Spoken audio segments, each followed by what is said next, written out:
We are live! Friday! Almost. We have the year almost done. Just almost. Almost. Yeah, so my goal is still to finish Echo this year. So I best get to it. I see charity champs and I see TSI, so welcome. I think other people will come in soon. Yeah, so I will just start with Echo and see where this goes. I have 5 hours, maybe a little bit more. We'll see how it goes, and that's what we're gonna do. So let's get to it. Boop. Echo background, echo this, echo that. Now we're gonna do it. Everyone. Man, I can't wait. Not to get it wrong, but I can't wait to finish this because it's been such a joyride so far. And I feel like the route that we are on, the Flynn route, is like the magnum opus of this like little, shouldn't say little visual novel, but of this visual novel. And I feel like we're about to like get mind fucked.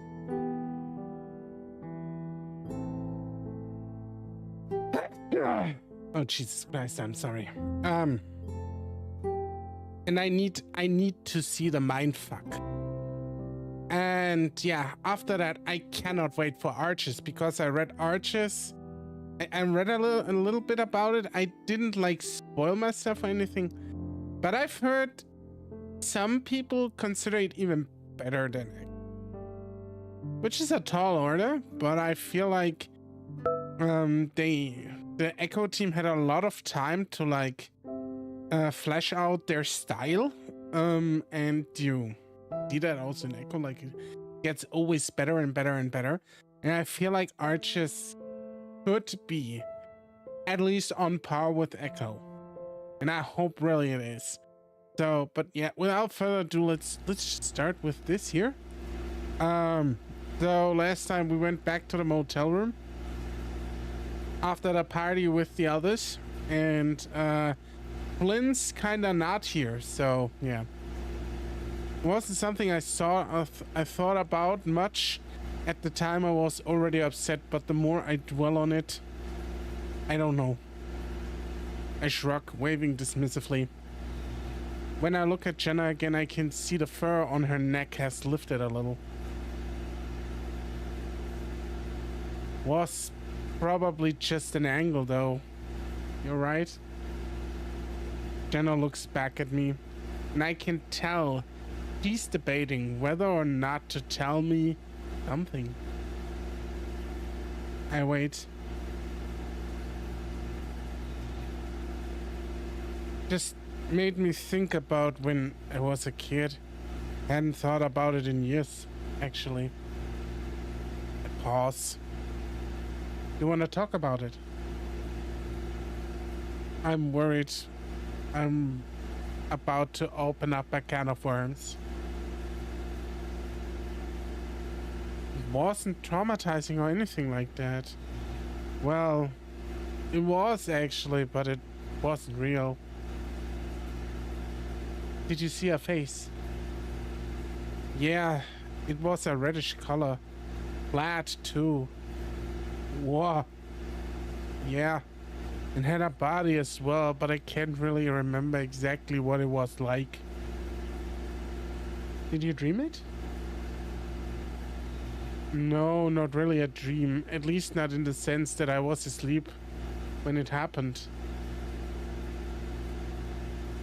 I'd just see it walking around in broad daylight sometimes.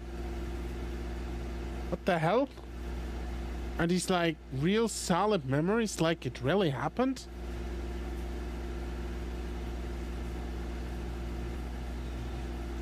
I don't know. It usually happens when I was sad or angry. Like when Dad was having one of his moments. You mentioning that you saw something while you were upset reminded me of it. I just see it walk past the doorway or sit in a closet. Really? What the fuck? This was a long time ago, like when I was 5. I don't want you thinking I'm crazy, Chase. I don't. I saw things too as a kid. I mean, more things. Yeah, I think you've told me. I had, and it's something I really don't want to think about right now. I'm pretty sure it's just something my mind made up because I was under a lot of stress. The brain can make up whatever it wants, really. It's part of the reason why I went into the field that I did. I want to help figure these things out. Do you see it anymore? At all? She's quiet for a while, then shakes her head. No. Saturday.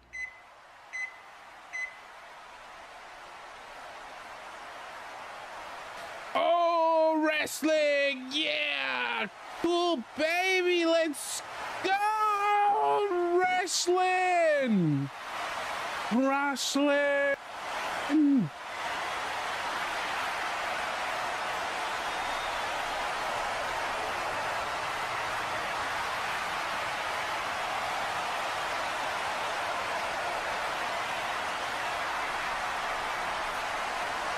Let's fucking go!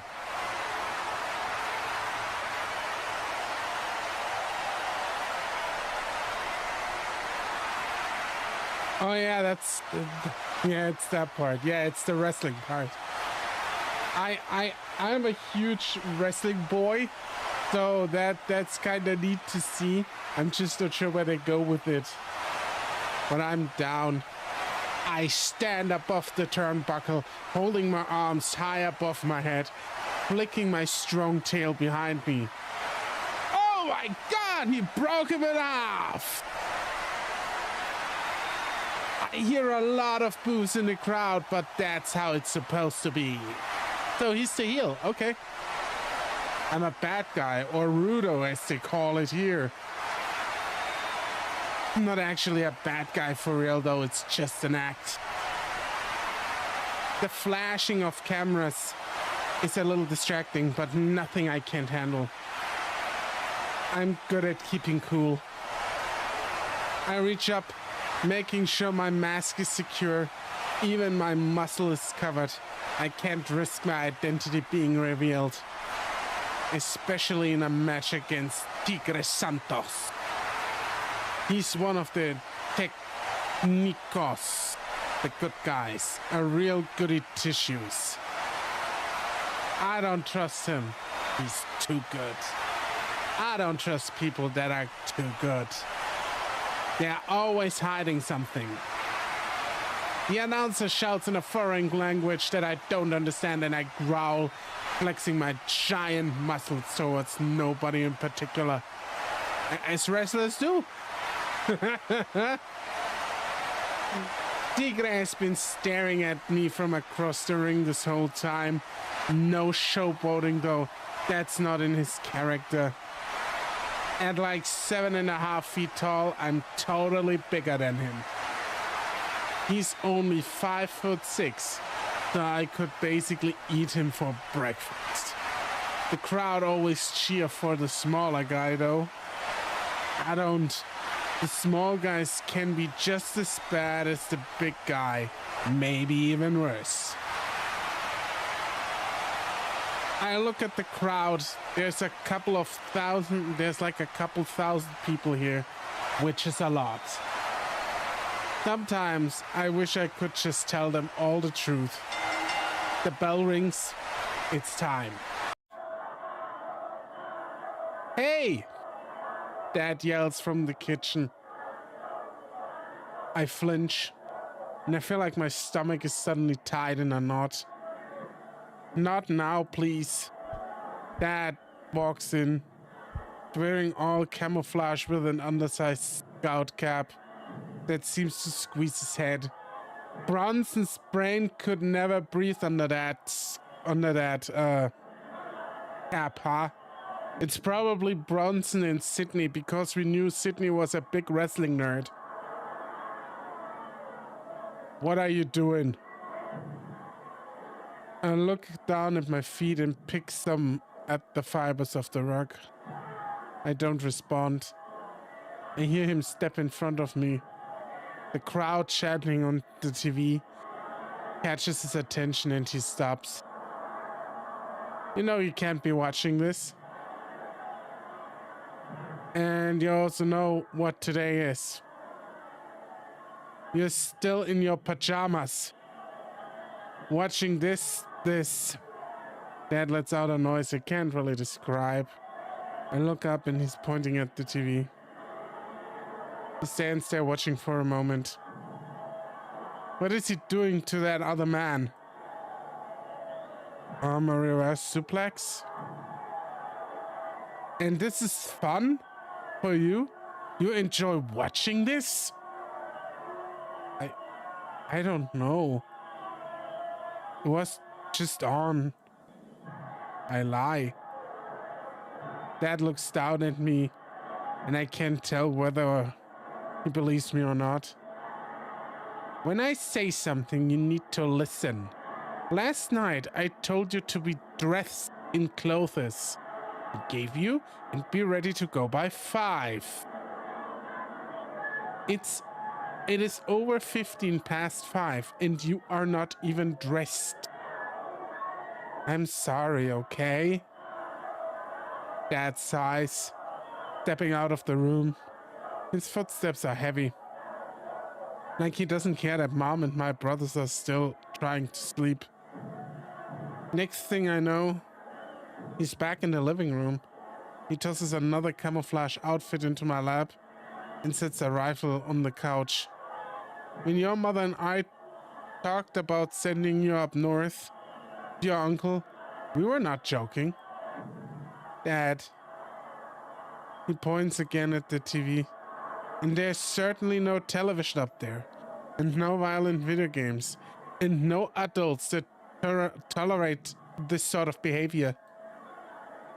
I ball my paws into fists, pushing them into my stomach. I don't say anything. Anytime you say anything, it makes it worse. Dad looks at my paws, then lets out a strained, amused-sounding grunt. What? Are you going to hit me? Do you want to punch me now? Is that what you're learning? Again, he's pointing at the TV. His eyeballs are bulging, and his mouth is hanging wide open. The way his head tucks at his head makes him look different, crunching his features. I don't know why he's wearing it. It looks uncomfortable. I am so sick of your behavior. We are all sick of your behavior. Hey, Bronson, does your wife know you cheat on her with Janice from the diner? Huh? You fuck? I feel like my breathing starts to get shaky. Father of the year, definitely. Don't cry. Don't give him the satisfaction. Are you sick? He just keeps staring at me. That same expression on his face. I drop Tigre's torso down on my knee. A backbreaker. The crowd roars. Roar! I'm grinning beneath my mask, playing up the part through all the cheering and the hatred. They may love to hate me, but that's still love. Tigre has been getting a lot of good blows in, though actual blows. He stiff arms like nobody's business. Oh, he's a stiff worker, huh? I'm a little bloody, but that's okay. I'm tough. Orko ist der Vater, yes. Ich bin der Vater. Ich hab das Sperma da reingespritzt und jetzt bin ich der Papa.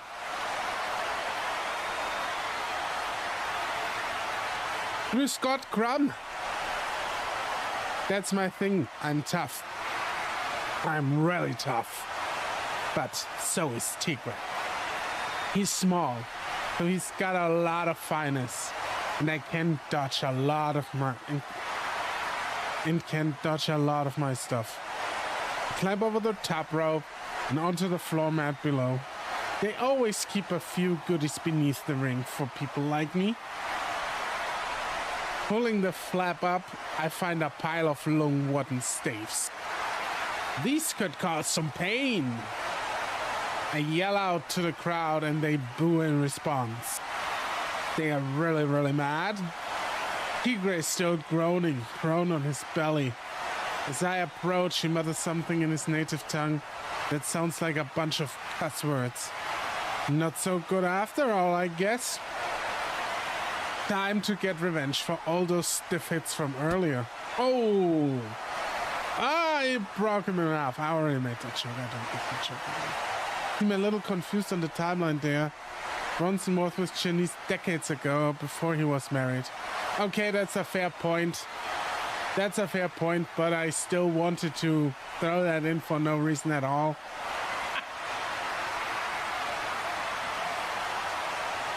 Hey, Beastman. With a mighty heave, I bring the staff down on Tigre's back. He practically bounces in a lady fan of Tigre in the crowd screams. Realizing how hard I'm hitting now, he quickly scrambles up to his knees, though I just hit him right back down. That's what you get. His shoulder twitches and he quickly clutches with his free hand, rolling onto his stomach. More curses. I hit him again, this time in the soft of his stomach. There's no referee to help him now. I feel like this is not how a wrestling match is supposed to go right now. I hear him gasp, holding up his paw in front of him, trying to protect himself. This time I hit him in the crotch. Not that there's much to hit. He has a little penis and balls because he's so small. Mine are huge, of course. I have to wear like a super big cup so that things don't flop around.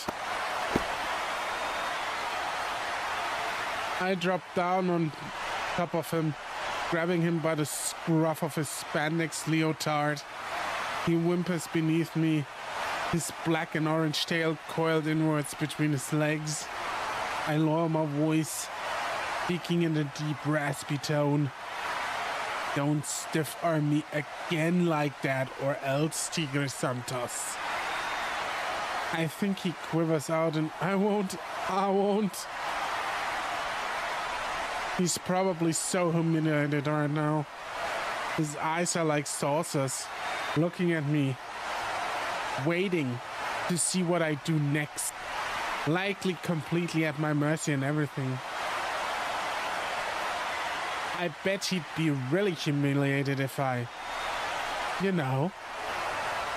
unmask him. And then I'll pull him up and hug him in front of everybody. He'd be so ashamed. I'd show them that I'm the real good guy. Maybe he'd like that and feel better. That's fine too. I place my thumbs beneath bottom of his mask and pull up. Dad's gunshot rings out so loud it seems to shake the leaves of the trees nearby. Some kind of bird falls from the sky. I think it's a dove because it's all white and stuff. Or at least, it was white. I actually saw pink mist when the birdshot hit it, like in the movies. The rest of the flock keeps flying as if nothing had happened. Dad looks over his shoulder toward me. He's breathing heavy. I can see little wisps of fog, and he exhales. It's that cold. It takes him a while to actually speak. You see that? Yeah. I wasn't wrong. Bronson. Smiles tightly. I got him. You did. I'm gonna grab the carcass. Stay put, alright? Okay. Dad turns back, jogging across the dewy grass toward where the bird fell. I adjust myself some and lean against a nearby tree. I wish I was home. My friends are still probably sleeping in, enjoying their warm, heated houses and all that. I can't focus here. It sucks, but Dad really wanted to go bird hunting. I asked him yesterday why he couldn't just do it alone, and he and Mom got really mad. I don't even know what sets them off anymore. Could just be the littlest thing, and suddenly everything's all shitty. I do think that Sydney probably just sets them off at this point by doing anything. They have been mad at him for a long while, because usually parents don't set off like that. I mean, some do, but if they are kind of normal, they are probably not normal parents. My rifle is kind of neat, I guess. The 22. I played a zombie shooting game at Chase's place. It had the exact... They realized Chase was the protagonist, probably. It had the exact same kind in it. Really loud though.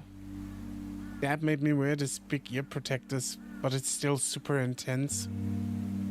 I swivel it around my arms before bringing the butt up to my shoulder and looking down the sights.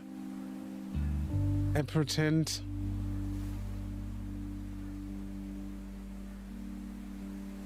the bush I'm aiming at is a zombie. He could survive in the zombie apocalypse pretty well, probably. I don't think so, Sydney. I don't think so. I think you would probably the first one to go, actually. Well, no, I think you're also a psycho. Maybe you are right. There wouldn't be many zombies in Echo, and nearly everyone in town has guns. I'd just go to Carl's house, already like a fortress. And he has tons of food and games. We'd be set. He heard Dad's footsteps and quickly lowered the rifle. That's right, keep that down. He holds up a pretty messed up looking bird. Its neck is half missing and blood still drips from the hole there. You've never eaten duff before, have you? No. Like chicken, but stringier. I raise an eyebrow. Like string cheese, but chicken? Not exactly. Well, but well, we'll just have to try it. Okay. Now let's see if you can shoot something. Dad steps behind me, placing his paws on my arms and straightening my posture. Now remember what I told you. Always fire on the exhale. Don't flinch at the kick either. The gun won't smack you. If you got a good grip on it and your eye isn't touching the sight. That is all true so far, I guess. I'm not afraid to shoot a gun like TJ or Carl probably would be. Just a little nervous about the recoil. The recoil isn't as bad as you might think it is. I shot a .38 revolver. That was the hardest or the biggest caliber I've shot. Just gotta keep it cool, you know? They are not, the kickback isn't that hard. A lot of people think the kickback will always like break your hand or something. It doesn't. Like, you just gotta get a good grip on the gun and then let kinetics do the rest, essentially. That's all. Suddenly Dad grabs my shoulders. Look! Look, look! He points towards the sky directly above us. A bunch of birds in V-shaped formation are overhead. Those are ducks. Ducks are great. You've had duck before and loved it. Now you can get your own duck. Hurry, get sighted. I scramble to get the gun aimed.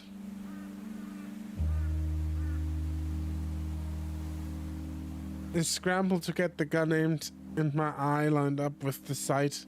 Come on. I'm trying. The duck's already getting pretty far ahead. I can't seem to get it lined up right. Give it to me. No, I've got it. Next thing I know, Dad's wrenching the butt from my shoulder and bringing the rifle up to his. Only takes him a few seconds to get ready for firing. Just like before, a bird falls from the flock, plummeting to the ground past the clearing of trees. This time the flock breaks up, scattering. Dad turns, pushing the length of the rifle against my chest. Take your gun. Clutch onto it with both hands. Dad starts making his way forward. I follow. Why didn't you fire? I was going to the aim thing, the sight. Wasn't lining up with my eye. I needed to get it lined up right, or else I was going to miss. Son. And then you just yanked it away. You were not listening to what I was telling you. Just like what I was saying in this morning. Dad's voice raises. You just can't do anything like you're told, can you? My fingers grip my rifle tighter and it's like everything goes red. I can! You were being an asshole! I yell so loud my voice cracks. Dad turns, slapping me so hard it makes my ears ring. More than the gun should do. Oh shit. Like a slap on the ear is fucking bad. Real confident things to say with someone with a gun. I mean, we all know how this ends, I guess. And imagine this is something my dad would do with me at this age. Yeah, but not in this kind of way, I hope. Because this is not going to end well right now. Dude, no.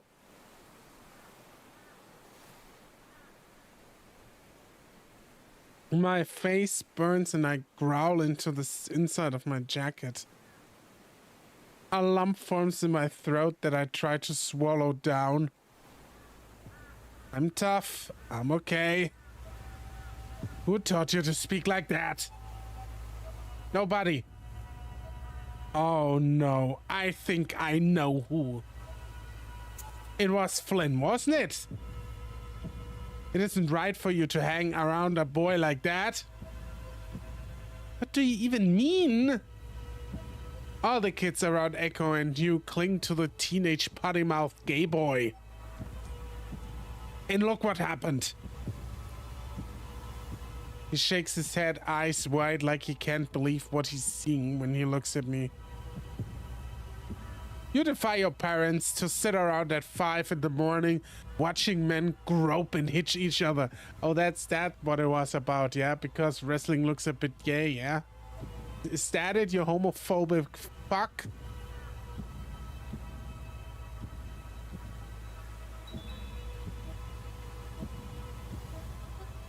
I'm breathing so hard now it feels like I'm hyperventilating. Fuck you! Wrestling school in Flynn is awesome. Dad looks downright disgusted now. Like he's gonna be sick. The inside of his ears are bright pink and with flush too. Yes, a bit gay. I don't wanna be like that guy who says that wrestling is like gay or do any like gay readings on it, but I could see being misconstrued that it is, you know, and yeah. You are sick. When we get home, we are sending you up north to the ranch. I don't care if we have to pull you out of school right now. You mean the compound? Now he's clenching his fist. His tail arched and still behind him. Your mother and I have prayed and prayed, but son, why don't you ever leave me alone? You're so fucking bad, you know that? Stupid asshole. Dad steps forward, fists raised. I bring up my rifle and aim at him. He stops. You are sick. I've heard Dad speaks with so much hate before. That being said, I've never been this angry before either. You're pointing a rifle at your own father. Are you going to shoot me, huh? I don't want you to hit me. You're so loud. My voice shifts to a shrieking scream. The rifle shaking in my paws. Everything's all blurry and I can feel my nose running. You deserve to be hit. The words make my stomach hurt for some reason. I throw down the rifle onto the grass and face him. No, you do. You are so awful. I hate you so much. Why won't you leave me alone, you shit? All you do is threaten me and threaten me and threaten me. Mom doesn't care. Nobody cares. My throat burns and I swallow back a blubbering cry. Dad's shaking now. He doesn't even look like Dad anymore. I don't know what in God's name Flynn has done to you. You're just mad because you don't have any friends. You don't even have a job. You suck! You're so shitty. You're pathetic. I've hated you for so long. Nobody likes you! I run north, tripping over myself constantly as I can barely see where I'm going. Everything hurts. My insides are burning. Nothing will ever be the same again. I can hear him behind, panting furious, like a pharaoh. I come through the clearing. Then I hear him stop. When I turn around, he's not looking at me anymore. The duck that Dad shot landed squarely on the hood of an abandoned van. Uh-huh. Abandoned van, huh? Dad looks at the duck, the van, and me, then the sky itself. He sets the rifle down on the ground. What? Next thing I know, he crouches down to his haunches. He rubs his forehead, his thumbs running along the brim of his too tight scout cap. It almost looks like it's sucking down on his scalp. I can practically see the veins bulge out of along his temple. He opens his mouth as if to speak, though no sound comes out. Dad's fingers grip a loose strand of grass around his feet, as if they were there to keep him tethered from floating away. I hate looking at him like this. What is he doing?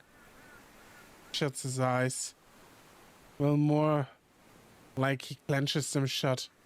Like he got shampoo in them or something. Is he praying? Fucking stupid idiot. God's not real, you know? Done. He finally speaks and he doesn't sound like himself. What? From the hood of the truck, little rivers of blood splay out from the duck's chest, dripping down the front of the grill. Its eyes are still open, even though it's dead.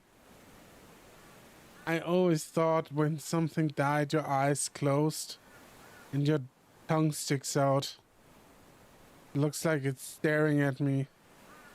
Dad doesn't respond, but he finally looks up and sees what I'm seeing. He sucks in his chest as if he'd been struck. He shuts his eyes again. His whole body shakes for a moment, like he's having a spaz attack. It's not the same van. It's not the same van. He mutters. I don't want to watch this. I'm about to turn and walk away when I see something move in the back of the van. Just for a split second, but I swear I see a face through the dusty glass. Son? Dad repeats himself. Dad? Again and again there's a flash of red, like something's bouncing up. Dad, there's someone in the van. Dad says nothing. He won't even look now. There's someone in there, I know. I wipe my eyes, my sleeves, clenching my fists and stepping closer to the rear window. I smear away the dust from the glass and press the tip of my muzzle against the window. Jump scare! Nothing. What the hell? It's a jump scare! And I step back. That's up on his feet again.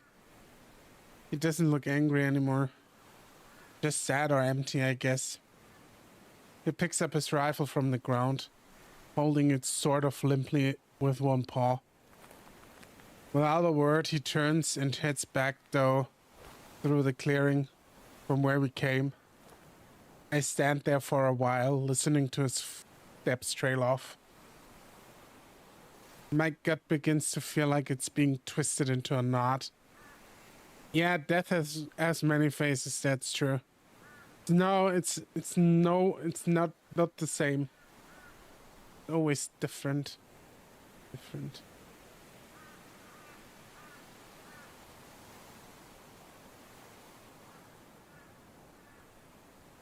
Why didn't he say anything? He always says something. Any other time he opens his mouth, I'm practically flinch. So why do I feel like this now? He won't actually leave me here out. He won't actually leave me out here, will he? I cross my arms over my chest, hugging myself. Minutes pass and nothing happens. It's like I'm rooted in place and constantly wiping my eyes and nose. Just gotta be tough. I mean, I am tough. I just don't know what to do. What the hell am I supposed to do? I hate this. Why did I have to say all that? Nothing will ever be the same again. Even if I get to go home, my parents will just ship me off to live with my uncle in the compound. You know what? Maybe that'll be fine. At least then my parents couldn't threaten me anymore. Maybe I'll even like making airplane parts. I don't need violent games and don't need video games TV or my friends. And that'll be fine. Because at least I won't be around them, especially Dad. You know that you need your friends at least. I think you can live without TV and video games, but I feel like you need friends in this world. So, Sydney, I will 100% disagree that you will be fine.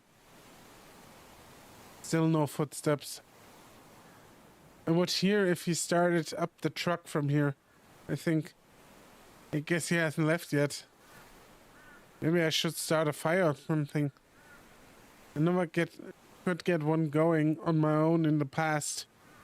But that's probably because I wasn't trying very hard. I look around and start gathering any twigs or dry grass I can find. There can be friends, violence, and video games altogether. No, but he was like, if I go up north to like the slave ranch or whatever that is, I don't need video games, TV, and friends. But he needs his friends. Yeah? That was my point. He will definitely miss his friends. Maybe you can live without video games and TV, but he won't be without his friends. Everything is still kind of damp. Though that shouldn't matter as long as I rub hard enough. Yeah, I know that. If it's a little damp and you rub hard enough, it doesn't really matter, right? You'll get warm if you rub hard enough. Flynn would probably make a joke about that. It's not just Flynn, it's me too, apparently. Or at least show me what the heck I'm supposed to do. Flynn is the outdoorsy one of our group who knows all this survival stuff by heart. Which is weird because he's gay and all. He's like the least gay acting gay guy ever. I love this cliche that you have to be like this this kind of, I don't know how you call it, girly gay or whatever, to be a gay.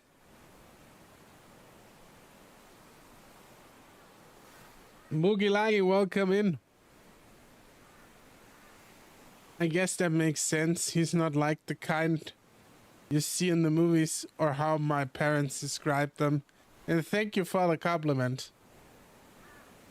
I sigh, sitting down and splaying out a little bed of dry grass and twigs with a single coarse stone in the middle.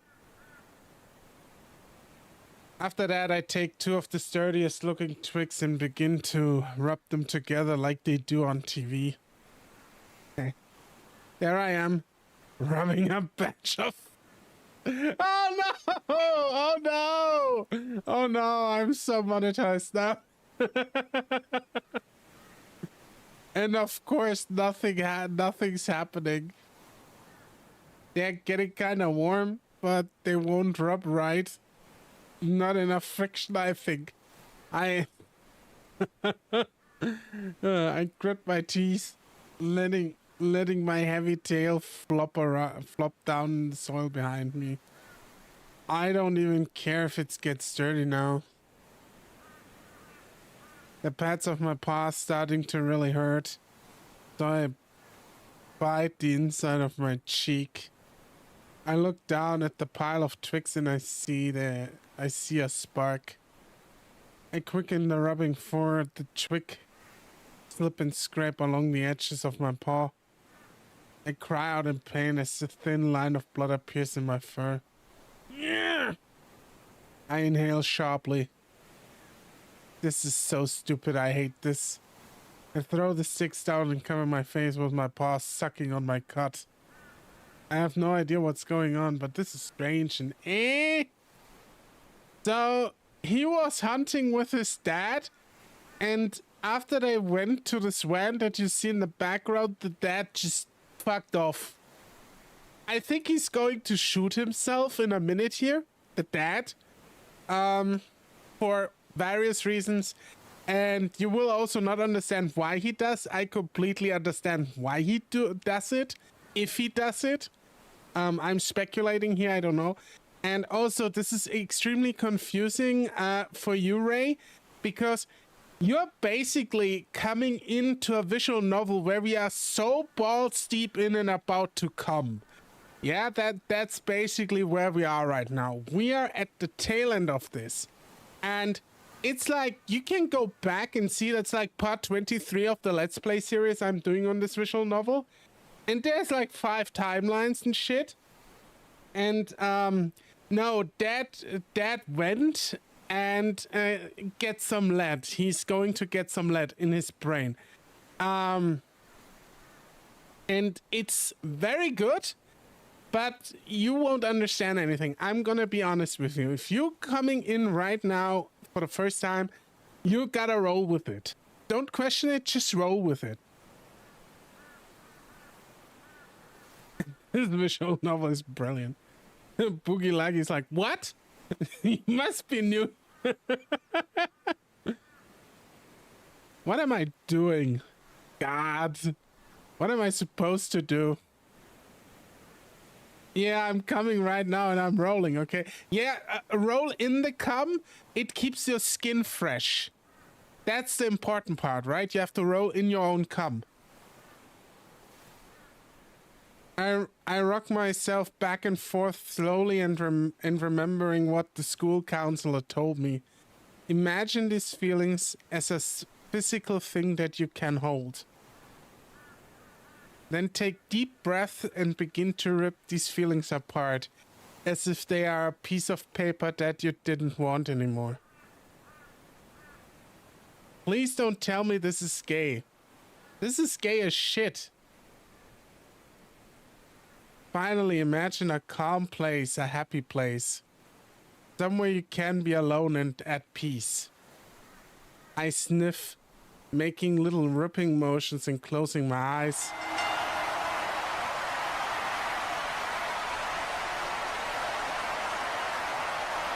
Yeah, that too. I've won the fight. People in the crowd can't believe it. I look across the sea of faces. They all hate me. I love how Sydney imagines him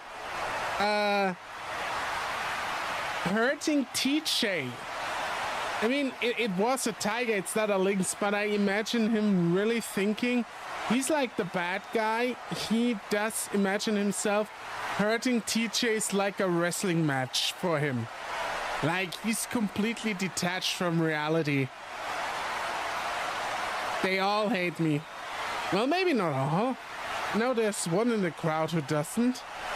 I see him in the back where he usually likes to be. Oh, Jesus Christ. His face doesn't look good at all. Dad's still standing there, his eyes puffy. Dad, please. You were right for once. I swallow back a blubbering sob, wiping snot from my muzzle. It's been so long I can't take this anymore. Stop it! Things used to be different. Oh yeah, he's fucking hopeless right now. He inhales raggedly, tugging at the end of his facial scruff with one free paw. I used to feel things in real time. Now it's all like a memory of a thing. So I will give you a little update on this character here. This guy, years ago, we all know that from another timeline, essentially. Or not another timeline that actually happened, but this van over here, right? This is his van, and he drove over someone. He killed someone on the street, like he ran them over, and that's why he's like fucked up.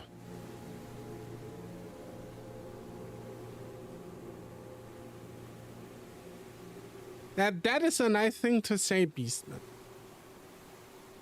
Now it's all like a memory of a thing. He continues to stare at the van. Like, this isn't happening. It happened, it will happen, I don't know. It don't matter. I feel his paw tucked tighter on the rifle. No, please stop. Buff them. I drive over people all the time, skill issue. Go back on my end of it. You know, you can't stop me.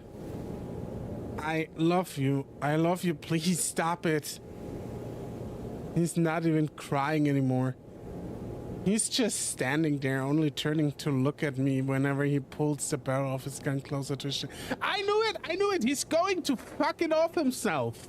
I knew it. He can't bear it. He can't bear it that he ran over Samuel and now he's going to fucking end himself. And that's why they said it was a hunting accident. It's not an accident. Bronson decided to just end it himself. He couldn't bear it anymore, and he does it in front of his son like a true father would. What a fucking asshole. I fucking hate this character. I wish I was stronger. I really, really wish. I thought I could move away. Forget it ever happened. Move on. Find redemption in the Lord. It's never that simple, is it? I don't know what you're talking about. My voice is shrill and hoarse at this point. Hey son, you want a portion of trauma before I go? Exactly. Sometimes I can't even speak. Third verse, dead in furry VA. I'd be curious what I like places 2 and 1, dude. I want to call out for help, but there's no one around. But Elisa had to move back here and I loved her. So I had to grin and bear it, as they say. He wets his lips. I can't. He rolls his eyes in a strangely saturated fashion. This is not gay anymore, this is traumatic. So it has gay characters, but it's mostly actually about trauma.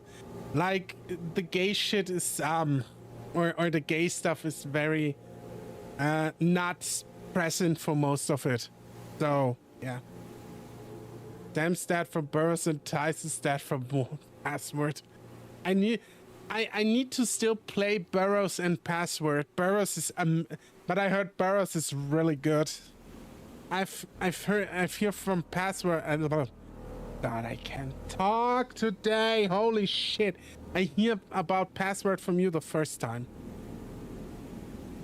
Anytime I try to escape, be it physically, like through some other such diversions, it all just keeps coming back to me. It's going in circles. It begins sobbing on his part and leg, clinging to it as I pull as hard as I can on the gun. Never enough. He won't let go. Let's just go home, okay? Please, let's go home. I'm sorry, I'm sorry. That says nothing. Something stirs from within the back of the van. Even with my vision blurred, with tears it's clearer than it was before. It's a face. My dad begins to move again, bringing the rifle end up to his chin. No, no, no, no, please! I grab Dad's paw, trying to pull his finger away from the trigger. I yank as hard as I can. No eyes.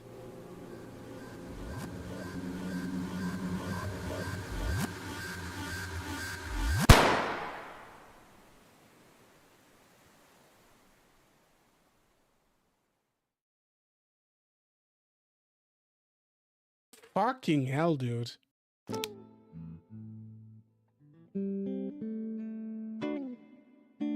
Hey, is there any more of that oatmeal you bought left? Yeah, the oatmeal, baby! Just after somebody shot himself. Should have been Brian. This is very heartbreaking, yeah. I guess I'm gonna be. It moves to another thing like nothing happened. I don't recommend Password. It's not good, okay? Thank you for the hearts, by the way. I see them.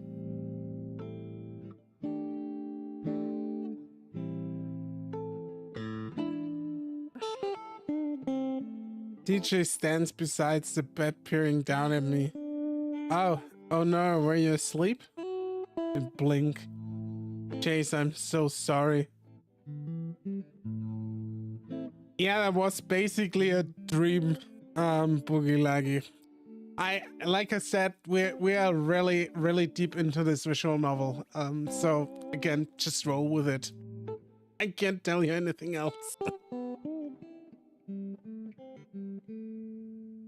moving around so much I didn't know.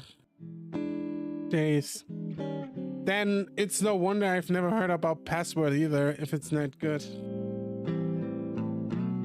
Right. It's okay, TJ. I push myself up, feeling the bed sheet sticking to the back of my fur. My shirt is drenched and I smell awful. Are you okay? A concerned look crosses the Link's face. I'm not sure how to respond. We'll get some water. He smiles at me in the eerily genuine way he does. He turns and walks to the sink. There's a subtle sound of oldies music coming from behind me. This suite next door. Sunlight peeks through the beige drapery, but everything outside is just a pale glow. I can't gauge what time it is. I try to move my paw. It's slow to react. Every piece of my body is tingling with this sort of damp vibration. Sleep paralysis, but I'm awake, and I just moved a second ago. Maybe I'm just dehydrated. Hey, King Alpha! Happy Friday! But they have low stat. That is a statement. I blink again and little floaty stands in front of my eyes. Blobs, swirls, and smiley faces that flee whenever my gaze chases them. I let out a long exhale through my nostrils and shift the weight out of my tail behind me. Today's Saturday. Today is the day. And isn't it beautiful today? Did I say that out loud? You know, it's a polystyrene cup directly in front of my muzzle. Can smell it, the water. Way too mineralized, like a fucking calcium broth. But calcium can hurt you, it's just bones. Dude, calcium can hurt you. Everything can hurt you if you're getting too much of it. Like a clockwork automaton, I feel my arm jerk in a rise, grasping the cup and bringing the contents to my lips. I finish it in 3 swallows. Well, I bet you finish in 3 swallows.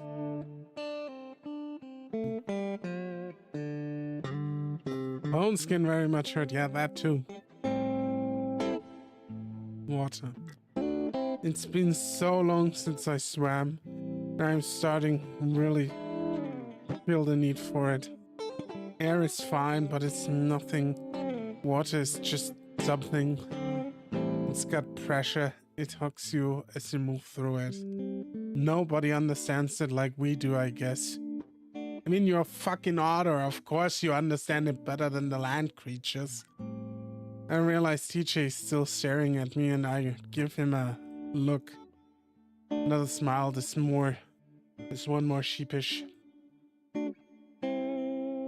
With a small grunt, I manage to throw my legs out from under the covers. My feet touching the firm carpet beneath. I rub the sleep from my eyes. I slept like 11 hours. Why do I feel like this? Maybe because you dreamt how Bronson just shut his face off. Looking around, I noticed that the bed next to me is empty. Where's Jenna? My voice comes out higher pitched than I intended, and I quickly clear my throat. She went out. I'm not sure exactly where. Stare at him. My eyes only half open. We were supposed to go hiking. I mean, she said she'd still like to. I'm sure she'll be back soon. Why do you want to hike so much? What? EJ frowns. You grew up here and you hiked all the time as a kid. Shouldn't you be sick of it by now? The lynx dips his paws into his pockets, his lips pursing as he delays his response. Oh shit, it's Kochi, hello! Thank you for coming in. Well, my parents didn't want me going out too far or anywhere too dangerous. Well, your parents are overprotective fucks, TJ. There's still a lot of trails I haven't been on. This is Echo, you can't see everything around you for miles. There's not much surprise when you can't see the entire trail. Like going through the forest or a big mountain, I can understand some of the appeal, but not this. Overprotective. In Echo. I mean, yes, I kind of understand it on one hand, but like, I mean, on the one hand, they kind of are, and at the other hand, in Route 65, she drops him off at a drinking party without properly looking into it, what it even is. These people are fucking crazy lunatics. But yeah, it's his parents, I guess. It's not of raise my arms and gestured to everything and nothing at the same time. TJ, meanwhile, just shakes his head. I think I understand what you mean, Chase, but hiking isn't about being surprised. So if you can't see what's coming, what happens when you are there, that matters. Shredding a supportive parent. TJ smiles again with that same youth-paced-esque vigor. I kind of want to make a joke about TJ becoming a pastor down the line and then about altar boys. But I do genuinely think that TJ would be a good pastor, would not touch the altar boys. I think he would be way too afraid to touch anyone because it's TJ. So yeah. I can tell it's genuine, but there's always that feeling I get. That there's something going on behind those blue eyes that's not right. Oh no, I wonder why. I wonder why, Chase, huh? Could it be because you drowned Sydney in front of him? Could that be it, you fucking murderer? Growing up, I always chalked it up to his unwavering, hypocritical dogma in contrast to my whole liking dicks thing. But now I don't know. Maybe it's just that one part of your friendship.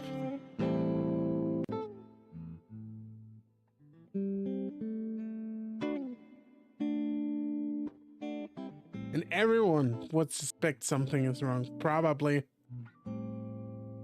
It was never enough to bother me too much, but I'm starting to wonder if this is what Flint sees too.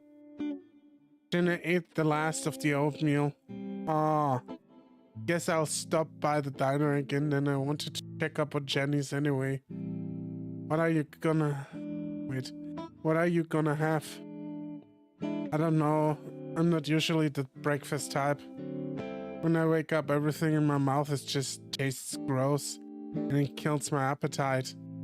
Maybe you should brush your teeth? How about that? Oh yes, I understand. TJ nods, turning to move back to the mini fridge. He opens it, staring inside as if looking hard enough would make a fruit parfait appear. That being said, I'm starting to miss the student union food court something fierce. I think I hear TJ chuckle a little. You would really like our campus cafeteria. We've got a cereal bar with around 25 different types of cereal to choose from. You can even make your own protein bars and that sort of thing. It's really cool. That actually sounds pretty good. Even though my palate sort of tastes like a mix of sawdust and barf right now. I'm wondering that you didn't mention blood, but I guess that's what it is. The lynx pulls out an wrapped rice treat Peering at it with squinty expressions. Add some. That's a creative way of describing that. I'm almost not hungry anymore. He holds up the treat, the blue foil catching the window light in a bit of a curious way. I'm not sure why this is in the fridge. I just threw the whole bag of the stuff I picked up at the convenience store in there. Would you like this? Yeah, sure, I'll take it. DJ nods, tossing the treat in a gentle arc my way. I almost catch it, but almost. Toss your chase. Ow! I rub the end of my snout as TJ looks at me wide-eyed. Oh, crimey, that hit was... that hit you square, Chase. I'm sorry. That's okay, I'm still waking up, I guess.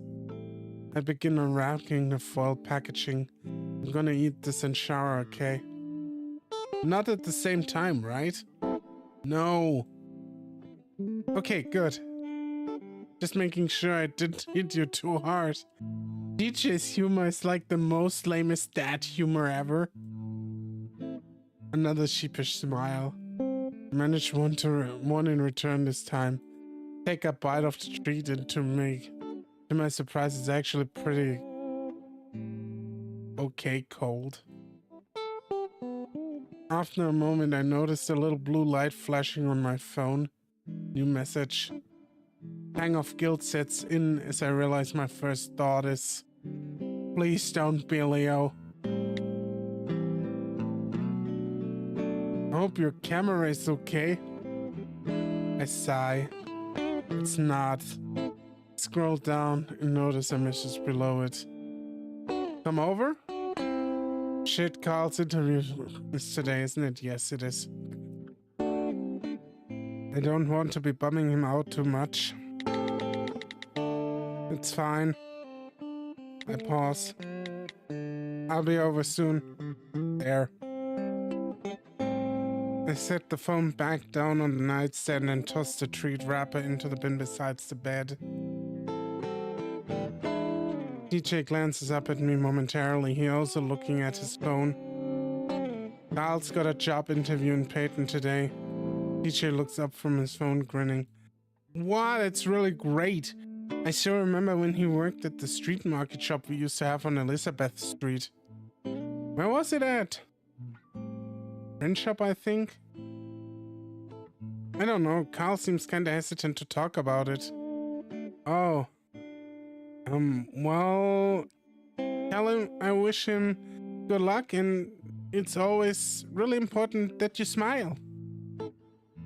If you look like you're happy and excited, then the interviewers might get that way too. I kinda love TJ. He's so cute. It's infectious, right? Right! Gotten literally all my jobs just because my parents were friends with somebody who was hiring. Oh no! Oh no, the nepotism is real! The nepotism is real. I supposed I never really had to worry about interviewing. A noise comes from outside. DJ looks like he bleeps often. He probably does. The sound of jingling keys and the door being unlocked. Though the police finally showed up. Jenna steps inside, giving me a bit of a curious look over when she notices I'm still in my sleepwear. They're going to do anything? I doubt it. She strides across the room, grabbing a bottle of water from the mini fridge. Why is that? The cops seem to be more suspicious of me than anything. I'm not surprised! She lets out a little sigh of exasperation. They asked me if I'd been taking any drugs.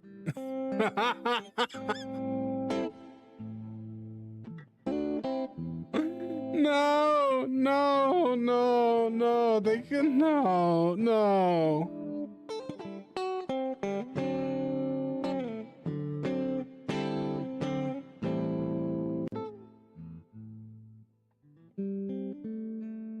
Jesus.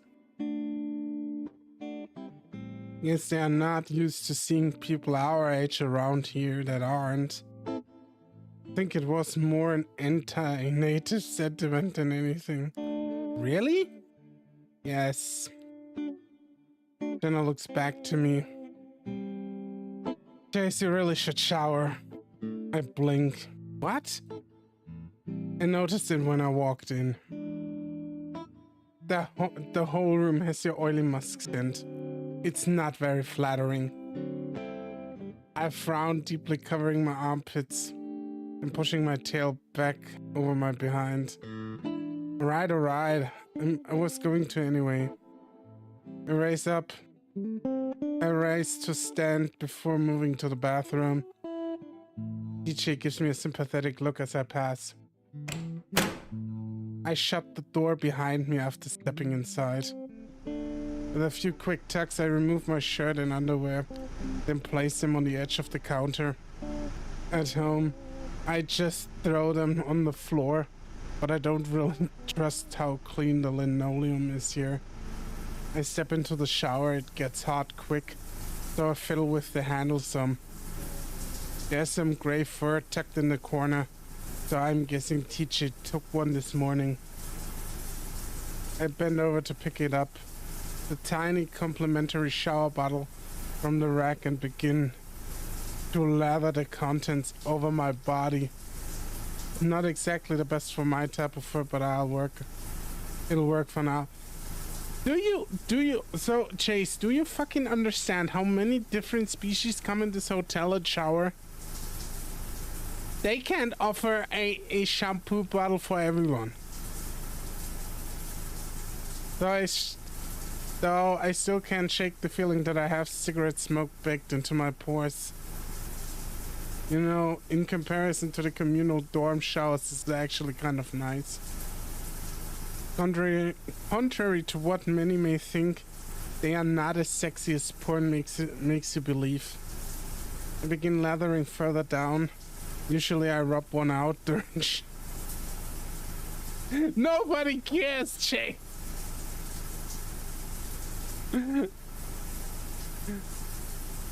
Of course they can. Haven't you heard of 13-in-1 shampoo?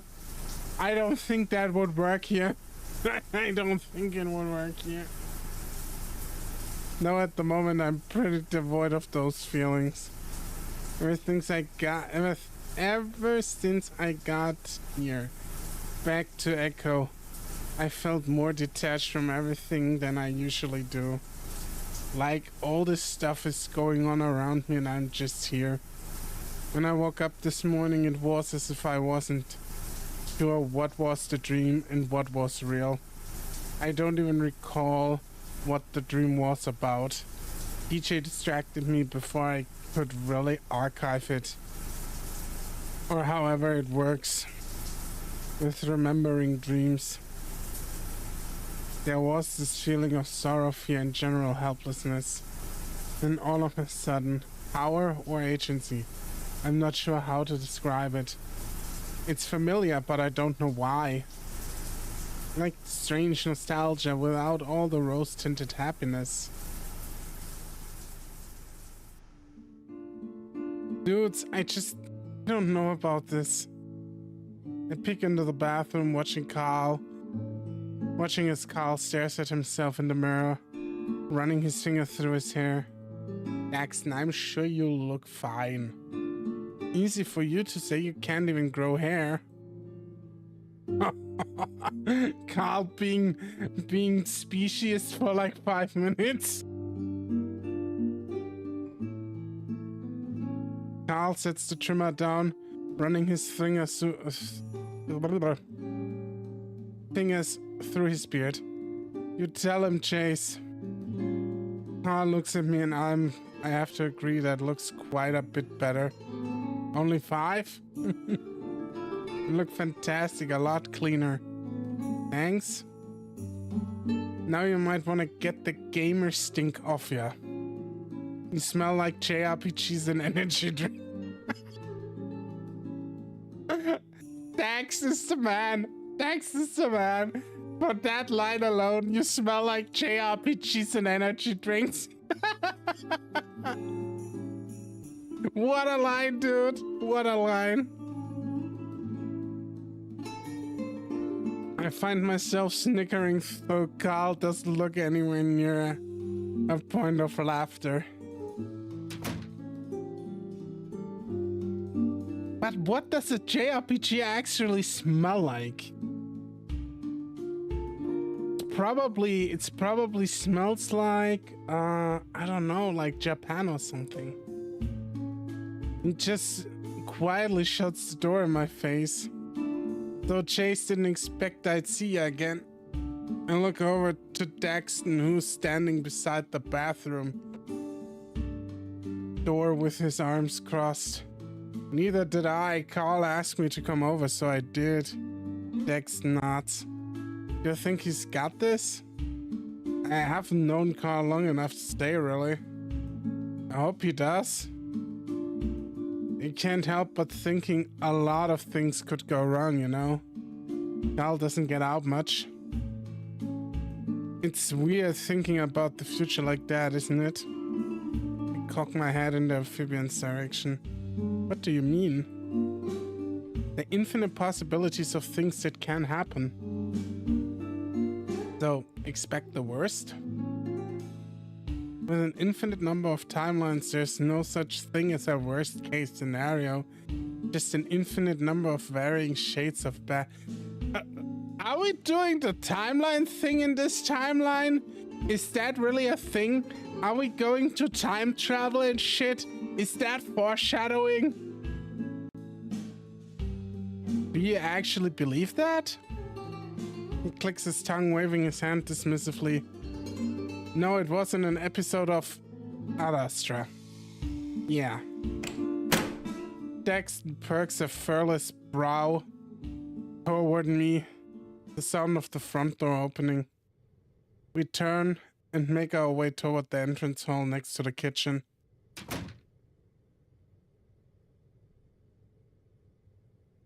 Way to jump to every other chase in every other raid. The familiar heavy footfalls are a dead giveaway of who's here. Didn't know job interviews are fucking group events. Flynn's tall form meanders in, carrying a few Tupperware containers in a plastic bag. He doesn't look at either of us. Because no, he's Flynn. He's not concerning himself with these mere mortals. He's ascending. Well, he wanted us to be here and I didn't have anything else going on. He's in the shower now. You fidget with the inside of my pocket. Hey, Dax, why you don't go watching, huh? This is what you like doing. I fidget with the inside of my pockets, trying to look nonchalant. Daxton's big blue eyes start from me to Flynn and back again. I have to go pee in something. I'll be right back. Flynn's mouth twitches as if he's about to call Daxton back, but relents. Daxton, you're not going to watch. Imagine Carl making this an intervention to distract himself from the interview. That would be something. That would be something. Here's the thing about Carl. I don't think he needs one intervention. I think he needs about 5 more. Instead, he sits back on the kitchen island and begins rifling through it. His large tail twitches and he furrows his brow, seemingly trying really hard to concentrate on whatever he's doing. Which, as I look closer, is essentially just rearranging the Tupperware in the bag over and over. Flynn. He stops. He shifts his gaze towards me and I'm at a loss for what to say. Why are you then asking him?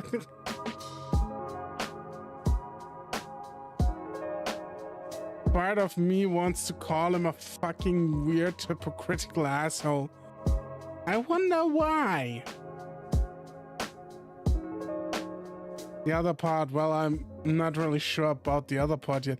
The other part probably was completely into what you did in the gay dark room. Maybe if I just broach the topic of, hey, none of this shit matters. Just between us. I'm not gonna try to be cryptic to you here about feelings and shit. Hey, Nana. The other part with the num-nums, yeah?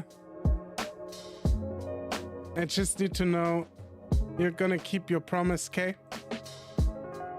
He's frowning down at me, but his expression is more uneasy than outright stern. Lynn. Fuck! His fist hits the countertop, and next thing I know, he's moving around the kitchen and grabbing a paper towels. The lasagna is goddamn leaking everywhere. Like a fucking menstrual pad in there. Goddamn, I love Flynn. I love him so much. Why'd you bring lasagna? Because Lourdes needs to eat something beside pizza and self-hatred for a change. Look, if I make this tier list of Echo characters and Archer's characters, you can bet your titties Flynn will be in the higher echelons. I love this character to death. Of the five we have, of the six main characters, because one is Chase, but he's my favorite. He's my favorite, I think. Self-hatering is very fulfilling. I'll have you know that. It's also very nurturing. It nurtures very well.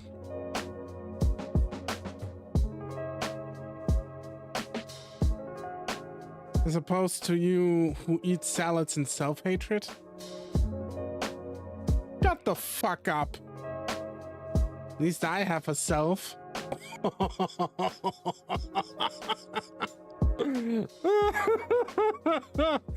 What's that supposed to mean? What's that supposed to mean? Flynn doesn't respond. The Gila busy stacking paper towels underneath the bag before shoving it in the fridge. You hear the sound of hooves on the floorboard and turn around. Carl had shuffled into the living room so quietly we didn't even notice. Look at him. Is he just fucking peachy? How do I look? He looks good, but I'm more concerned with the fact that he looks more insecure than I ever seen him. He shifts from hoof to hoof, not making eye contact at all, his fingers pulling at the rolled up sleeves. He looks so uncomfy. Yeah. Oh, thank you, Beastman. Yeah, I'm having a great time too with you all. You all are awesome. Thank you for being here. Very nice. Kinda look like you're pledging Alpha Lambda, but it works. What? Al looks over at me and I give a start, realizing how bad my silence must have seemed. You look great, Carl. But Daxton chuckles and Carl's eyes widen. What? The beanie. Do you always wear that thing? Carl lifts a paw at it. Usually. You can't wear that. How do you even get it on? It's stretchy. My head fur looks awful. Seriously, you can't wear that beanie to an interview. Carl's getting all fidgety again, so Flynn butts in. Don't wear it. Oh, come on! He looks sad and angry at the same time, which gives me a pause. You go to work with your shirt half off. I'll wear it if I want. This is my interview. Usually Flynn would banter back, calling Carl a stupid dumbass or something of that nature, but he says nothing. After a couple of seconds of silence, Daxton coughs. Daxton looks at me, then back to Carl. Well, I reckon that's alright. Carl sighs and shifts around again. We watch him expectantly. Dudes, this feels weird as all. It's new. You'll get used to it. Pull out my phone to look at the time. Alright, we really need to head out. We should get there early. As we head to the door, Daxton makes as if to follow us. Flynn turns around to face him. Carl heads out the door. Hey, Dax. Stops. What? After the interview, me, Chase, and some of our other friends, we're gonna be doing something. Wait, is Carl on board with this plan too? Daxton raises a brow. Oh. So could you fuck off for a bit? Jesus, Flynn. Part of me wouldn't mind a guy with Daxton's attitude present at what will surely be the biggest downer of the week. And to keep Flynn in check. Daxton doesn't budge, giving Flynn an indiscernible look. After a while, Flynn just sighs, rubbing his brows. It's got to do with personal stuff. Oh, really? Gee, why didn't you say that? You wouldn't want to come. There's gonna be some heavy shit. Are you the heavy shit in question? Daxton is cool too. I like Daxton as well. He's nice. After a moment, Daxton just exhales and shakes his head. Just let me know how the interview goes. As the salamander passes me, he speaks in a hushed tone. You deserve better, man. I look down at my feet before heading out to the car. You don't. Look, you don't. Chase doesn't deserve better. Chase does deserve even worse. Carl still looks confused after Flynn and I came out to the car without Daxton. Where's Dude Man? I make a show of buckling my seatbelt. We'll talk about it after your interview. What? He's not coming? He's the guy who knows the guy who runs the place. Yeah, well, you weren't gonna be bringing him inside with you anyway. Carl stares at the dashboard as I back out, pretending to be distracted so I can muster up something reassuring. You know, Carl, you should talk about some of your art while you're in there. I hear it's good to look like you have a passion, especially one that's tangentially related to what you do. Man, nobody asks that in Germany anymore. Oh no, everything's fucked. To be honest, I have no clue what sort of skills you need at a print shop.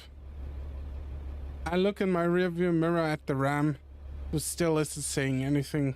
Hopefully not too many. By the way, Flynn. Flynn's nostrils flare as if he's bracing himself. The big lizard had to back his seat up all the way to give himself enough legroom in my tiny sedan. I need to stop by City Hall. Well, you know, before we do the thing. Why? He responds with a worried dryness. I need to scan some photos to my thumb drive. I forgot to do it when I was there last. I know where everything I need is. Shouldn't take more than 10 minutes. Yeah, okay, I got my keycard in my wallet. Flynn scratches his groin idly, looking out the window as if we passed the diner. I'm kinda surprised he didn't protest more. Carl stays quiet as we drive through the rest of Echo, and I swerve to avoid all of the potholes. I feel like there's something really, really fucked up happening at the end of the route. I don't like Flynn being this quiet. It doesn't bode well if Flynn goes quiet. It never does. As I'm merging onto the highway, Flynn speaks up.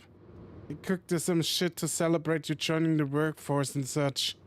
Fancy as organic store ramen with this spiced sausage stuff and lasagna, same recipe that my uncle used. It's premature, right? There's a food reward waiting for you. Your fat ass can do anything. I resist the urge to not in agreement. Hope you're right. I fall back into silence. And it stays that way for 20 minutes. For the 20-minute drive. Carl gets more and more nervous the closer we get. I can see his knees bouncing out of the corner of my eyes as I stare out the window. Flynn reaches back and puts a hand on one of them as we pull into the parking lot of the print shop. Tequila mutters something to the ram. I can't make out any of it. You look awesome and you're gonna do amazing, he says. Carl starts taking deep breaths, staring out the windshield. Just be yourself. Everyone loves a relaxed employee. I wish you'd let me have a smoke before we left. Yeah, go into an interview smelling like pot. Great idea. Carl giggles nervously, but otherwise doesn't move. You want us to go in with you? Carl shakes his head quickly, unbuckling his seatbelt as he opens the car door. No man, I'll be fine. Okay, cool. I'll be waiting.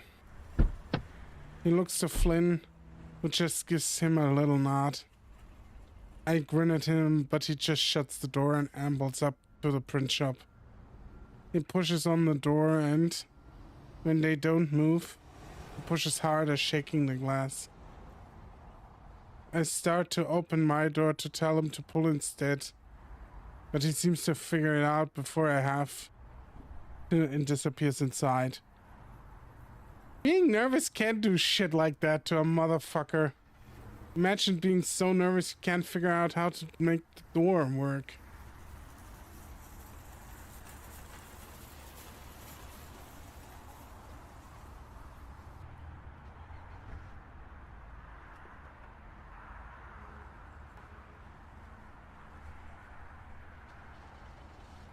Oh. Oh. Fucking hell. And look over and Flynn has his palms over his face. I leaning my seat back. I try to take a nap because it feels like I haven't slept in ages for some reason. Though my heart beating down through the windows starts becoming too uncomfortable. I turn the AC back on to shuffle through the stations. But I only find Wenji Country and Mariachi. I look at the time. 10:10 a.m. If the interview started on time, then he was probably almost done with it by now. I sort of want to go inside, but I know Carl wouldn't want me to.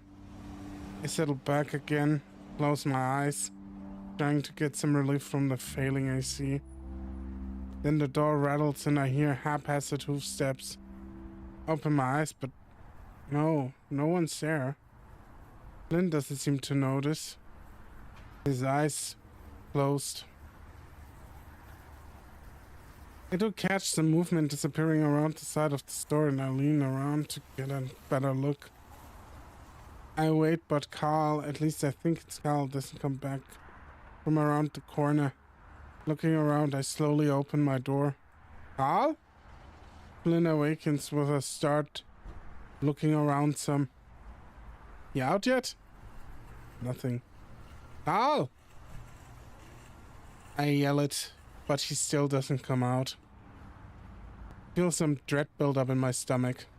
I get out of the car and slowly walk around the side of the building. Flynn joins me. The hell's going on? It's an alley between the print shop and what I think is a laundromat. Nothing is in the alley except for a few dumpsters and clumps of garbage. Step carefully around the puddles of an oil slick and wonder if maybe he just really wanted a smoke. Carl! Something shifts on the other side of one of the dumpsters, and I hear sniffling. Dude! Wordlessly, I walk around the dumpster to the other side. Carl is bent over, his back to me, paws on his knees. His whole body is shaken, and his breaths are ragged. Holy shit, Carl! Before I can do anything, Flint's at his side. You okay, man? What happened? The stench of vomit hits my nose, and I don't need to look closely to know that the puddle between Carl's hoofs, what the puddle between Carl's hoofs is. Carl makes sure to turn his face away from us, not saying a word. Shit. I dash back to the car and open the passenger door so I can get to my glove box. I pull out a few napkins before hurrying back to the Ram. When I return, Flint is quietly rubbing his back. He takes them from me wordlessly and starts wiping his face. The last time I'd seen Carl like this was just last year, when he'd had a panic attack at school. I didn't think he'd have that problem now after all the therapy and time away. Social anxiety is a motherfucker. Like it really is. I feel kinda useless just standing there watching them. He's at least not hyperventilating. The Ram has his horns pressed up against the wall, taking deep breaths as he wipes his face again. Why do I suck at everything? He says it quietly between gasps, but I can't make it out. And not everything. Come on, let's go. He starts to pull on his arm, but he yanks it from him violently. Don't touch me! Flynn and I are stunned into silence. Just stare at him, mouth open. He glances at me and his eyes are reddened. For once it's not because of weed. Carl starts off towards the car on his own, spitting off the side as he does. Carl, what happened? He whirls on me. I fucked up, obviously. Any more fucking questions? A few, yeah. His voice breaks apart on the last sentence and he turns away from us as his face starts to screw up. My stomach feels hollow. I watch Carl get into the car. I've never ever seen him like this.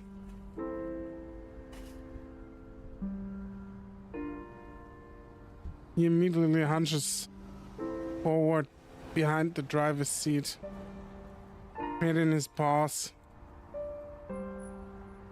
I slowly walk up to the driver's side door, feeling like shit myself. Flynn joins me.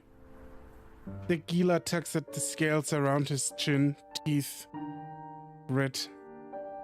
His expression is just bizarre, like intermittent smiling in between almost nauseous looking face contortions. Fuck. We sit for a while waiting to see if Carl is going to say anything. He does. I'm sorry. He blurts it out through his fingers. I look over at him, scared to say anything in case I say the wrong thing. It was a disaster, dudes. He takes a deep, shuddering breath. He could tell I wasn't into it right away. It was awkward as fuck. He leans back and tugs at his shirt. This isn't me, and they knew it, and it got me nervous. Been nervous ever since I got these clothes on, since I got this stupid trim. We sit in silence for a long, long time until Carl finally looks at me and smiles. God damn it, we all knew this was gonna happen, right? Just like at Pueblo with you, Chase, and your Uncle Flynn. I'm just a fuck up. Nah, this is my fault, man. I told you I was gonna coach and I never got around to it. And I'm the tit dirt who made Dak stay behind. Maybe he could have helped. I don't fucking know. Tequila takes a seething breath. You can't be expected to go into the ship blind and spit out exactly what some mid-level manager named Guile wants to hear. World's fucked like that, just banging walls sometimes. No, dude, I'm the one that screwed up the interview. I think we all get to this phase where we go through something similar. Maybe not as extreme, but like, I remember my 2 first job interviews, they were horrid. Carl settles back in his seat. Now, with that fuck up out of the way, I sigh and look out on the hazy horizon in the direction of where I know Echo is. On to the next. None of this fucking matters, Carl. Don't worry. Flynn gives me a look, then closes his eyes. I don't know if Flynn believes what he's saying. So, with that, I turn the ignition and pull out of the parking lot, leaving the print shop in its alley far, far behind us. Quiet inside. Not that I expected any noise or anything, but still. Flynn's desk looks pretty clean except for a stack of documents labeled March 1st County Code Amendment Board Review. Upon closer inspection, there also appears to be a book propped up against this monitor. Municipal Economic Development. Free Market Solutions for Public Problems. A sticky note is attached to the front of the flowery cursive handwriting that states, "Read this." I hear Flynn step up beside me, seeming to notice my gawking. He doesn't say anything though. Instead, he just walks over to the computer chair and takes a seat. Carl ambles in after him. If I didn't know any better, I'd think he was high, judging from how puffy and red his eyes are.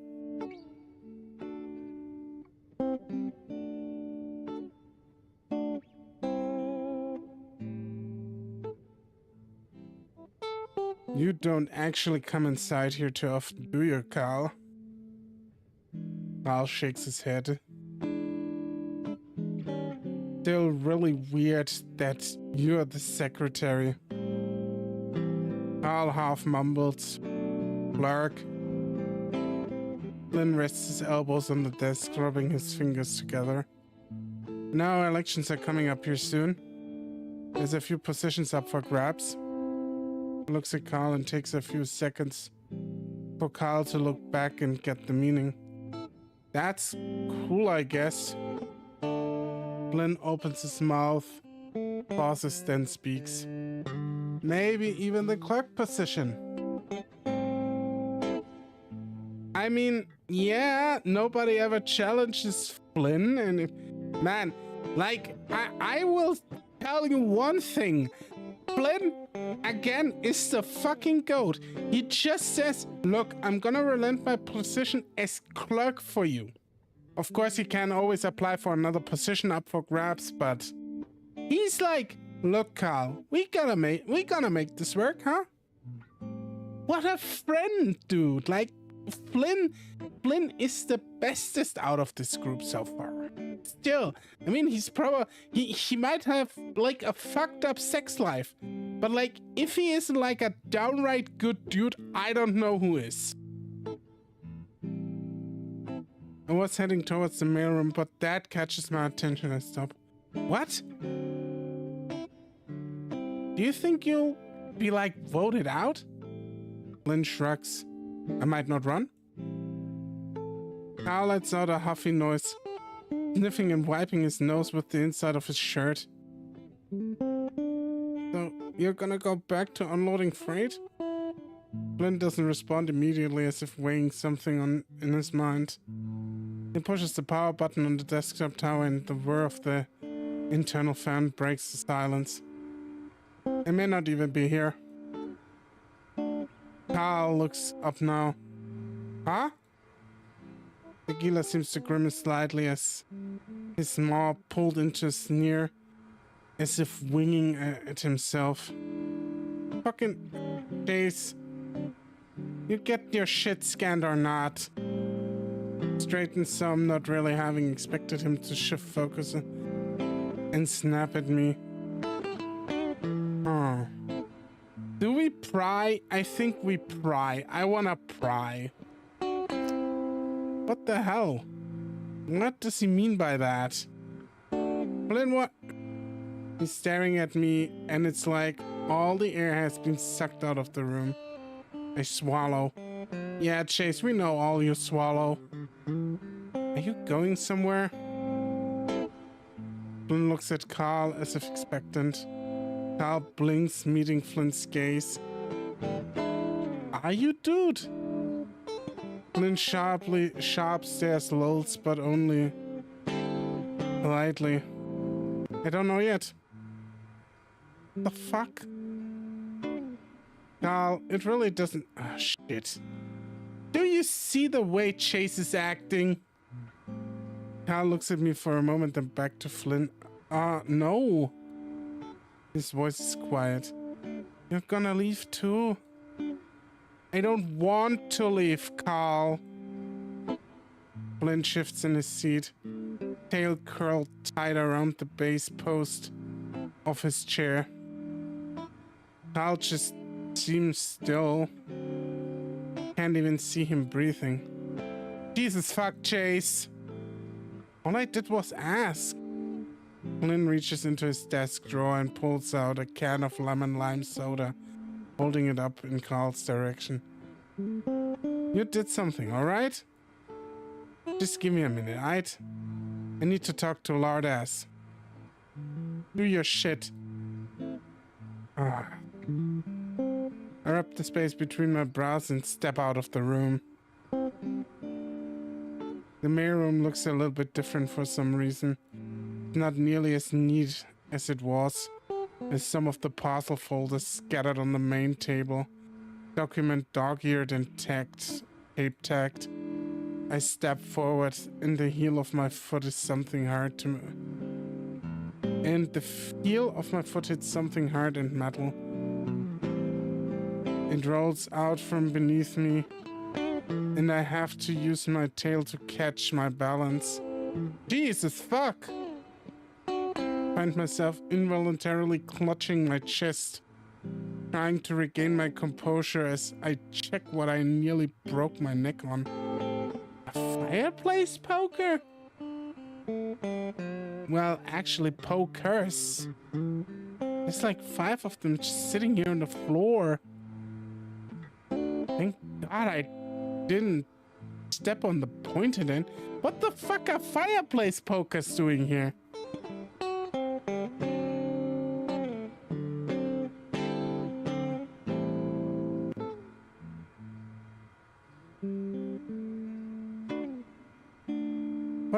What are these even doing here? Yeah, that's what I asked. I step around the pile when I hear the sound of Flynn's raspy voice from the other room. So, I didn't see anything. Feels like Chekhov to me. Probably. Carl speaks next, but this tone is too low and rumbly to make anything out. I remember the other day that while I was working On the computer in the corner, I could hear most of what was being said in the main office. The walls are thin here. Are we listening in, or are we focusing on our project? I feel like listening in. I feel like I want to know what Flynn's up to.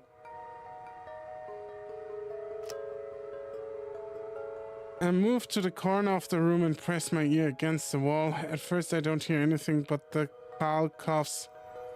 But then Carl coughs and it's like right next to me. Dude, I don't know what you're going off about. Don't bullshit me.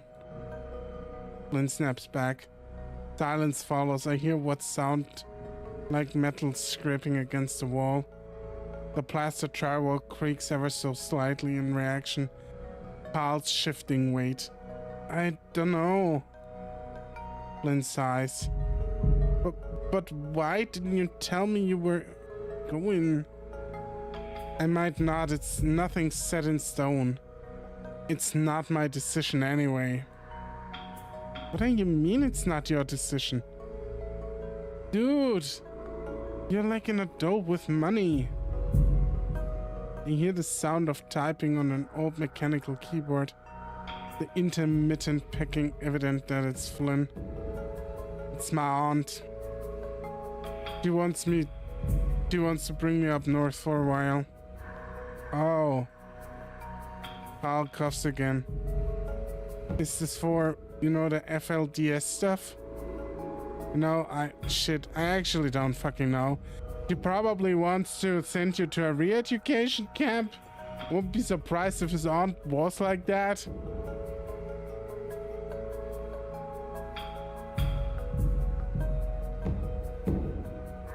And then again, Flynn is an adult and probably could...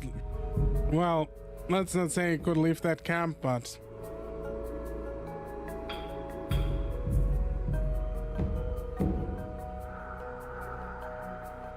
Yeah, it's like Sydney 2 up north. The office chair creaks. Flynn must be leaning back or standing up. She gets all obsessed with shit like she's religious and all that, but she couldn't give two fucks that I like dick. I feel like she does, Flynn. She won't just show it to you. I feel like she really, really does. And I think she's deeply bothered by it. She only believes what she wants to believe in. And a lot of it's shit that's made up. Even more made up, I mean. There's a pause. Not to go full fedora on you. What I'm trying to say is she's been pushing me to leave because she feels like I should. And you're okay with that? She's been saying everything's gonna go tits soon. The air's wrong, something's in the rocks. She's right. She's always right. What? Silence. Not even shuffling of hooves or the squeak of a chair. I hold my breath trying to hear something, anything. All I can hear is the slight ringing in my ears and the thud of my own heartbeat. Feels like minutes pass and nothing happens. Fuck, do they know I'm listening? I quickly step back away from the wall and shuffle back to the center of the table with all the folders. My eyes dart to the doorway, half expecting Flynn to be standing with his blue-green eyes piercing right at me. But there's nothing. I'll have to ask Carl about what this was when he's feeling better. For now, I should probably at least try to focus on the task at hand. It looks like some of the folders I went through are still on the desk. I thought I put those away. Maybe the mayor was checking to make sure I didn't take anything, or was just curious what I was looking at. Well, it doesn't matter right now. I actually cuts down some work of trying to find most of this stuff. I plug in my keychain thumb drive to the printer and begin scanning. I can't help but think about Carl and the print shop while I'm at it. He's basically been on a giant summer vacation for the past 2 years, And no real worries about money or anything. Dude, have you seen how Carl lives? Fuck you, Chase, for just saying that. To go from to having to wake up every morning at 6, then drive all the way to Peyton and do this for 8 hours. I mean, it's easy, I think. No, it's not. Fuck you, Chase. Once you get the basic handle of things, it's the kind of job you can kinda autopilot. I fucking hate Chase sometimes, I really do. You can drift away and just daydream most of the day. I had jobs like that growing up. Hell, I went to Mesa instead of Pueblo. Hell, if I went to Mesa instead of Pueblo, I would have probably ended up behind the till at Leo's dad's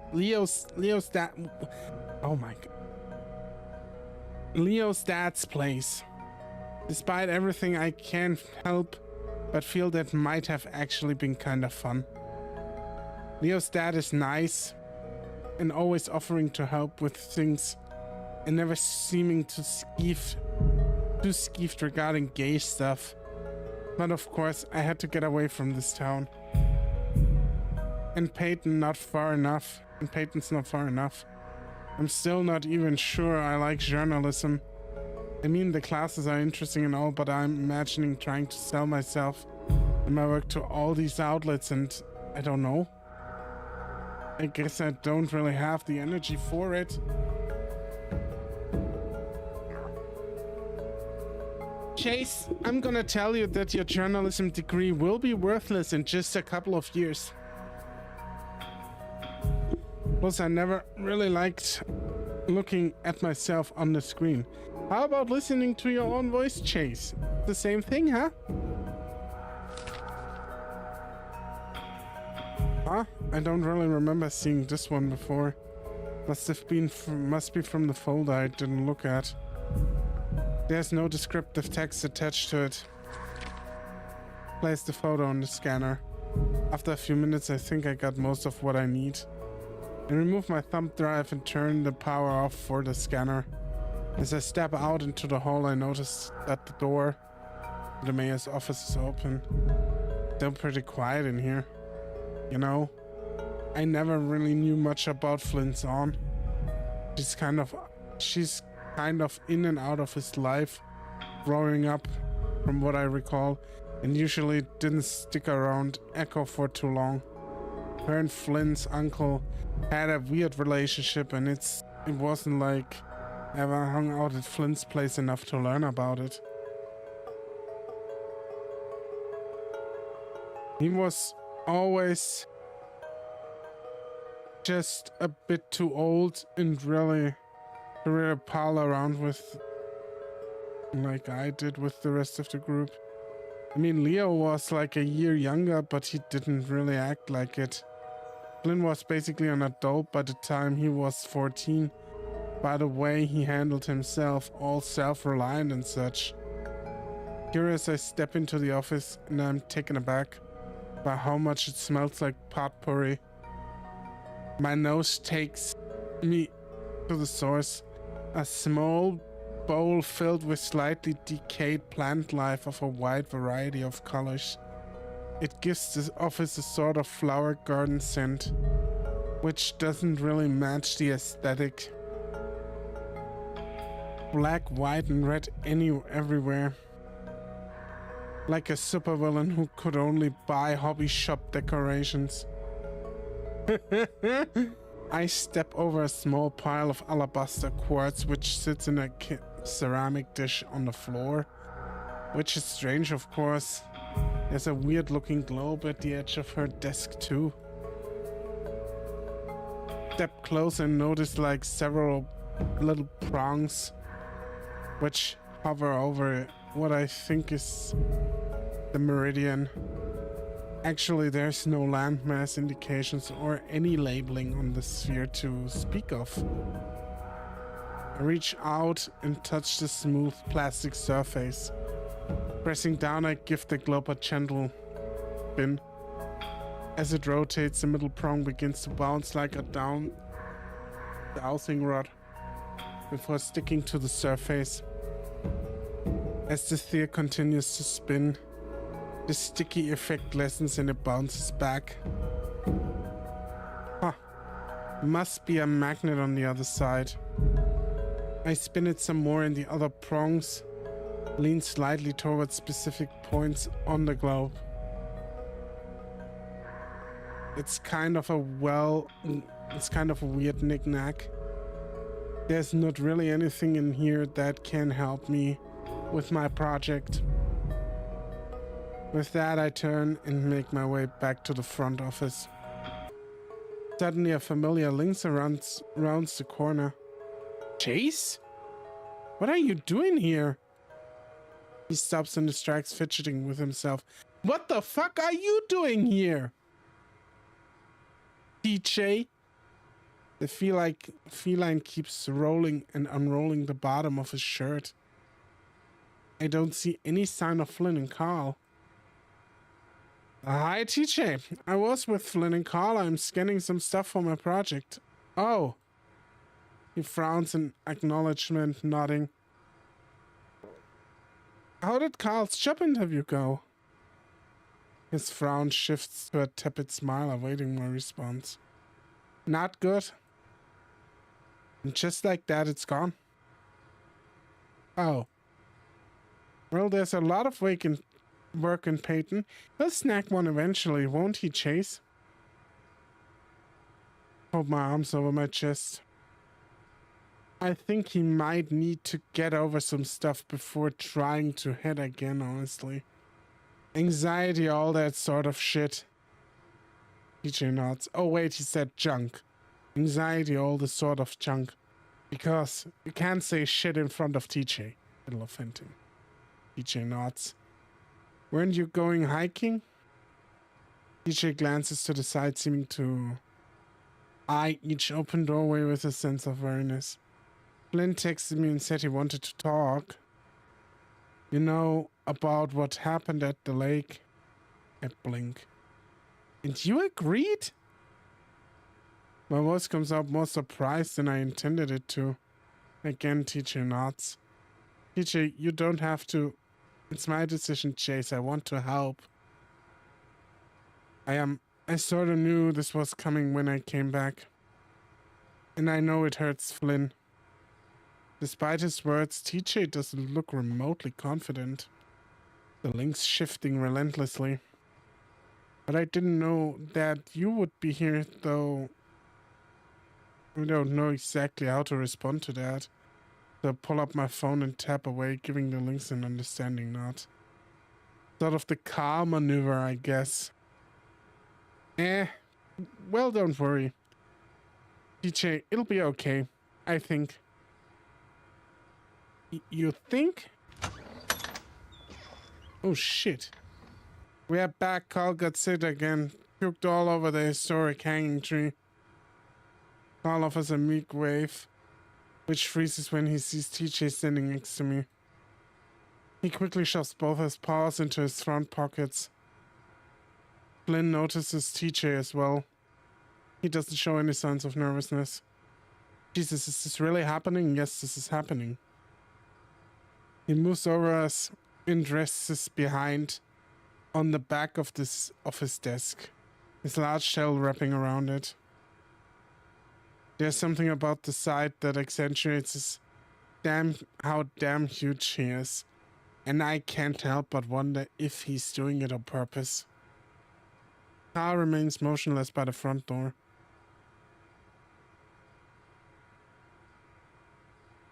He locks eyes for a moment, but our attention shifts as Flynn speaks. Thanks for, showing up and stuff. TJ says nothing. The link's standing next to a small pot, which he keeps bouncing his foot against. I see Flynn's Adam Apple bob, tequila wetting his palate, like his whole damn mouth has gone dry. Meanwhile, Carl looks like he's about to be sick again.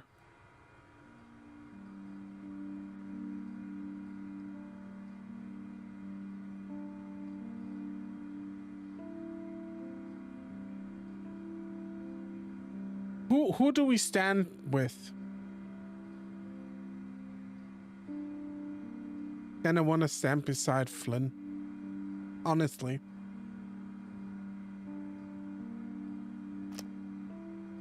I gingerly step over besides the large Gila. Raises a brow as I approach. What's the old saying?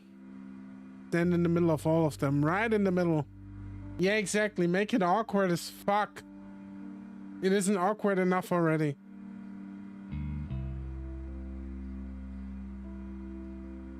Just stand where the gaze crosses, so nobody sees each other. What's the old saying? He may be an asshole, but he's my asshole. Exactly. Chase understood it. He might be an asshole, but he's my asshole. Our asshole. That might have more of a sexual connotation than I intended. Chase, you horny fuck. Regardless, I told Finn I wouldn't stop him when he finally did this. My question now is whether I can manage to keep my word or not. DJ, you can sit if you want. You are what you eat, Chase. Asshole. I don't want to sit. The lynx responds quickly. Want some water or soda? Do you still drink soda, or does that just give you too many health points? I don't need anything to drink. Thank you, though. The feline remains on edge, guarded, seemingly readying himself for the Gila to explode like he did back at the river. Right? So I'll ask you again. What happened, TJ? For some reason, hearing those words again makes my heart lurch within my chest. Of course it does! Of course it does, you fucking little cunt! This is so fucked up. Yeah, of course it's fucked up, because your little shit can come out. Piece of shit, you. And I told you I didn't know.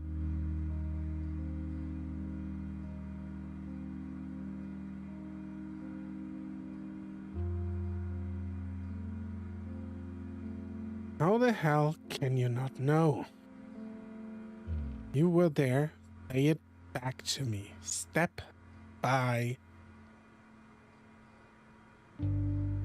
Flynn.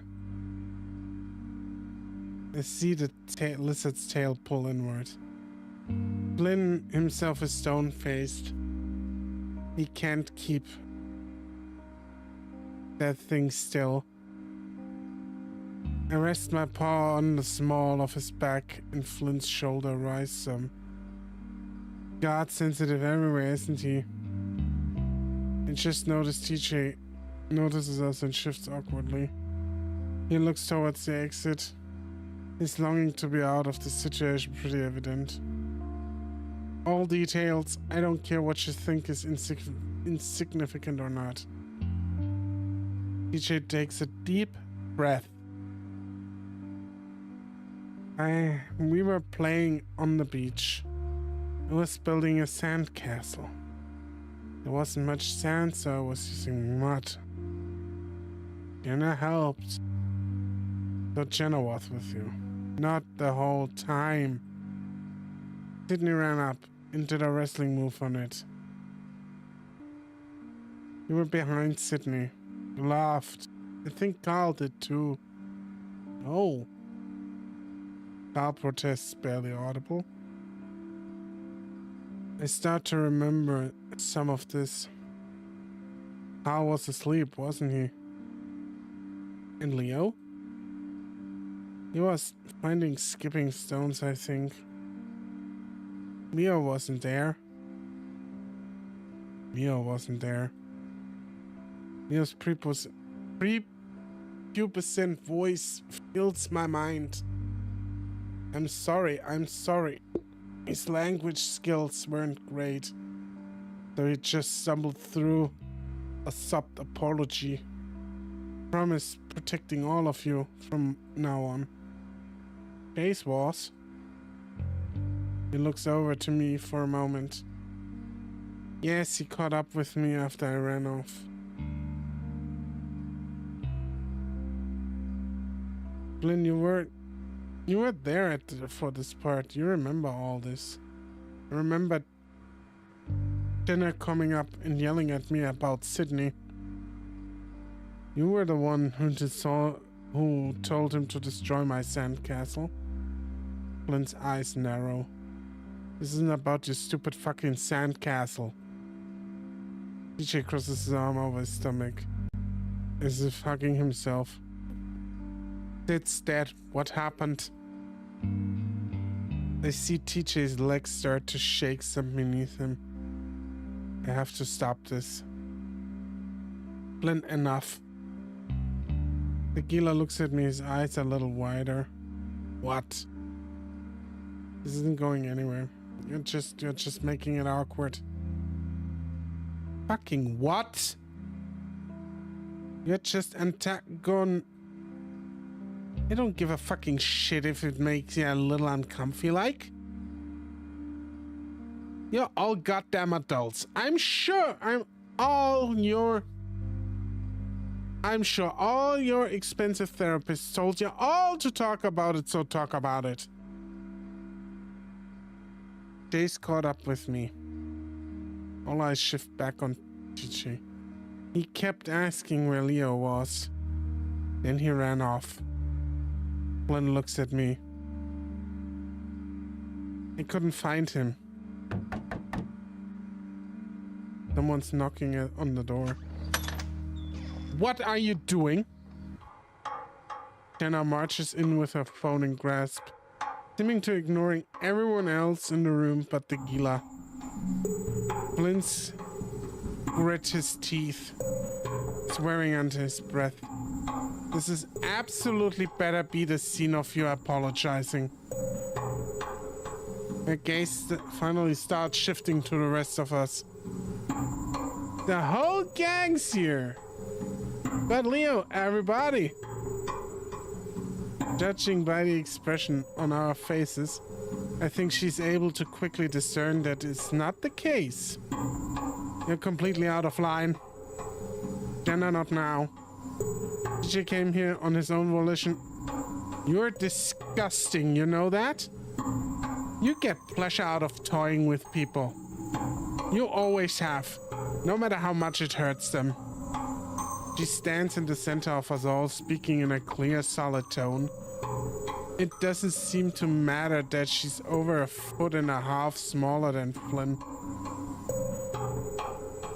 Like I was saying, TJ came here on his own accord. The others can vouch for that. There's only so much that can be of his own accord. When you've been harassing him with text messages all week. Sydney was my best friend and I'm fucking entitled to know what happened. Yeah, the foxy lady's a bit of a bitch. You are entitled to nothing. Jenna retorts quickly, speaking in a tone that's as sharp as a knife. The room goes quiet. Jenna's glare is not wavering from Flynn, who's looking at the floor now. Finally, she speaks again.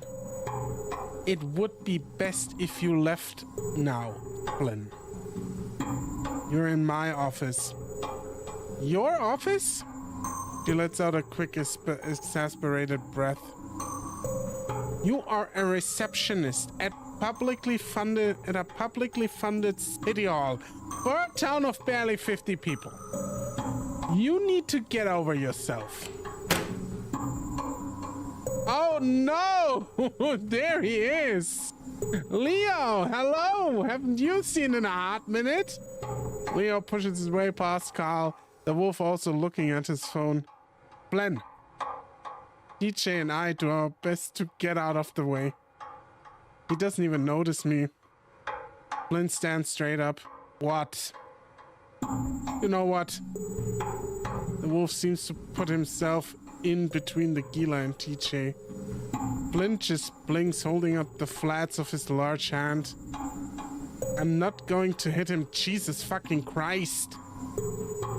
Suddenly he looks straight at Carl. I told you it's a goddamn conspiracy. Jenna lets out a disgusted noise. Is that what you think? Couldn't possibly be your track record of manipulative, self-centered, downright mean-spirited behavior. Everyone is coming into the room right now, Wildfire. Flynn clenches his fist. You all are so fucking quick to damn me. All I want to know is the truth. I feel Flynn's arm bristle against my own. It's like what happened at the river all fucking over again. I lean closer to him, replying back, I know. The truth is that Sydney had an accident and died. And you are completely unable to accept that. You are not the only person who has lost someone. Your way of making yourself feel better is by bringing everyone else down with you. That's unacceptable. You can't let go, can you? Just a total control freak who thinks they know what's best and who deserves what. All you know, we all know you hated Sid the most. Hell, you told Carl you were glad he was dead years ago, and guess what he told me? Carl looks down at his hooves. Jenna's about to speak again, but Flynn cuts her off.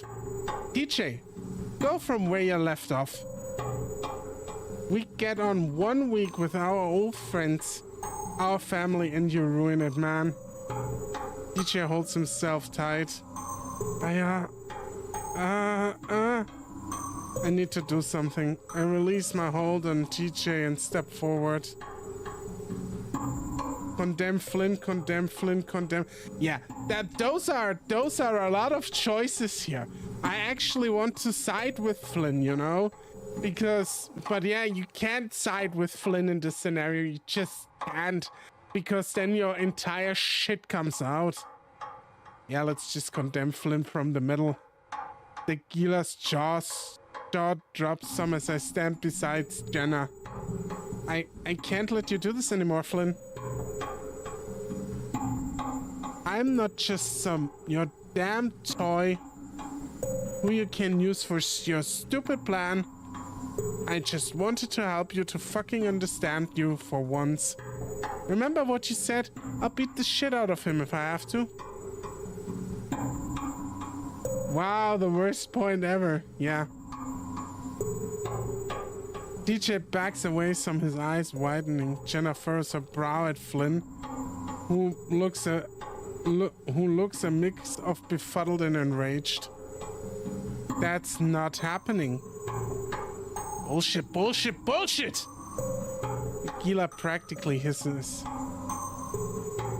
I don't think any of that shit you said about Leo is true either. At first you just kept saying he's changed. And that he... Oh my... Oh shit. Chase is laying in on thick. Fuck you, Chase. Like, really, fuck you. Chase is going right into bottom tier at this point.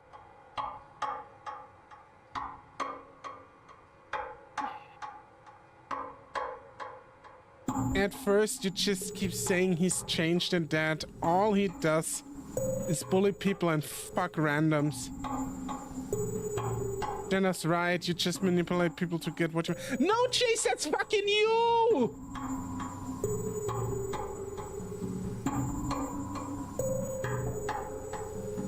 You knew damn well what I was hoping that I wanted.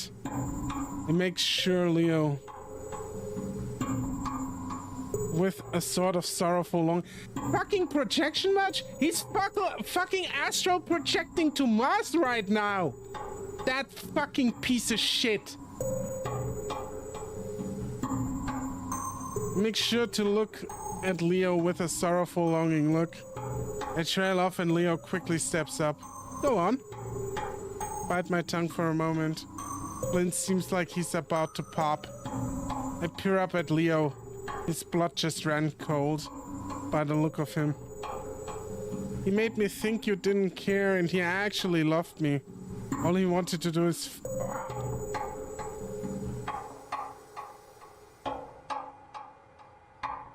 He kept saying I shouldn't see you, that you were dangerous, and I needed to help him plan his interrogate.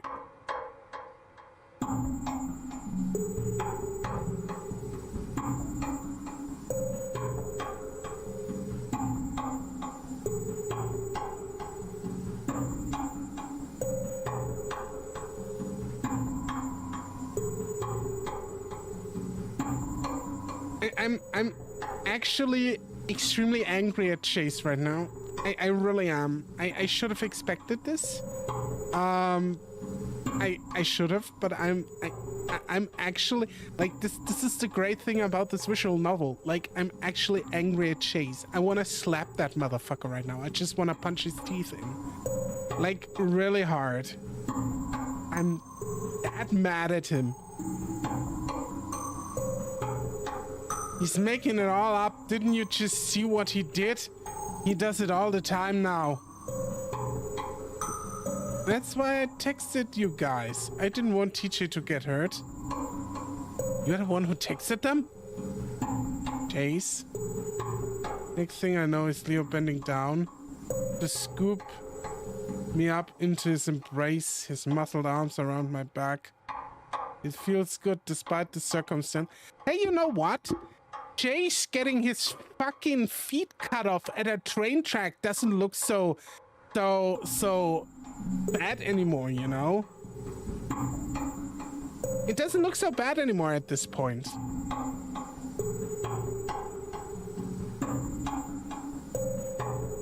It feels good despite the circumstances, and I hug him back. What the fuck, you false motherfucker. Lynn. Jenna, you have to... Just shut up.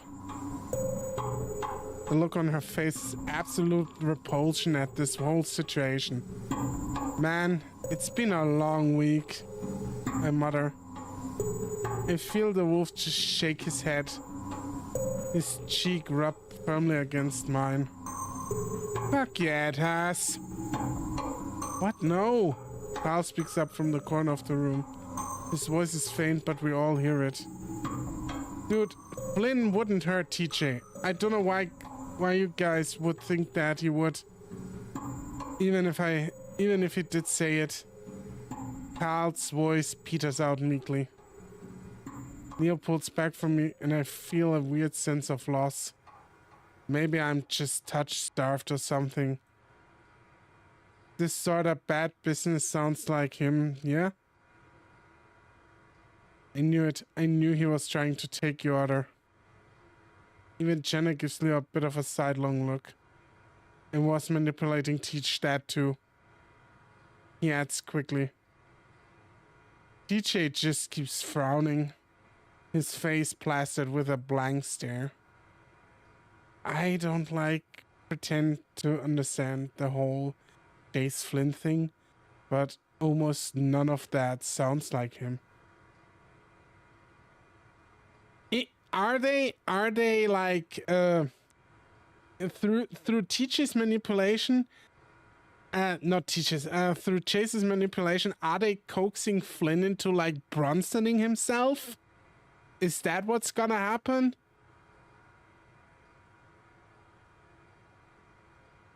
Chase deserves whatever comes to him except for forgiveness. Ooh, yeah, he does. I think I'm some sort of... You think I'm some sort of femme fatale type seducing poor fucking innocent Chase to do my bidding? Absolute balls. Did you? Did I what? Leo says nothing, unable to bring the words out to reality. Shakes his head, and I think I can see his fangs start to bare. Flynn throws up his arms, letting out an exasperated... Yeah, Leo, I fucked him. And he moaned like a bit. Oh. Leo tosses such a fierce slug of a punch at Flint's face. Looks like it vibrates in place. The Gila crumbles to the ground. Leo! Leo kicks the large lizard's waist as he attempts to cover himself, Flynn letting out a choked groan. Yeah, you patchy shit. Who's moaning like a bitch now, eh? Just stop! There he is, our lovely fellow Shadow Chase. Flynn, are you...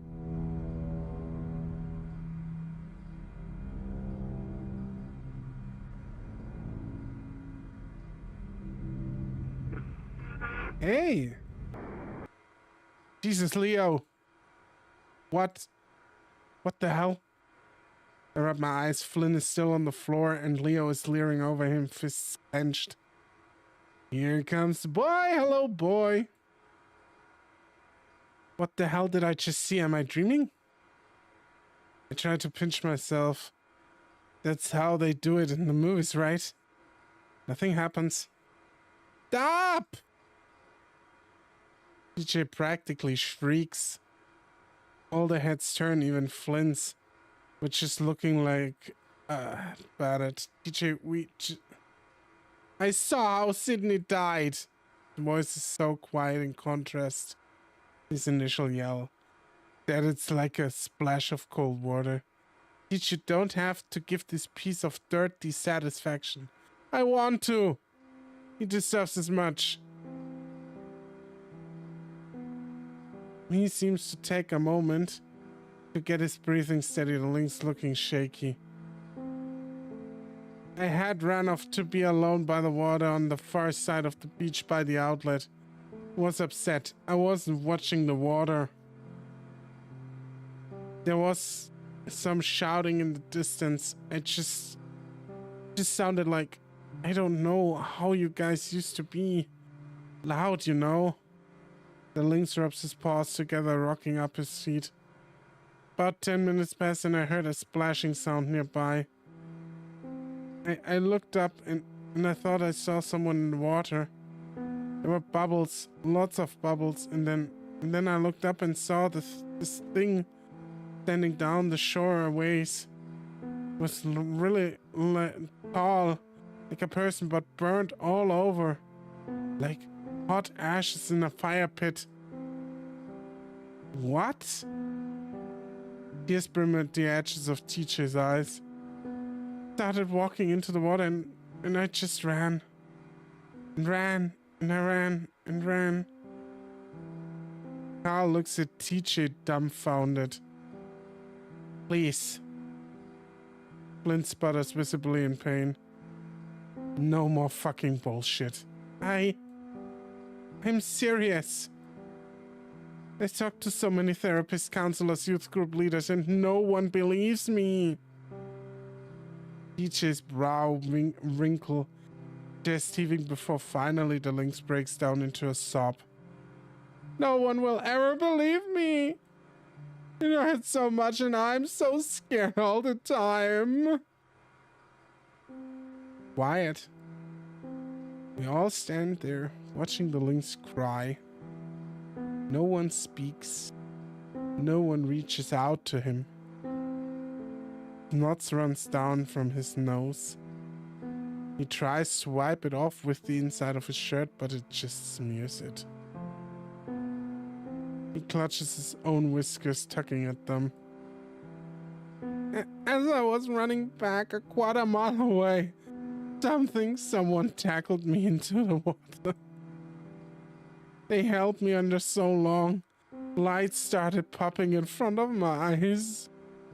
The lynx gestures, opening and closing his paws in front of his face. Everything after that got fuzzier, like I was dreaming. I saw something under the water, in a completely different spot. Two bodies, both brown fur. That's all I could see. Undulating in this constant restless motion. It all comes back so quickly. The sky is overcast, the air crisp. Autumn. TJ's sitting in a daze. Jenna running back to town. Flynn pulling me into the water. Me grabbing onto Nick's scruff, pulling back to shore. Carl sitting on a rock, bawling. Leo starts to do compressions. And Sydney just stares. Sirens, the helicopter rotors, adults everywhere. I'm home. Mom's holding me. Dad puts on my favorite movie. I watch. But still, Sydney stares. Two bodies. Both with brown fur. Slowly I start to feel their eyes shift toward me. All except for TJ, who stares only at the floor and mutters, "I'm sorry." I look to Flynn, Carl, Jen, and Leo. They all have the same look in their eyes. Nothing of malice, hatred, or contempt, but sort of mournful pondering. Both with brown fur. No. No way, Chula. This little joke has gone on too far. Leo looks to the others. Jesus, I didn't do it. Yeah, I know that, Otter. You and I were closer than any people I know, yeah? Leo is so delusional, holy fuck. I would have found out if you did. Are you sure about that, Leo, huh? You can't even find your own dick if you want to pee. I mean, you went through the whole emo phase, bearing your soul to me constantly. You were a whiny, whingy little bastard, remember? He puts on a smile, seeming to shine it like a spotlight on the others in the hopes that it will be contagious. It isn't. EJ? The lynx just sniffs. Why didn't you ever tell the police this? I thought the monster got him. We didn't find Sydney by the outlet, TJ. Jenna looks troubled. More troubled than I've ever seen her look in years. She's always the stoic figure of rationality and taking things apart logically. But now she's just quiet. Glenn and Carl keep staring at me. I know what they think. And it's wrong. Clint gives me a long, blank look before walking towards me. Clint,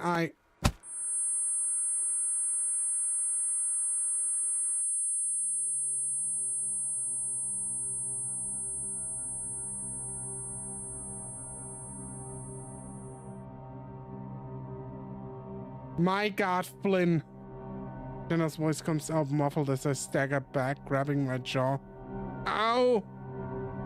It feels like my brain is scrapping to the top of my skull. I just want to lay down and sleep. My knees go weak and I can feel myself teetering backwards as if in slow motion.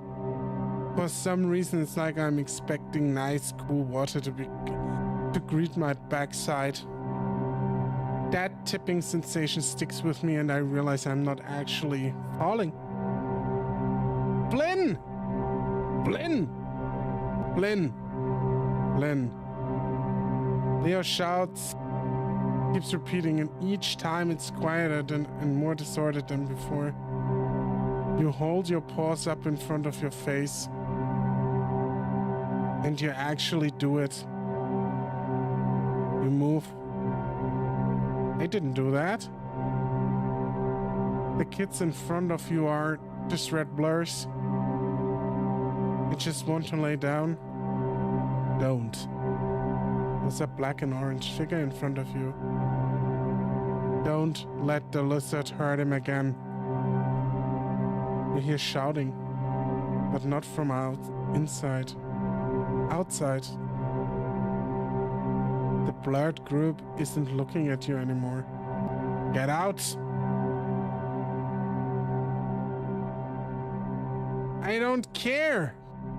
I don't care anymore, you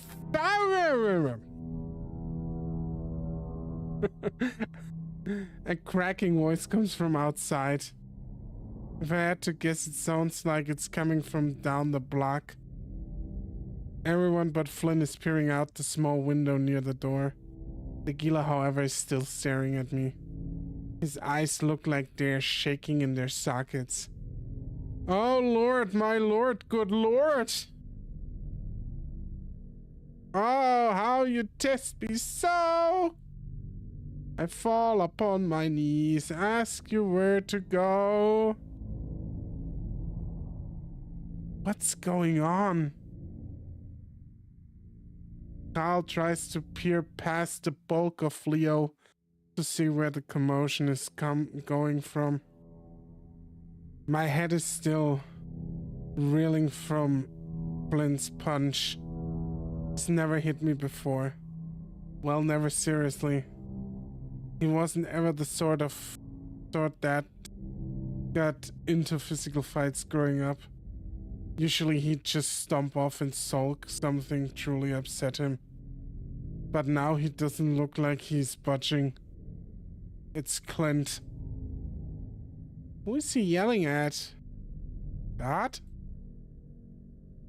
Leo looks over his shoulders, peering at me. You okay, Otter?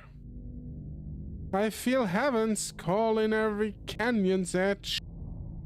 Just past the overlook window.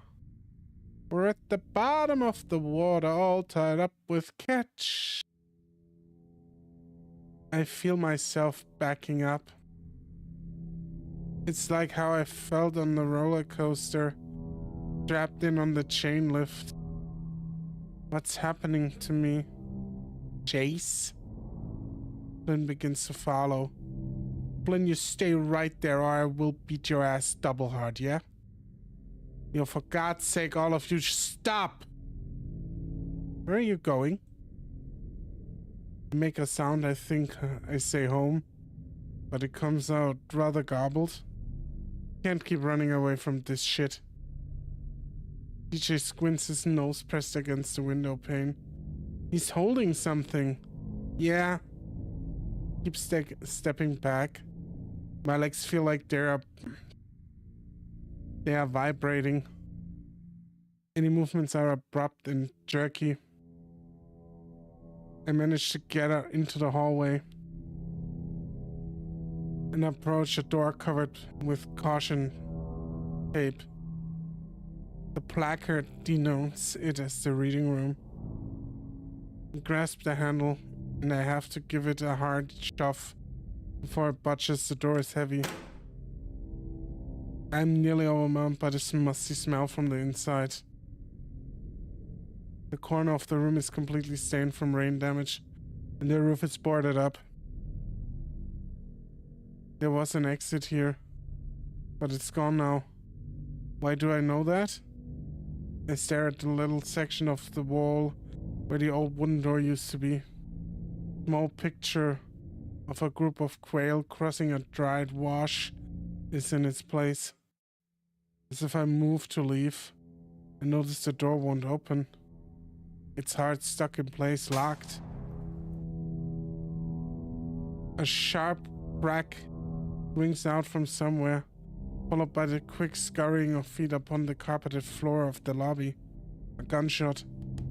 I try the door again, more fervently, hoping that I'm just pulling a call.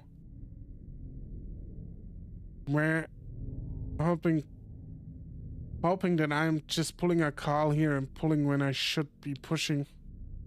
Still nothing. Fuck! More shots ring out, this time accompanied by a dull thud and the sound of stucco being shattered. Those ones hit the building. I get down on the floor, My heart pounding. It still feels like I'm moving in slow motion, even with the adrenaline pumping through my veins. What the hell is wrong with me? I hear the front door open, followed by more scurrying upon carpet. Why the hell are they running outside? I hear an engine start, then splaying of gravel as what sounds like Leo's van drive off. They left me? Even Leo? I crawl on the floor, making my way toward the corner of the room. I pinch myself, trying to snap out of the strange malaise.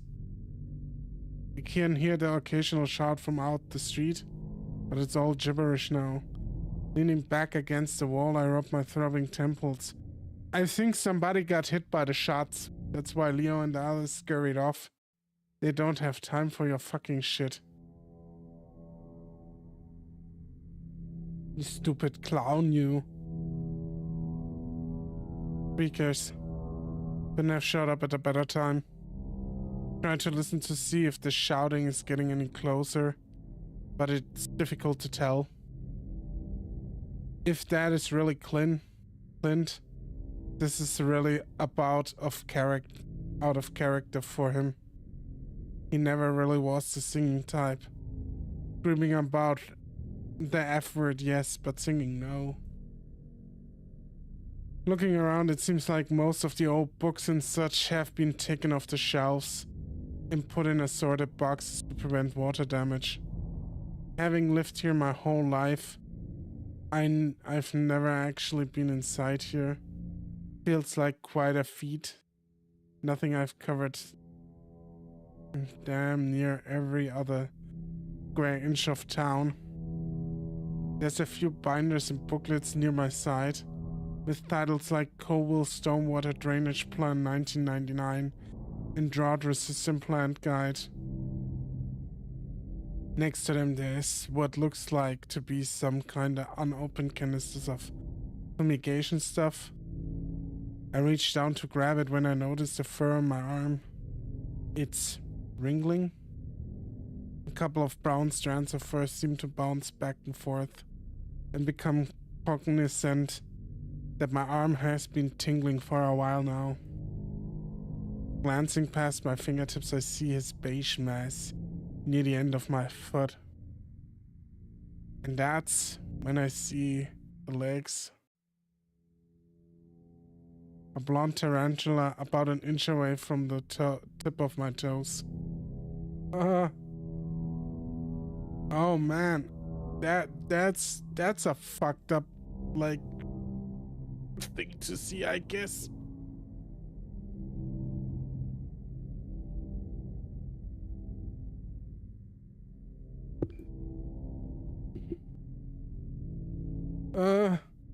My throat closes on itself before I can fully scream. I blink, writhing back. Next I know, it's on my chest.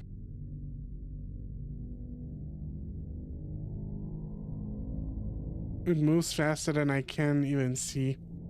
Its pittering legs feeling like they're all over me. I grab the edges of my shirt, trying to fling it off, but it's really my neck. I slap at it, feeling the squish and hearing a very light clicking squeak. The edge of my neck begins to burn, and I pull back my paw to inspect my palm. There's no tarantula.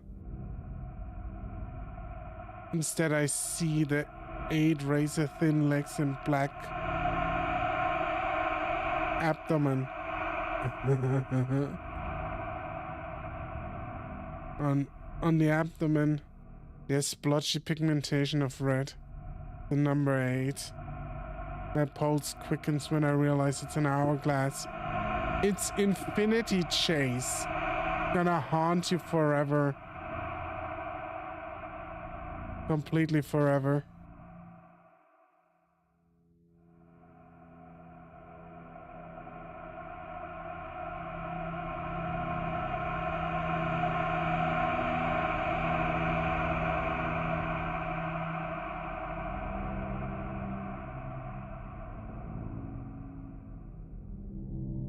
Black Widow. Oh my god. Oh my god, oh my god, oh my god. I look down at my arms again and then realize it isn't moving, just my fur moving. There are little red and black specks everywhere. No! I tear at my own shirt, jumping to my knees and trying to bat at the seemingly infinite numbers of spindly, fanged arachnids. Each time I bat at my arms, more of their guts cover my paws, paw pads and fur, until I feel like my paws are wet. Just not my arms anymore. They're inside my shirt, my shorts, my face. I try plugging my nose, keeping my muscles shut as I roll on the floor, not daring to open my mouth to scream. Fling my shirt off, then I pull off my shorts. I see a webbing nest I had set up on the fabric of my shorts. Oodles of the babies and not so baby spiders crawling out. Naked, I managed to scramble to my feet and run to the other side of the room. I tear at my own fur, pulling out spider-filled clumps in the process, with such ferocity that the skin beneath bleeds. I pull and pull, my vision blurred from my own fear-induced weeping. Then needle-shot sensations of when they bite is the worst part. It doesn't hurt as much as I thought it would, but I can feel it every time over and over again. I pull a large one off my face and throw it on the ground, a scruff of fur and some of my goatee going with it. Dancing up and down, I try to shake the remaining ones, but they cling incessantly. Trying to pull each one off is impossible. They are too fast. Sometimes I only manage to grab a few legs, or the thick abdomen, and the rest of them remains embedded in my fur. Spider blood isn't red or green, like it's in the video games or in the movies. It's a faint blue kind of color, and it feels like it's all over me. I take rapid short breaths, each one more straight than the last. I think Chase is like completely fucking losing it at this point.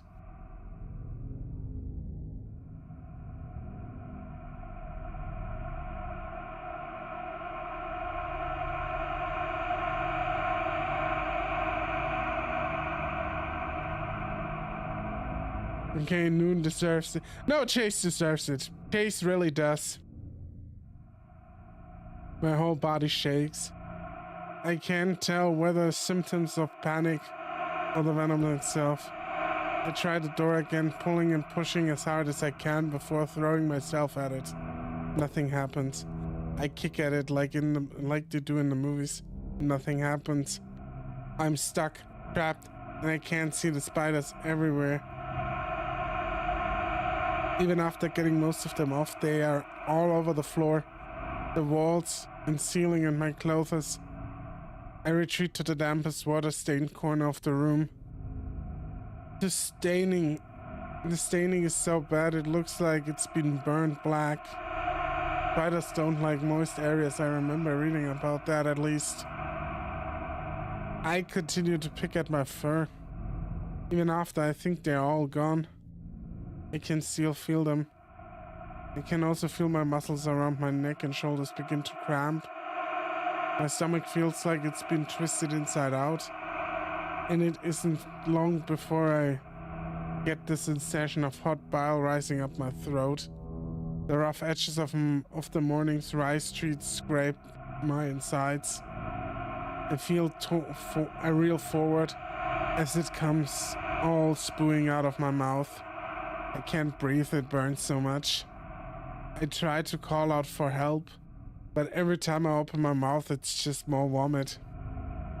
There's another black widow climbing up my leg, but I can't focus enough to swat at it.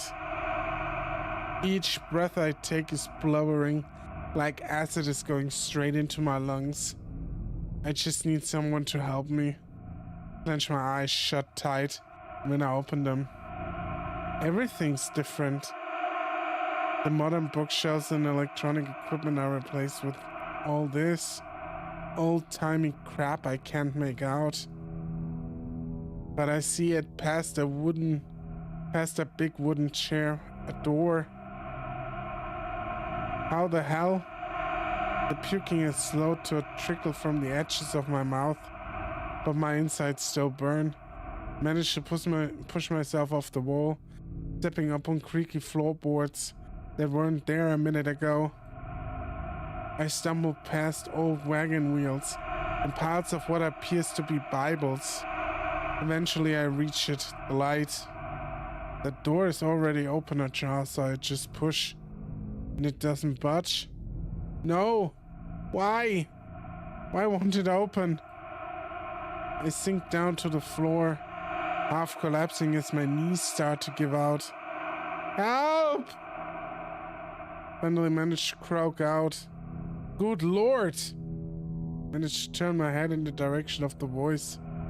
A blurry figure stands in the room, his voice one of shock. Professor Tibbets!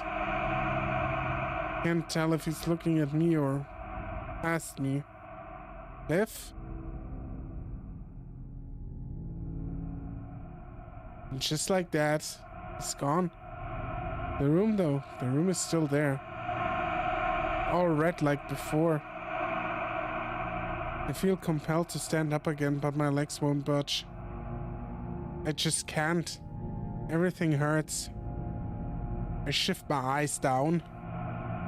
The black widow that was crawling up me earlier is now a blonde tarantula. Why? Why is this happening? Someone. I can't think straight. I just want to go home. Leo! Mom! Help! I miss home. God, I wish I was home. I hate this. Why won't anyone help? Why'd they all leave me? Why can't I get out? Useless. No! Don't tell me that. Just die already. I'm not gonna die. I'm not. The cramping in my muscles is most intense I've ever felt. Like the flesh itself is being peeled from the bone, each nerve ending plucked like whiskers. The tarantula is on my face now, on the tip of my nose. I can see all its eyes, and in those eyes I see the reflection of my own. The dusty blonde hair begins to its dusty blonde hairs begin to shift, dissolving into darkness contrasted with neon orange markings. And then it becomes nothing. I close my eyes and wait.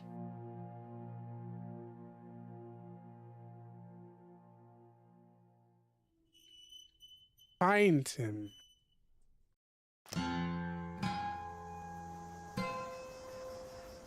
Dead. I sling the bow over my shoulder and set my quiver down on the little yellow plastic table next to me. It's got a little cubby holder in the center meant for storing crayons and shit, but I haven't used it for that in a long time. I approach the target to tear off the photograph printed out the school's library. I remember the librarian giving me quite the look about it.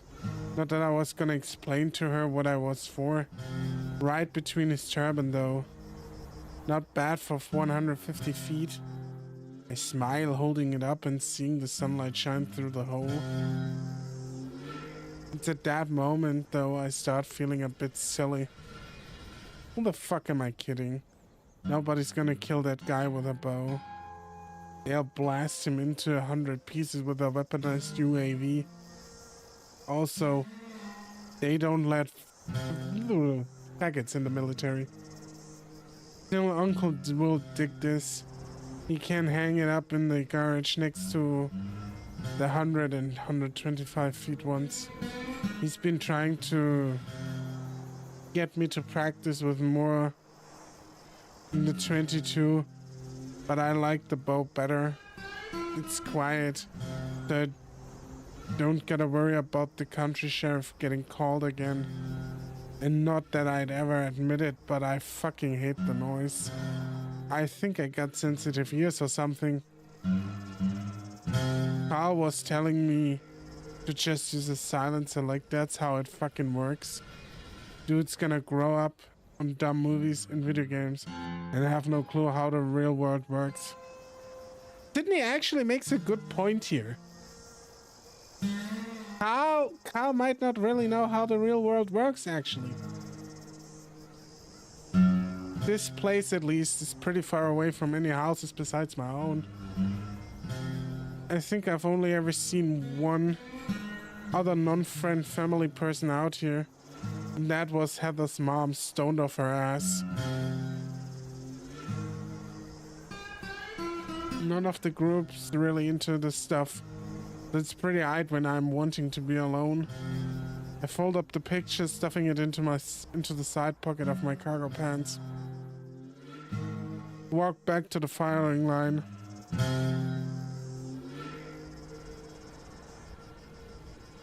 Taking hold of my quiver once again. I draw my bow, readying another arrow. About to fire, though this nearby rumbling sound starts coming from the road up a mile north. It sounds like someone is going off-roading. I squint past the glare of the afternoon sun and spot the pale blue of a truck heading my direction. Through the windshield I spot a familiar, small, tufted face. What the hell? I drop my gear, watching the vehicle accelerate, deaccelerate haphazardly. Shitbird, what are you doing? The truck pulls up and comes to an abrupt halt. I step up to the driver's side window, about to chastise the furry bastard, but the look on his face stops me. I don't see any sort of jest or self-satisfied mischief as the kid steps out. So I was wrong. We are actually playing as Flynn, not as Sydney. So Flynn made a good point about Carl. I stand corrected. I wasn't really yeah, they actually bait and switched me with the uncle thing in the 22. Just shaking wide-eyed blankness. What the hell's going on, dude? Flynn, can you come with me? He's acting weird as hell. Why? Please? I sigh. Yeah, scoot over. No way I'm letting someone even younger drive me around. Just ate lunch and had a shower. Nice. Just a sec. Gonna grab my gear so nobody steals it. Welcome back. Sydney nods. I turn, walking back to grab my cooler, bow, and quiver. I'm guessing his folks are being fucky again. Still, he's gonna get his high tan for jacking their truck. I throw my equipment in the truck bed before opening the driver's side door. Sydney's already sitting on the passenger side. I notice his eyes and the way they look all bleary and pink around the edges. Been crying, goddamn. Wanna tell me what's up? Sydney says nothing. You ain't been killing hookers again, have ya? And now the bitches step out of line sometime and you gotta keep your pimp hands straight. Jesus Christ, teenage Flynn is an edgelord. You gotta keep your pimp hands strong. This is amazing. Come on. But there are limits, little guys.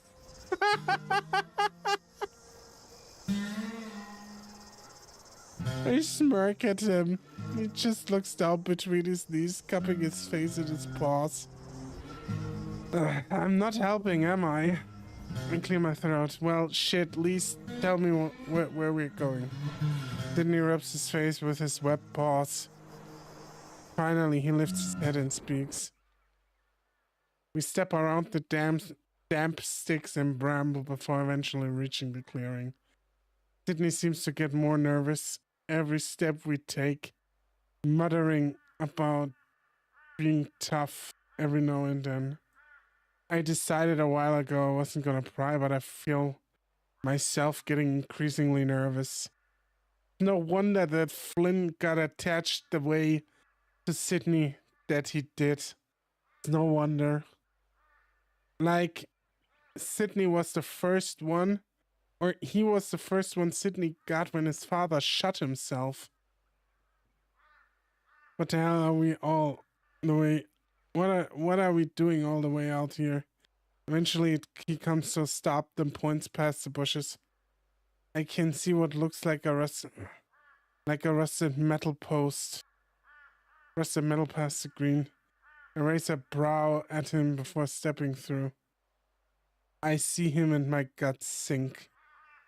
Part of me wondered what could have possibly made Sydney act like this. And thought crossed my mind, but I didn't want to believe it.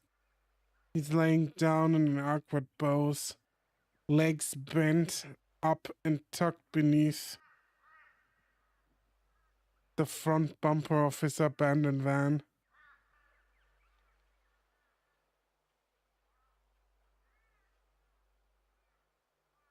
At first I think his mouth is open, but then I realize half his jaw is missing, a clear hole visible all the way through his neck.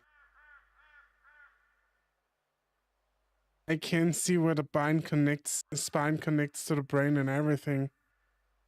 The blood is so dark, it's like motor oil. The words catch in my throat. I'm gonna be sick. I hear crying from beside me and I know he's there. I know he's seeing this too. Okay. Wow. Wow. Really? What did you... It didn't kill him. Sydney steps up to me, a surge of emotions up on his previously blank face. I didn't, I swear. I spot the rifle next to the corpse. It's a 22 long barrel, really awkward weapon to try to kill yourself with due to its length. I turn. The sight of it all making me feel like I'm about to lose my breakfast. Are you sure I wouldn't blame you if you did? I didn't! His shrill yell catches me off guard and nearly lose my nerve. Okay. He took you out here and shot himself? We were arguing and he saw the van and started acting weird. His voice is much higher pitched than it usually is. Sydney always puts on his fake gravelly sort of cadence. Sound tough. He doesn't have any of that now. And sounds just like any other scared little kid. Left me. He came back an hour later with his gun. He said he wanted me to watch him do it. Jeez, like holy shit, Bronson Father of the Year award or what, dude? Jesus Christ. He looks like he's about to hyperventilate. He covers his face with his forearms, whimpering aloud. My head hurts. I take him by the shoulders and turn him away from the scene. Let's just take you back to the truck, eh? I believe you. Sydney's dad was a weird motherfucker. Real grinny, like TJ's folks, but even more completely fucking fake. We all used to go to the same church down in Prior Valley, so he treated me like I was one of them. As of late, though, he'd been acting really strangely towards me. I always wondered if my parents told him something. Fucking doesn't matter now, does it? Let's sit your back down in the truck, okay? It's warm in there. Sydney just nods. We reach the truck and I start noticing little things about that make my heart sink. The pack of Sydney's dad's chewing gums on the dashboard. The Fishbait Pro Game bumper sticker. The Alpine wind freshener that dangles from the rear wheel mirror. All of this shit for a person who's just gone. It's why, like, getting your, like, you know, if you end it yourself, basically, is always really hard because you're just poof gone. And in like everything, you're not ready. Like no one around you is ready. That's why it's so horrific. I put the keys in the ignition, then turn on the heater and radio. All the antenna picks up. Out here some twangly country stuff. I step around the truck bed and unzip the plastic cooler I've got. I had all the jerky from earlier. All that's left is a couple of lemon lime sodas. I take one and hand it to Sydney. Here, drink this. His parents never let him have soda. I sort of expect him just to hold it and keep staring ahead blankly. But he actually pops the top and starts glugging it down. There's more in the back if you get thirsty. Yeah, they're gonna think I did it, aren't they? Who will? Everyone. They think I'm a monster. I open my mouth to dismiss that, but the more I think about it, the more suspicious it all look. Not that I doubt Sydney for 1 second. He wouldn't lie to me about something serious like this. But the cops? Dude, Sydney. The angle of the gunshot. He looks at me with big eyes welling up. It looks bad, like he couldn't have. I didn't want him to do it. I tried and tried and tried. I talked to him for hours. I kept trying to pull it away. He wouldn't listen to me. He just kept talking. I resisted the urge to muffle him as he begins to scream, looking around nervously. I don't think many people come to this part of the state land. Instead, I place a hand on his back, rubbing gingerly. It's okay. It's okay. I thought if I yanked hard enough. Snot dribbles from his nose, which he wipes quickly on his jacket. He just shakes his head. It fired. Fuck. I feel my gut twisting at the prospect of what I'm about to do. It's like my insides have gone cold, as if the thermal padding in my clothes were gone. I'll take care of it. What do you mean? I'll, bury him. Anyone asks, you can say you were hunting down the pass. We were hunting down the pass a couple miles here, and he stormed off. Will anyone believe that? More than what really happened. My tone comes out more curt than I intended, and Sydney begins to bawl again. I kind of want to cry too. Squeeze Sydney's shoulders before letting him go. As I turn and head back to the van, and it's like this physical sense of dread is hugging me the closer I get. What fucking else can I do here? Turn Sydney into the cops? They won't understand, even his mom wouldn't. She'd probably blame me as the bad influence that caused this to happen. As I near the abandoned van, I try not to look at the body. I just gotta find a good spot to start digging. There's two pinyon trees at the bottom of a nearby hill that are surrounded by thick undergrowth. That'll have to do. I just wish I had a shovel. Regardless, I begin to dig and dig and dig. I pull mounds upon mounds of soil out of the bare hands. Worms, spiders, other sort of creepy crawlies that probably make Chase freak out are everywhere.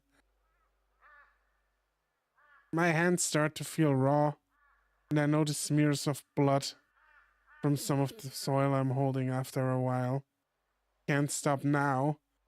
This is already too suspicious. Hours pass. My aunt and uncle are probably wondering where I am. I don't know what I'm gonna tell them. The truth? No. I'll just sneak in and act like I'm taking a shower, change my clothes, then wash them when I get the chance. I think I finally am deep enough. My arms are numb as hell. I glance up the hill and see the very edge of Sydney's dad's foot. Just just need to get it over with. A quick tuck and haul, and we'll be home free.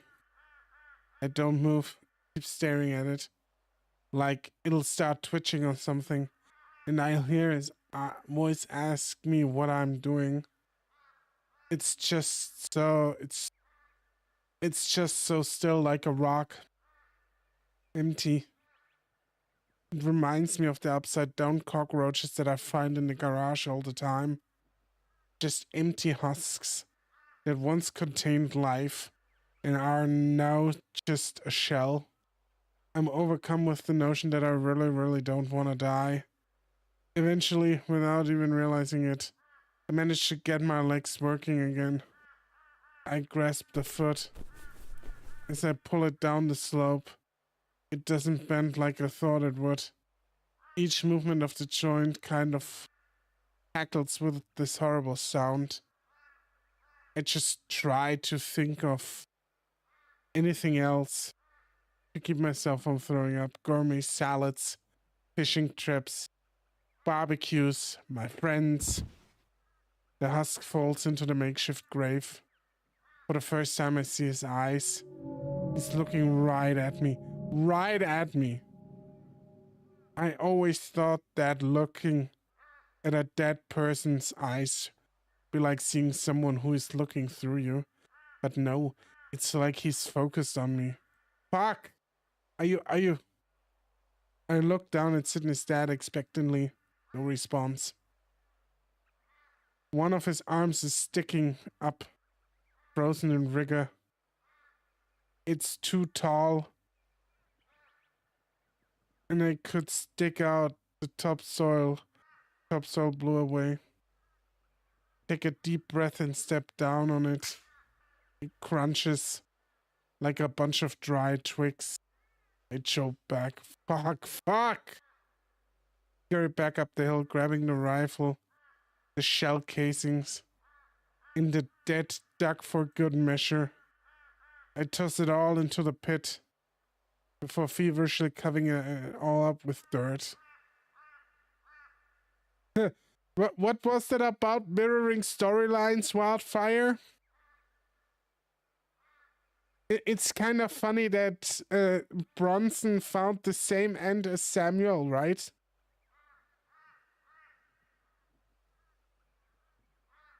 It's at that point I noticed Sydney standing nearby, clutching onto a tree like he's afraid he'll blow away. His brown cheeks are fur matted with tears, and he wrings his heavy tail like a wet cloth. I make sure to cover the face as fast as possible, though I still think Sydney saw it. I wonder if he thought the eyes were looking at him too. I scooped the last mounds of dirt on top, wiping the blood off on my jacket. I'm panting. Sydney looks from the grave to me. He opens his mouth, pauses, then quietly mutters, "Thanks, Flynn." I don't know what to say. Yeah. I nod for some reason. I managed to look him straight in the eyes this time. Where do we go from here? Something happens. Something on his face. It's like he's not himself. We'll be okay. We are tough. None of this matters. None of this matters, huh? The van jostles and teeters as it careens down the dirt road before the turnoff to Wilma Bend. All this bumping and speeding is making my head hurt. Something fierce all of a sudden. Leo, slow down. The Red Wolf keeps looking over his shoulders as he drives as if afraid he'll see Clint sprinting at us. Turn up here. Your place? Yeah, it's closest. I can't believe we left Chase behind. I told you he bolted out the back door the first chance he got. I didn't know City Hall had a back door. There's silence for a moment. I say nothing. I've never seen him get like that before. Wait, are we playing as Flynn? No! How cool is that? Probably just for a little bit, but that's really cool. The change in perspective. I've never seen him get like that before. Ooh, Clint or Chase. Shut up, Flynn. Fuck you. I feel a pinch on the back of my neck. Then I haven't grasped me hard. Enough, I'm serious. I reel forward, managing to wriggle free. Okay. Leo snarls like the feral tit dirt he is. He's livid and still batshit under Chase's influence. Leo pulls up the driveway, and as the van stops, he's already out, storming his way to the door. I need to piss. Locked. Leo turns to the front door handle, and to my surprise it opens it up and steps right in. Or not. I step outside, stretching my limbs. There's not much room in Leo's mommy missile. For someone like mommy missile? My mind's still buzzing, trying to comprehend everything that just happened. Chase that fucker. To think I'd been fantasizing about him non-stop for the past goddamn week like a horny 14-year-old. He sabotaged the whole thing, making me look like some kind of calculating sadistic rapist. And nobody else when his face changed. And nobody else noticed when his face changed. Every time TJ and Jenna pass along beside me, both looking a mix of weary and exhausted. I wonder how much of this shit they believed. They are so gullible to bullshit coming from a whimpering face after all. Carl follows suit, clutching his phone in his paws but not looking at it. Maybe not all of them though. I shut the car door and head in. I enter the dry heat and the dry heat feels so good on my scales. I let out a big sigh, remember? Taking a moment to just not think for a while and ignoring the stares in my direction. Flynn? The moment lasts less than 5 seconds before Jenna interrupts. Yeah. Do you have a landline? We are trying to dial the sheriff, but none of us can get any reception on our phone. It shows bars every now and then, but then drops shortly after they appear.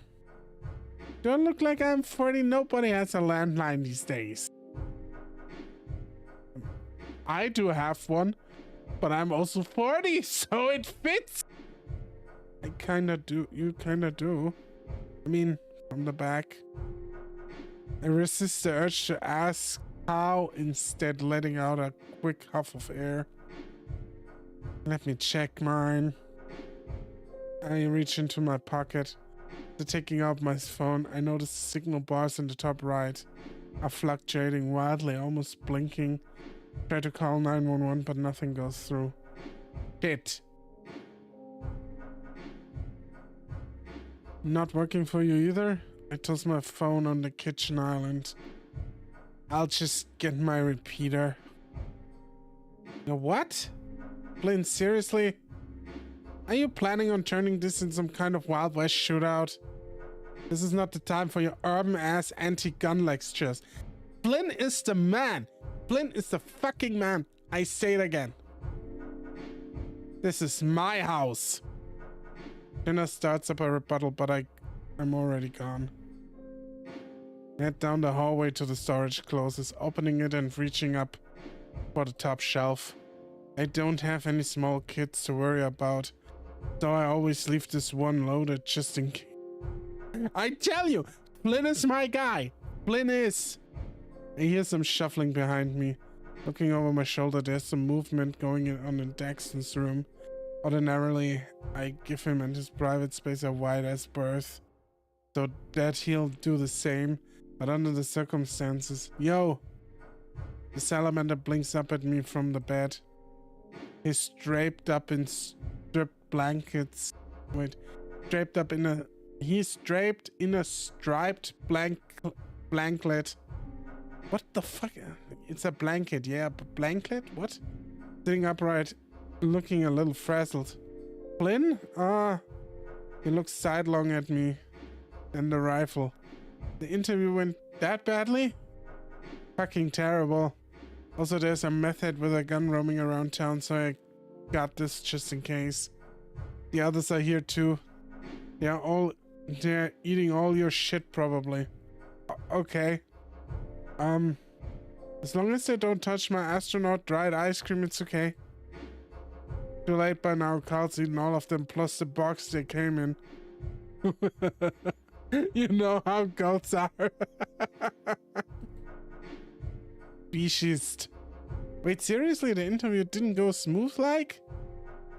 I wasn't fucking kidding when I said that. Daxton frowns. I'll talk to my cousin. Make up some excuse or something. You look like shit. What? He blinks and rubs his eyes over his smooth face. Oh yeah, took a nap and had a real strange sort of vision dream. Been having a lot of those lately. I noticed a pen and paper in his lap, plus a notebook filled with rapid scribblings. I needed to write everything down, otherwise I'd forget. You know how they are.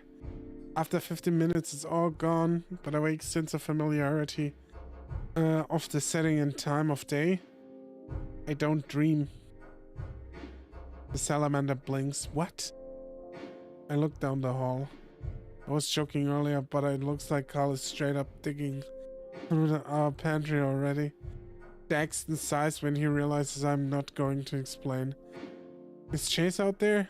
I talked to him about all of this stuff yesterday at the party. What party? The group they had, a cookout thing at Chase's place, and Carl invited me along. You didn't know? Fucking figures. Feel a bit like I'm boiling inside, though I keep a straight face. No, I didn't care. Also, the Musk shit isn't here. Oh, can I tell you about it? Look, I don't. It'll just take a minute. Dax, I'm distracted as dick right now. You're distracted by dick? Ass.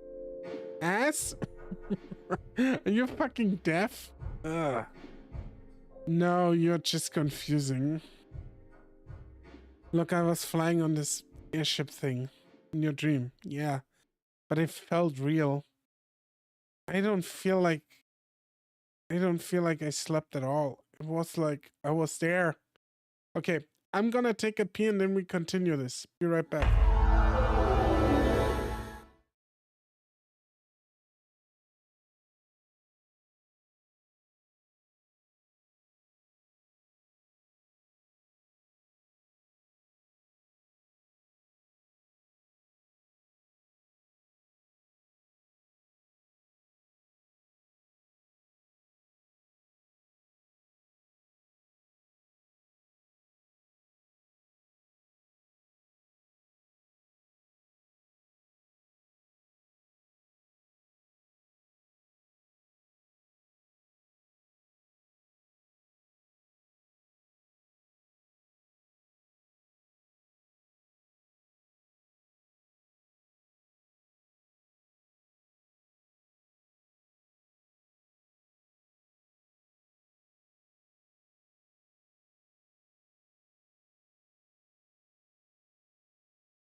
Ah, yeah, my ass is back. Let's continue.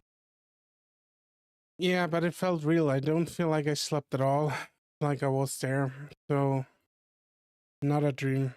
Not a dream. A vision, spirit-esque, out-of-body experience, whatever the hell you want to be calling it. I lean my rifle against the doorway, crossing my arms over my chest. I could smell the metal of the cockpit and I could feel the leather of the chair. I was flying over this giant body of water. I don't think I was. It was an ocean though. Stares at the tips of his webbed feet, poking out from beneath the blanket, as if they would remind him of something. It made me nervous because I wasn't good at swimming. But I'm great at swimming. I'm a goddamn salamander, yeah. Something went wrong with the pulse drive and I started losing altitude. Eventually I hit the water and had to evacuate. Everything just sunk instantly. I didn't have time to grab any gear. It was just me in the middle of the water. No land in sight and little chance of rescue. The salamander begins to wring his own wrists. His tone of voice serious despite the absurdity of all this shit. All I knew how to do was doggy paddle. Remember being really scared and missing home. Tried slipping off my clothing to make myself more buoyant, but it didn't work.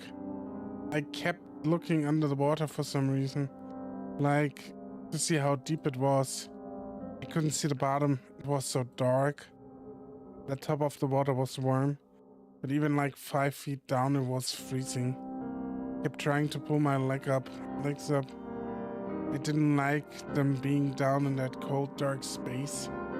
It was like I was afraid something was down there, even though it hurt my eyes. I wouldn't stop pushing my head under to look, to be sure it was safe. He peers up at me, a strange sort of expression on his face I can really name. Just as it was getting dark, I glanced down into the depth and saw orange and black. It was you. I crossed my arms a little tighter, my frown deepening. You were so far down, I could just barely make out your general shape in your eyes. They were hollow, empty, nothing. Are you dreaming from different timeline, Dexton? Like, is this happening on a different timeline? Is that it? Did somebody find the fucking body?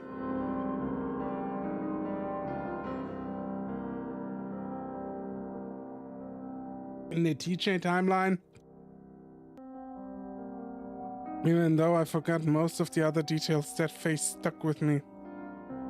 I unconsciously rub at my own eyes. Still there as far as I can see it. I was terrified, but there was nowhere I could swim. I was so afraid. I was afraid if I started kicking it. If I started kicking, it would get the thing's attention. Despite everything, after a few minutes, I looked again. At first, it was just empty. But then, this huge head just emerged from the depth. No eyes and a gaping mouth where a muzzle should be. The whole water goes cold and I woke up. Dexton needs his blanket, looking a mix of deeply uncomfortable and relief to get it off his chest. Still, I stare blankly at him. I don't have a fucking clue how to react to this. Sounds like something for a head shrink to unpack, cause fuck knows I'm not gonna try. Dexton leans his head back against the wall. Thanks anyways. Yup. I look down the hall again and see Carl chewing on what looks like a dehydrated Neapolitan bar. Carl's eating your shitty ice cream that you like. For real, by the way. What? Oh, god damn it. Oh! The ram stuffs his mouth full of the crumbly stuff. Worf! Jackson peels off his blanket, marching up to the kitchen in a huff. I sigh, shaking my head, as I pick up the rifle and plop myself by a window in the dining room. DJ most surprised at the weapon in my grasp. The Link's actually stepping back. Jenna puts her phone down and Carl stops his apologizing to Daxton. At that moment, Leo steps out of the bathroom. He doesn't move. He just looks at the rifle, then me. Oh, what the hell? These idiots act like they've never seen a gun before. For fuck's sake! Bring the rifle up to my chest. Y'all don't gotta worry. I just have this to shoot you all for treating me like this like shit all these years. Smirk, snickering some. No one else is laughing. Even as I peer to Carl, he just looks down at his noose. What's a fucking joke? So Flynn, this is the first time where I just tell you, like, you can make jokes about that, right? But not if you have an actual gun in your fucking hand that's loaded. Because then it is kind of weird, you know? I am joking. You guys are so stupid. Way to go, Flynn. I turn, shifting focus to the outside. Nearly nightfall now. Everything looks normal. There's some smoke way off in the distance, but it's too far to really be of much concern. Just got off the phone with Jace, he's fine. What? Managed to get a call through? Let me see. He walks up to the wolf, and before he has time to react, she swipes it from his grasp. The fox squints at it for a good 5 seconds before handing it back to Leo. This phone is out of battery, Leo. No. Yes. She sighs. TJ and Carl exchange looks with each other. None of you are making very funny jokes this evening. Let's just make some dinner instead. We are not going to talk about what happened? I'm sorry right now, I just want to eat.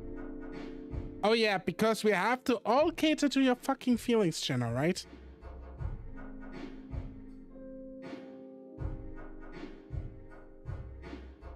There's a lot here to unpack, and I'm not saying that it shouldn't be, but we can do better than what happened earlier. I find myself actually surprised. I never would have figured I'd hear those words from Jenna, especially with TJ around. Leo, meanwhile, just looks confused. He's frowning to himself, looking around as if lost. Then all of a sudden he blinks once and smiles. Food sounds great. For a brief moment his smile shifts to me.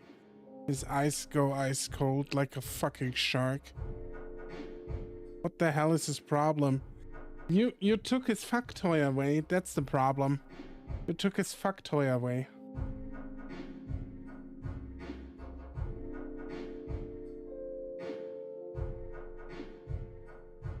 I'm the goddamn victim here. Not that I'd ever put it like that. I haven't exactly grocery shopped to host a party of Jackson stops starting to count all of us. 6. The salamander opens the fridge, staring into it as if looking into a particular deep canyon. We got leftover salad, some fruit, cream cheese. There's frozen bass in the fridge. I glance over and a few of them grimace. Of course. We got a blender. We could make some smoothies with the kefir yogurt, milk and fruit. Maybe a side salad with it? I mean, I'm assuming y'all have been just quaffing down the local diner junk all week. That might be nice. Carl, TJ, and Jenna exchange looks with each other. Meanwhile, Leo, meanwhile, looks to be tapping at his phone occasionally, looking out the window. That'll work, thank you, Daxton, and apologies for all this. I didn't say it was fine. Some of that's my shit. Daxton gives me a dull look.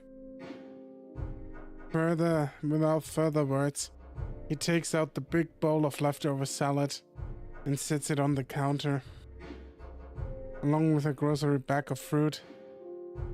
I feel my teeth start to grit, so I shift my focus outside again. Still no sign of life beyond the usual distant spots of lights, each coming and going down the highway around the canyon. The smoke I noticed earlier rising up near the rest looks like it's billowed higher though. Despite everything, it's actually sorta nice out. The temperature is okay, with some light cloud cover that only partially veils purple-orange hues of the dusky sky. It's the sort of night I usually like to spend outside on the porch, drinking tea and whittling on some balsa. Daxton's usually quiet, cooped up in his room with his fantasy shit. I don't know how I feel about the music he usually has playing, but it's not bad. I think 30 miles away, Peyton's bustling with 100,000 people all enjoying their Saturday night. Hell, back in the day, it used to be a tiny ranching community that serviced Echo, kept everyone fed and such. 30 miles in the other direction, you've got the rest. Population keeps dwindling from that place too, no matter how much the money the feds give him to live there. All the young folks just pack up and get out while they can. The rest generally don't do that hard. Yeah, because that's how it is, you know.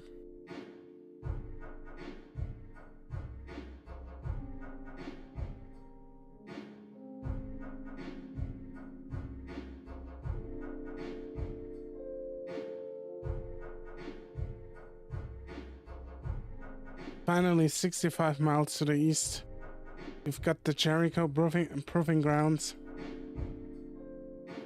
Remember back when I was a tweeny little jarhead, buzzing to my uncle to take me there. They only did tours twice a year and there's a huge wait list. I had expected there to be a giant hole in the ground, the size of Echo Canyon, but there's pretty much nothing.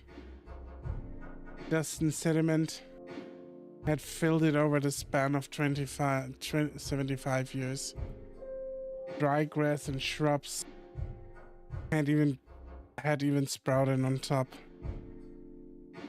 All that was left was just a torn up hunk of 3-ton cylinder that burned so hot the metal liquefied and pooled beneath it.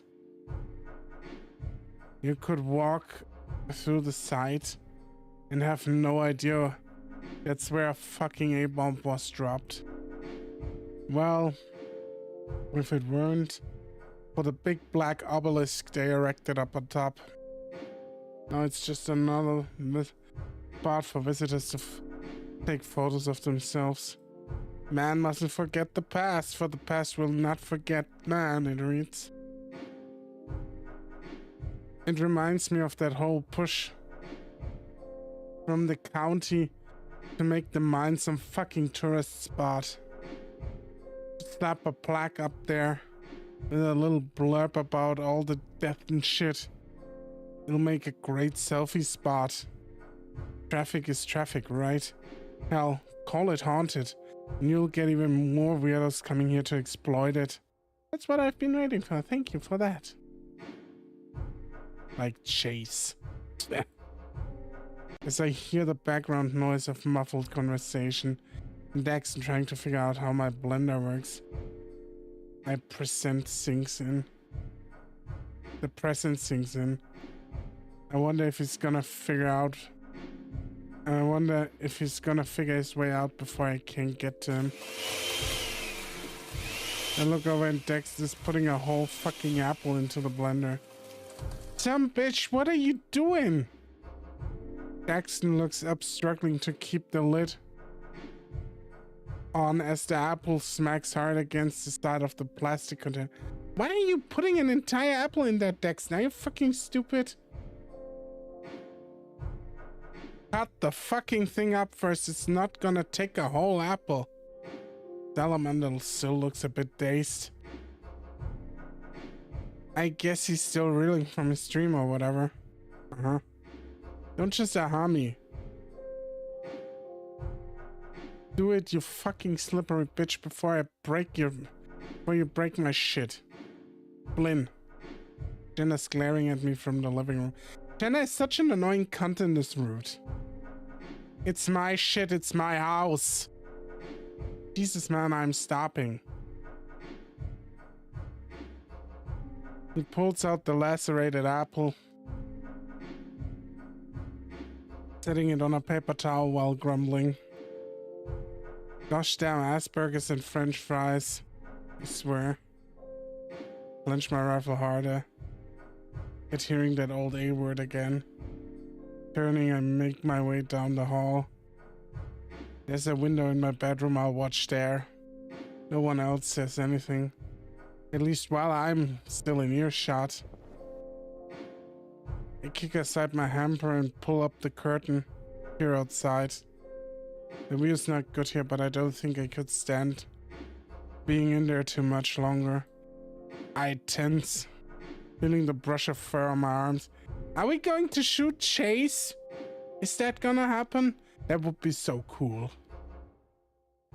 Carl standing next to me, some freeze-dried ice cream in his grasp. Jesus, when did he get so quiet?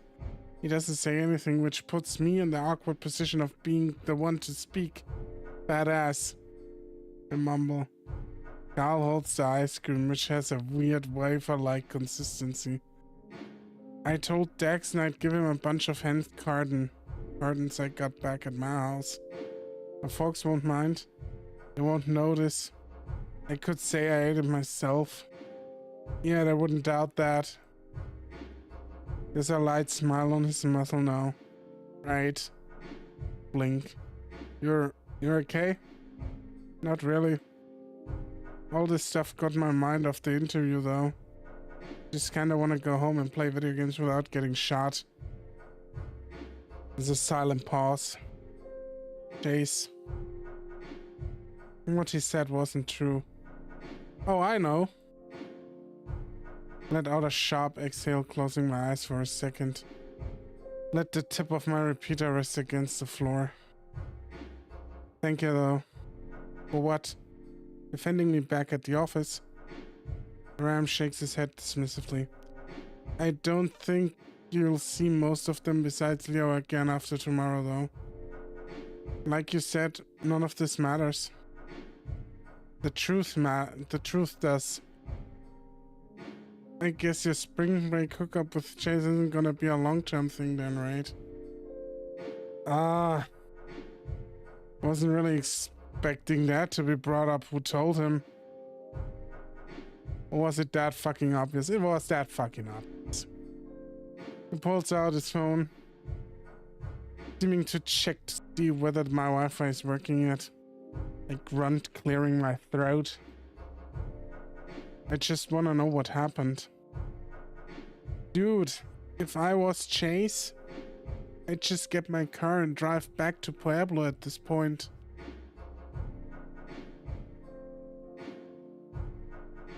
I don't think he's gonna do that.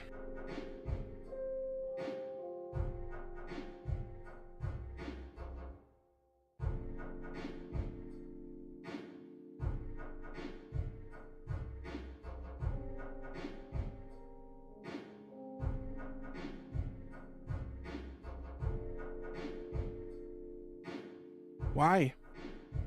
I locked his ass in the reading room. Carl's eyes widened around, reacting much quicker than normally without the usual hot pace. So that's where you went. I think that's a crime, man. So is murder. Dude. This is Chase you're talking about? Yeah. I look offward, peering at the sorry state of my room. at the moment.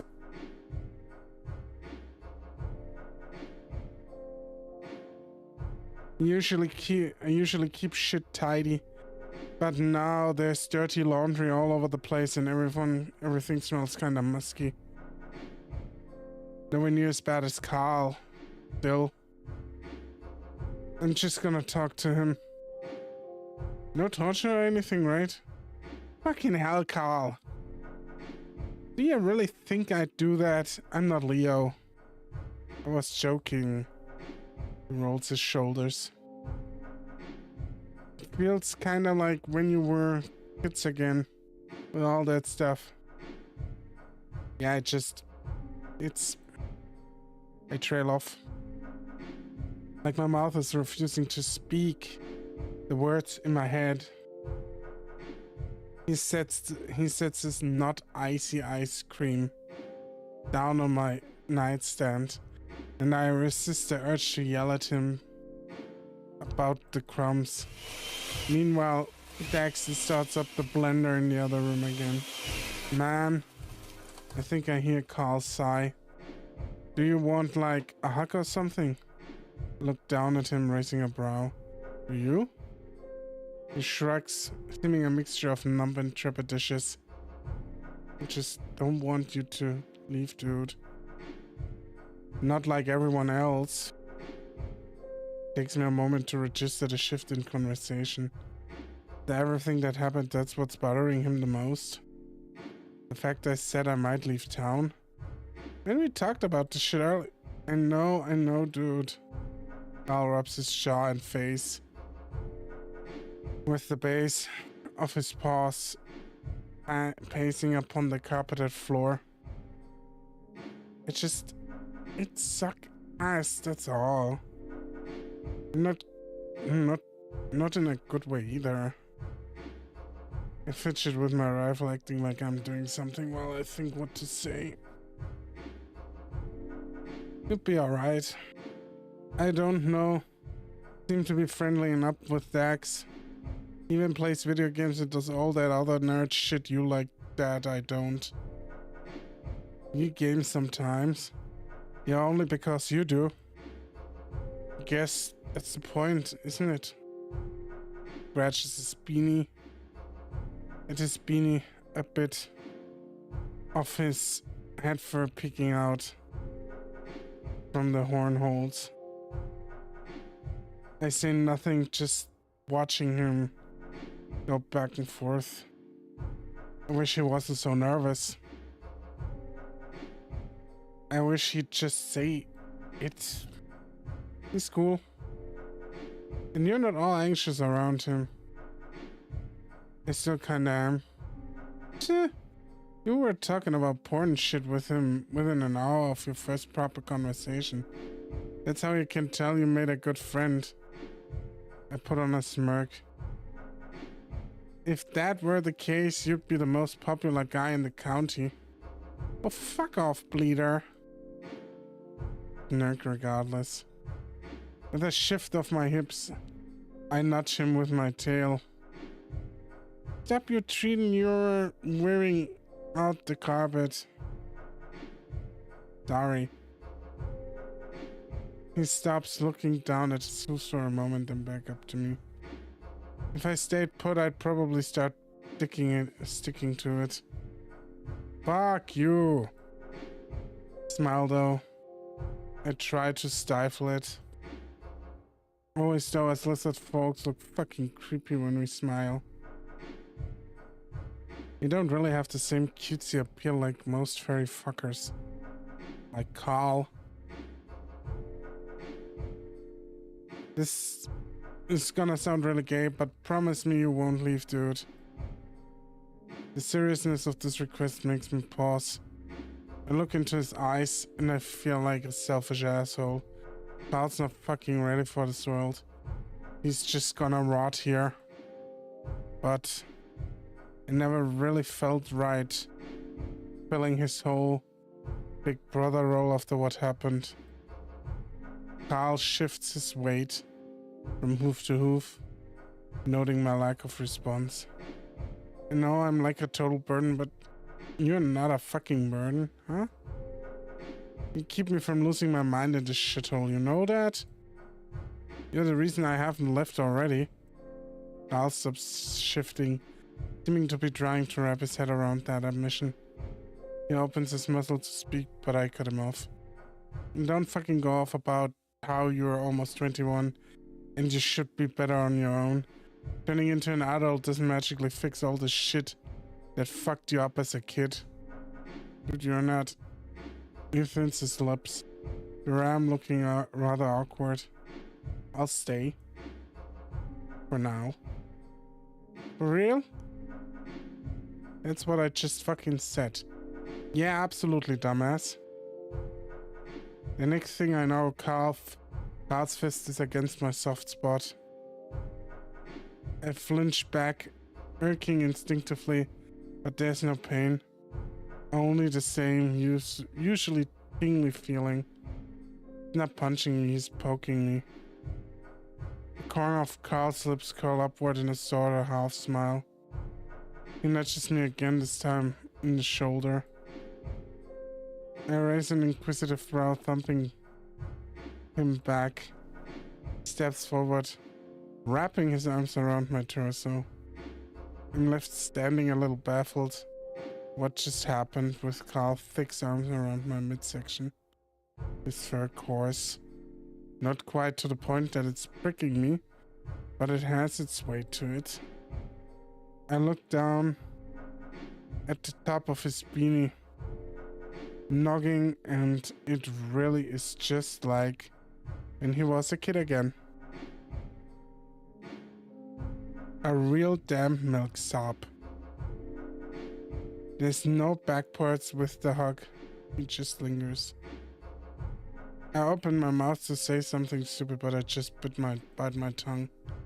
Don't draw back either. Closing my eyes, I empty my mind. Just stop thinking for a moment. I lean forward, resting my chin between his horns. And I get the weird sort of twisty feeling in my chest. Carl shifts again as if trying to look up. And of course, the edge of his hoof stepped right on one of my toes. Suppress a grimace, just as the ram lifts his head up enough to seem to meet me eye to eye. Sorry. Yeah, it's fine, I'm tough.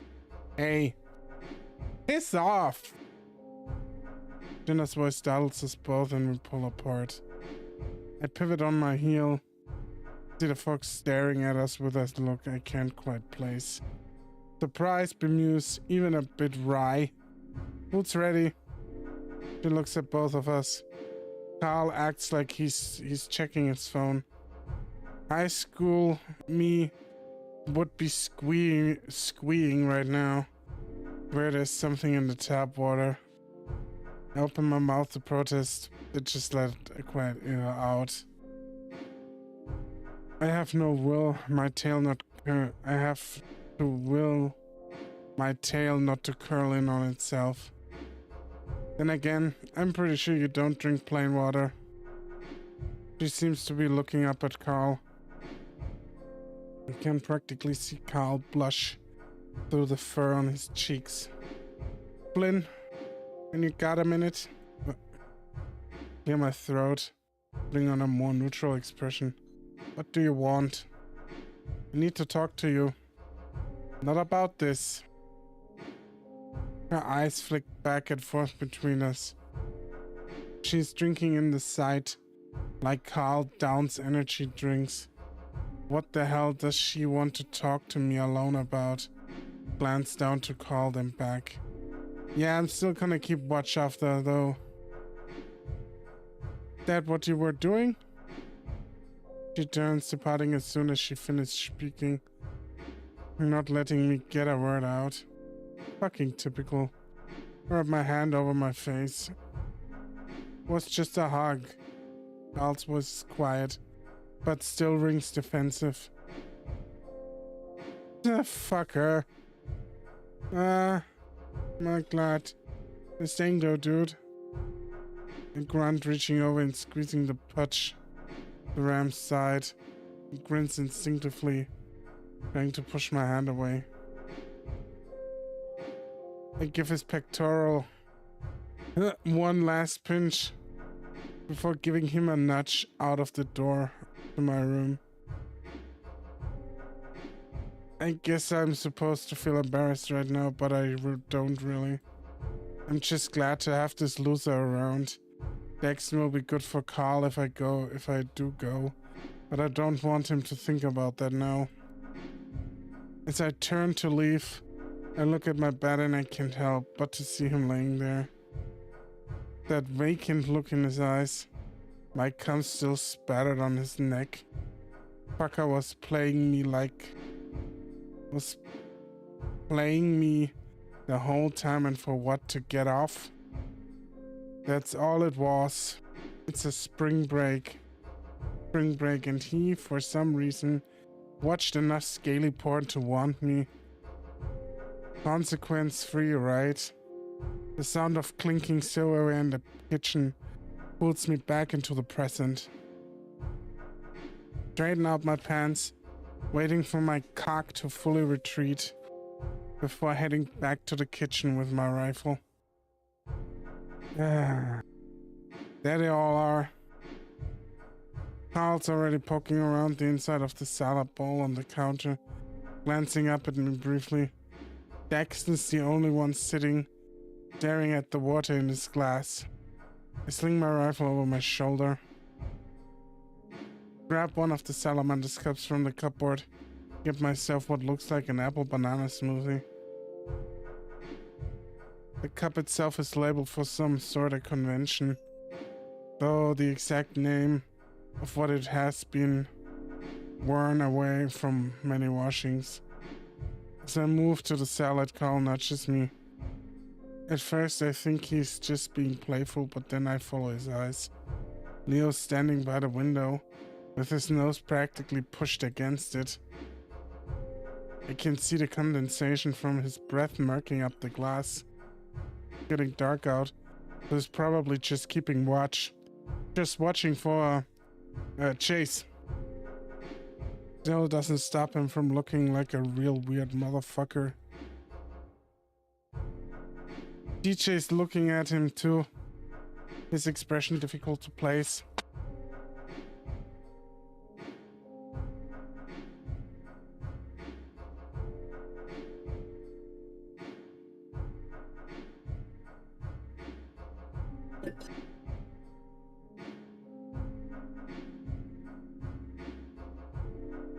He's never been exactly hard to read when he's upset like this. His nervous tick always gives it away. Yet I can't tell what he looks more of, concerned or guilty. I'm usually good at reading folks, so this is kind of pissing me off. I take a seat next to Daxton.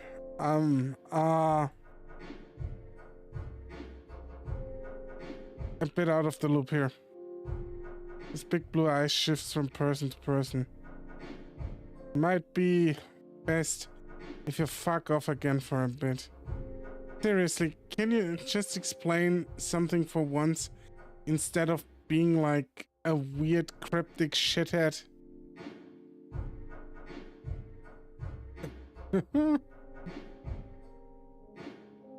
Only a salamander calls out a Gila, right?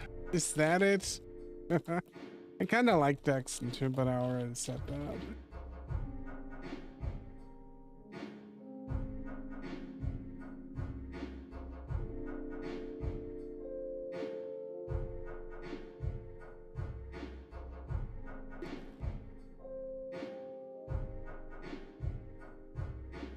I can see lines form along Daxton's smooth forehead as he furrows his brows. His skin so tight, stretched across his body, makes even the slightest change readily visible. I don't have a clue how the furry tits get my kind. confused with his. As I grunt and mutter for him to eat my shit, he can't help but to wonder if he should bring him up to speed or not. I guess part of me wants as many people as possible to know what happened. I mean, fuck. That's what I've always wanted, right? These fuckers finally acting like something happened. And our little group wasn't just little old Leo, TJ, Jenna, Carl, and I.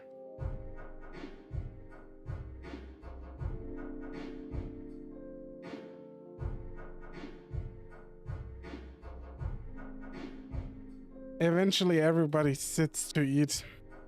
There's not enough room in the kitchen island for everybody, so TJ and Jenna sit on the counter by the fridge. TJ's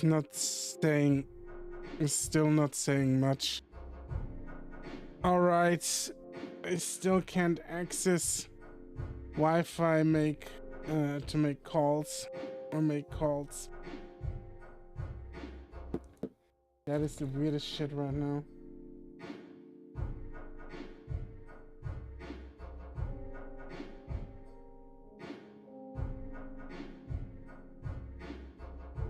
Daxton, is it? Yep. We're not taking shelter from Clint here. We wouldn't mean to impose upon you like this. So my apologies. Yeah, you better apologize, you stupid box.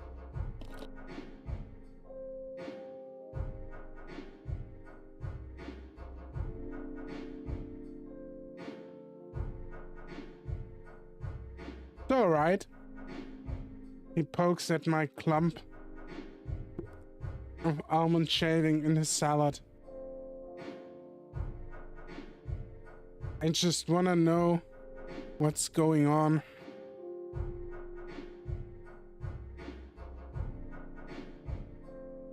She looks at TJ, then after a quiet affirming nod from the link, she responds to the salamander.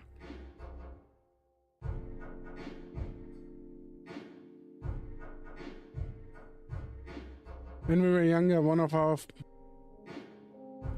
neighbors, our friend, drowned in Lake Emma. Pauses. Actually, they died in a hospital later on. But the point is, we were all there for it. It was rather a traumatizing experience for the older members of our sort of friend group at the time. She speaks in such a plain tone, you might as well reading the directions off the back of a TV dinner. Everyone, including Daxton, looks extremely incredibly uncomfortable. The salamander nods in a fox understanding.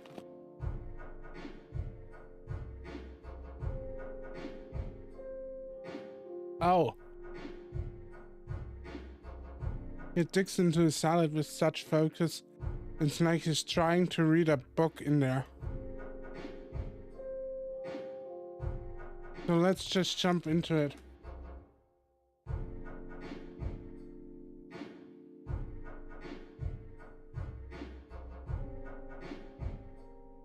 She takes a big drink from her smoothie, leaving us in anticipation.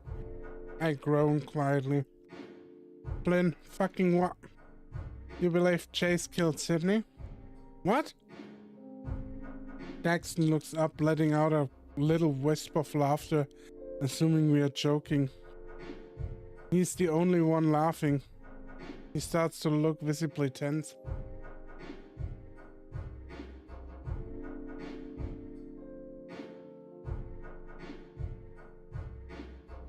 I didn't expect her to just straight up and ask me this either.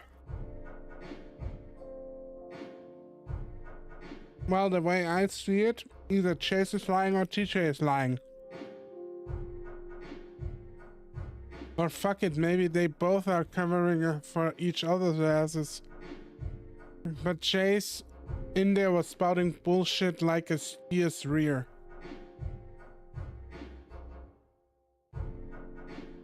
I point to TJ and quickly looks away. Threw me under the bus. In the moment I started squealing, he started squealing. Chase would never lie to me like that. Yeah, of course not, because... Oh my god. Lied to you all the fucking time, you not-brained bastard.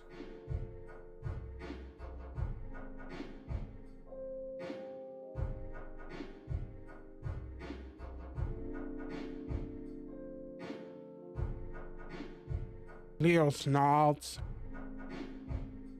Do you have any rose-tinted memories left in that fucking thick skull of yours? I don't need to listen to nothing from someone who manipulated him for sex.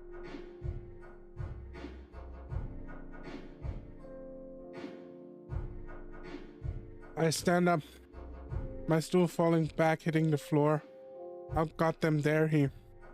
Not this shit again. I didn't fucking do that. And do you all think I'm some sort of fucking rapist? You're so stupid. Why won't you goddamn listen to me? Enough! DJ shifts, looking like he's about to start crying.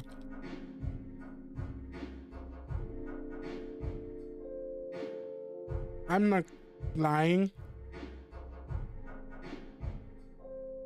Touch the edge of the counter, trying to control my breathing. Like, this is really fucking him up. And I can see why.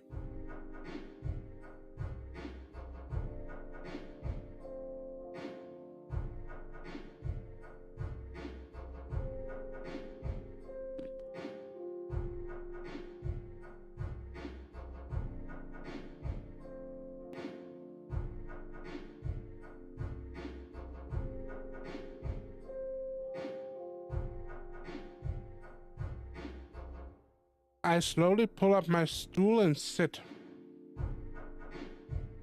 trying to ignore the strange look Leo is giving me.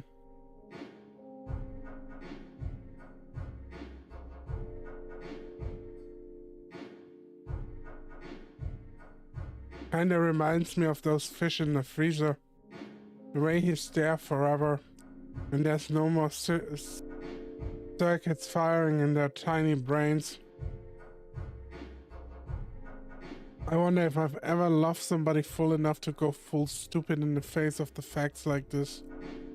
What a poor crazy idiot. It's still word versus word with you two. And Chase fucked off once TJ told us what happened from his point of view, which took you long enough to... By the way, I hard-eyed the links. But his own eyes are cast across, far away from me. They might be as well in the back of his head.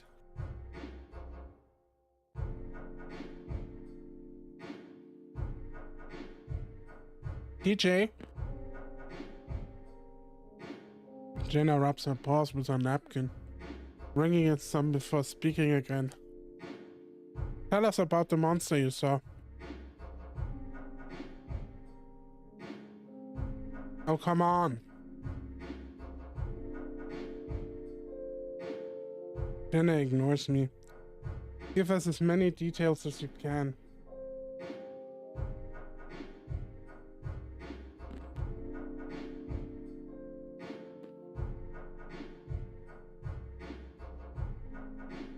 And take as much time as you need. TJ clutches his bowl of salad in his lap, both paws. It looks like he hasn't had a bite yet.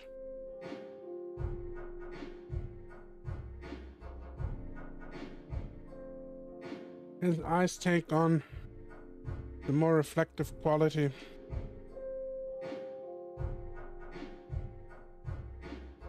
They always do when the tears are starting to well.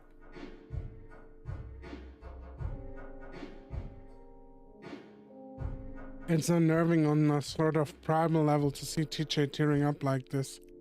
He's an adult, a grown-ass man. Looking just like he did when he was a kid. Reminds me how little any of us have truly grown up. Like I said before, tall with burnt skin, reddish, I guess.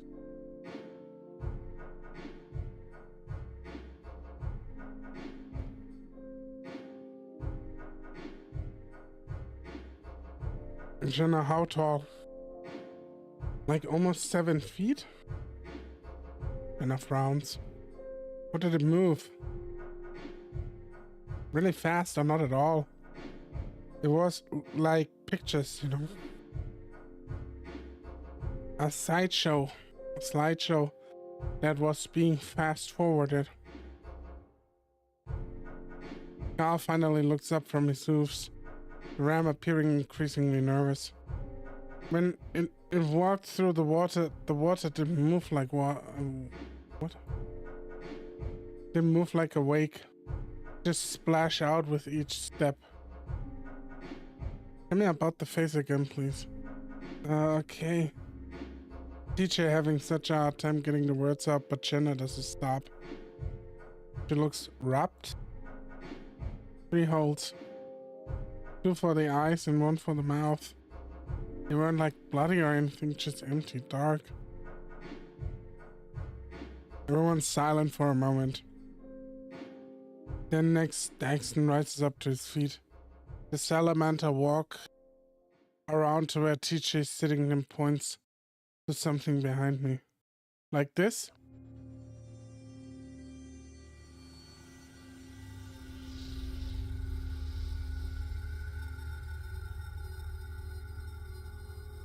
He's pointing at the electrical socket. TJ turns, looks at it. Then he twitches as if startled. He quickly wipes his eyes and nods. Daxton stares, slack-jawed. Leo takes a loud slurp from his smoothie. Oh god, an outlet! Yeah, the outlet is the worst one. And there's a dribble of pink liquid stuck in his fur around the edge of his jowls. Guys, am I missing something here? I saw it. Saw what, Carl? That thing. Carl gestures towards the electrical outlet. I give him an incredulous look as we meet each other's glances for a second. Yeah? I saw a pretty nifty light switch back when I was 13. I look at TJ. It didn't make me hide the truth about my friend's murder for about a decade. Shut up, dude. I blink at Carl. He stands up, still staring at the socket. When I crashed my car that night, you remember? I do. Carl didn't want to talk about it for months after it happened. I only found out about the truth then. It was after he dropped out of college. Apparently he was fucking past Twilight and he was drugged out of his mind. That scabies written fat ass Jeremy gave him acid in his trailer and he had a bad trip. Carl described some cartoon he put on, a tiger and a bird, with the tiger baking the bird alive. He mentioned how vivid everything was and how the fucking Jeremy wouldn't stop laughing. He busted out of there and drove off all hightail like. While making his way to Route 65, he swerved and hit a pole. The impact would have killed him if he weren't so thick-skulled. And of course he told his dear old parents about it, and they took the blame for everything. They didn't want him to be tested when the cops showed. It wasn't until a couple of months ago he told me, in his drug-addled mind, he thought he had driven to Pueblo and picked up Chase.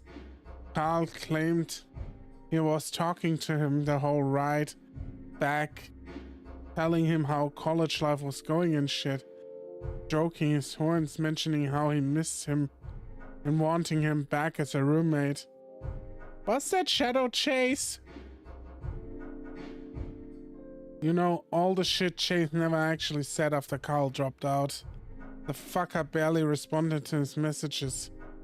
Like, he could have sworn when he swerved off the road and struck the pole, he killed Chase, crushed somehow at impact. He wouldn't stop shaking. I made a joke that I would have helped him bury the body. I threw up later thinking about that. Yeah. The ram looking at me now with really big sad eyes. I never see him like this. Sober and fully fucking aware of really bad shit. Usually the moment shit starts getting remotely bad, he tokes till his mind melts. The horrors away, as he calls them. There's none of that shit here. That's for certain. I never liked how it makes me feel, and Daxton's too nerdy to know any part dealers. This is going to sound real nuts, but that thing TJ is describing with the electrical socket face, it was chasing me that night, man. I saw it. Exactly how TJ described. That's how it moved. I thought it had outrun it, but then it was in the car with me where I thought Chase was.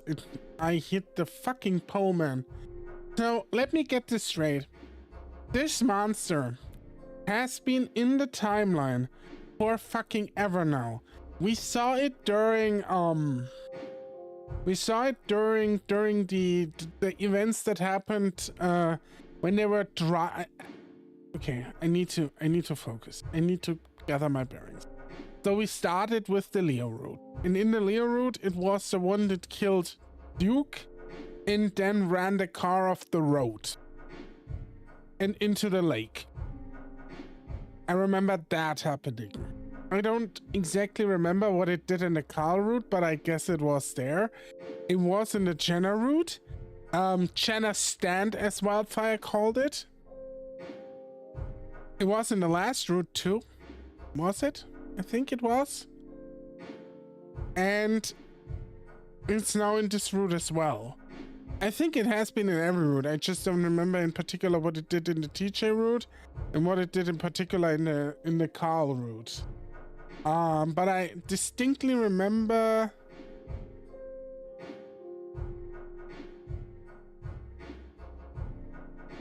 I mean, you were the first one in here.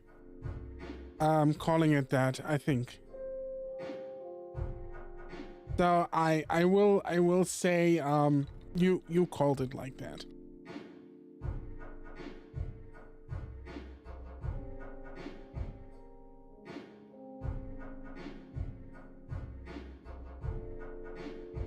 I thought I had outrun it, but then it was in the car with me where I thought Chase was, and it hit the fucking, and I hit the fucking pole, man. Where was Chase? Where Chase was? Leo looks at Carl with raised eyebrows. I let out a puff of exasperated air. You were tripping balls on acid. Look at the rest of the group. That's why you thought he was Chase. No, it was Shadow Chase. I think Shadow Chase was actually there talking with Carl, but that creature somehow is or superseded Shadow Chase in some way, and I don't think Shadow Chase and this creature are the same. I think they are two entities, two different entities. Leo's expression furrows. You've done acid, Carl? Yeah, I know how it sounds. I thought it seemed familiar earlier when TJ was describing it at City Hall, but that face, it was just like an outlet. Daxton's nodding along with everything Carl says. Flynn, I literally was just telling you about this shit. I saw it in my dream in the water. It's the second time I've seen it today, in 2 days. I recognize it too.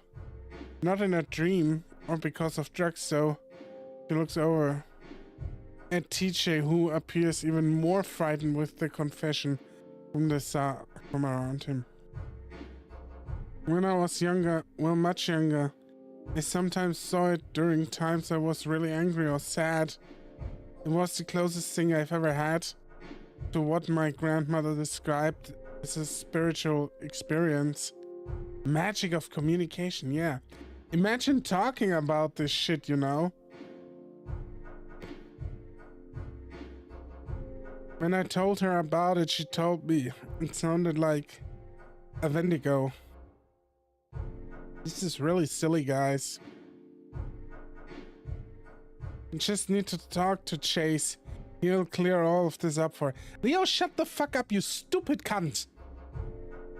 Leo continues to eat, one of us still doing so at this point. Daxton gawks at him. Are you for real right now, man? I'm the only one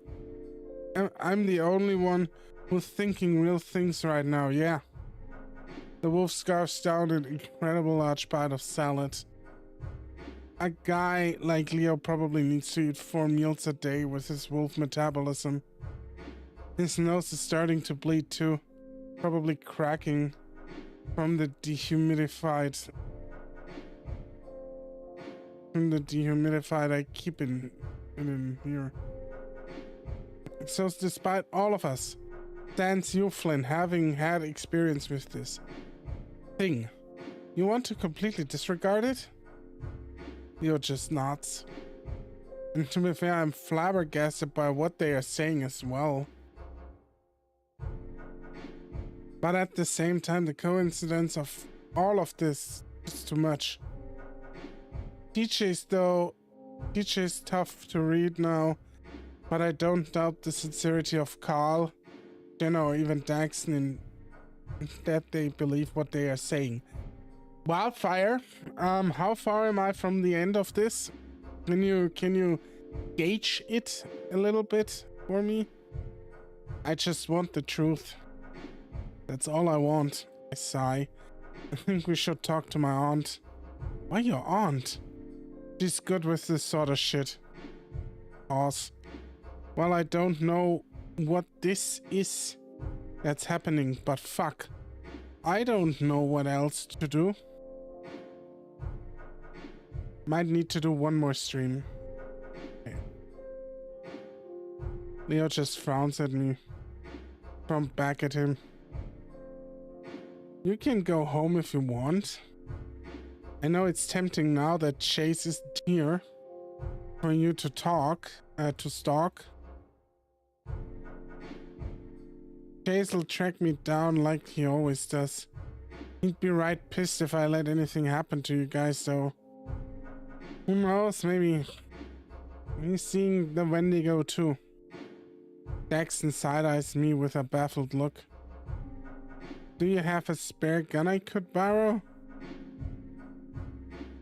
Jesus, is this really what it's come to? I look at Leo for a long moment. He's been sort of a gun nut as of late. Which is real strange, noting how against him he was in high school. You licensed? Yep, open carry. I know what I'm doing. No, don't give Leo a gun. Do not give Leo a gun. Flynn, don't do it. You will regret this. Do not give this guy a gun. Leo is the kind of shitbag that doesn't need a gun. Oh yeah, that's Cherry. That's not saying much, noting our state has the most lax weapon licensing standards in the nation. That's typical Jenna for your reality's going out the window, but she'll be there thrusting some socio-political bullet point in the middle of it. All my shit's licensed for me and me alone. Leo just stares at me for walking off. Your aunt's house then. He grabs the flashlight and makes his way to the front door. I guess we're going. Seems so. Carl and Daxton look at each other. I'm not feeling very good. If you're gonna puke, do it on Dax. Do it on Dax's side of the thing. The salamander, who is already looking unnerved, somehow manages to frown even more.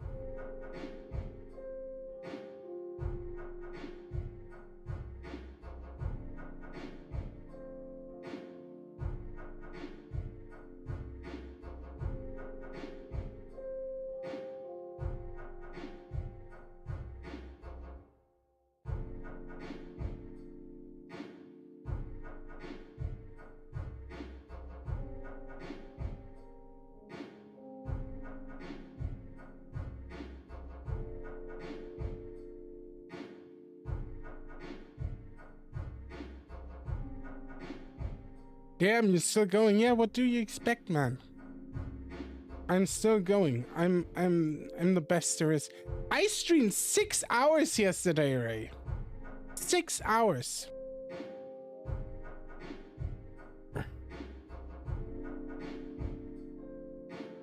I didn't even know you could read, but you're reading this and thinking you're playing a game.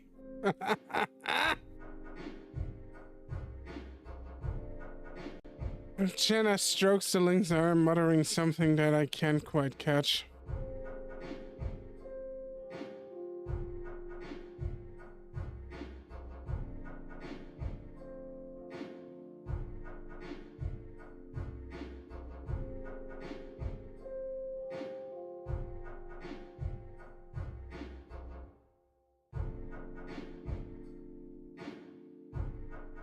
I'm kind of surprised you're still here too, or at least checked in. For a split second, a glimmer of sad smile appears on his face, but it diminishes quickly. I guess I'm glad Teacher's not completely broken.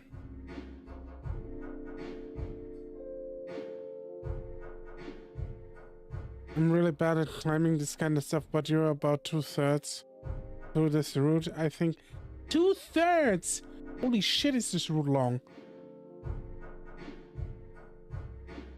The group begins to head out, leaving their plates and cups on the counter. I linger a bit, catching Jenna as she wiping her paws off on a dish towel. Hey, yeah? Wanted to tell me something? She gives me a look like she doesn't know what I'm talking about. She pauses, then nods if remembering something. I'm happy for you and Carl. Tone is idle, mind seemingly focused on elsewhere. If he's going to explore his sexuality, it's good that it's with someone he knows and trusts, who's experienced. Is Jenna alright in the brain? What?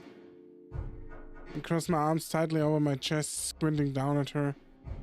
What the fuck would she know I'm experienced? We ain't a thing. Yes, you weren't ever much for having things in general. She looks out the window, her expression kind of like a mix of distant and troubled. Everyone's filing into the van, except Daxton, who's holding up his phone to the sky, trying to get service, I guess. As I open my mouth to rebut, she holds up her paw. It's not what I wanted to talk about, and I suppose current matters are, besides, more pressing than would be appropriate to delay for this conversation. Her demeanor shifts, seems to shift her posture, not full of the holier-than-thou air that she usually seems hell-bent on putting on. I can see Leo behind the wheel now, surely getting antsy. Yeah, Leo looks like he's about to pop a hemorrhoid already. I just want you to know I understand your concerns more clearly. Grunt. Yeah, well, hopefully my aunt can help me understand yours. With her back towards the electrical socket. Jenna looks at it, purses her lips and scowls. I can't tell She's frowning at herself at this point. When all logic's gone out the fucking window, her shtick of being the rational mind here is certainly at a challenge. With a small nod, she turns, heading back out with the rest. Repositioning myself like a pro.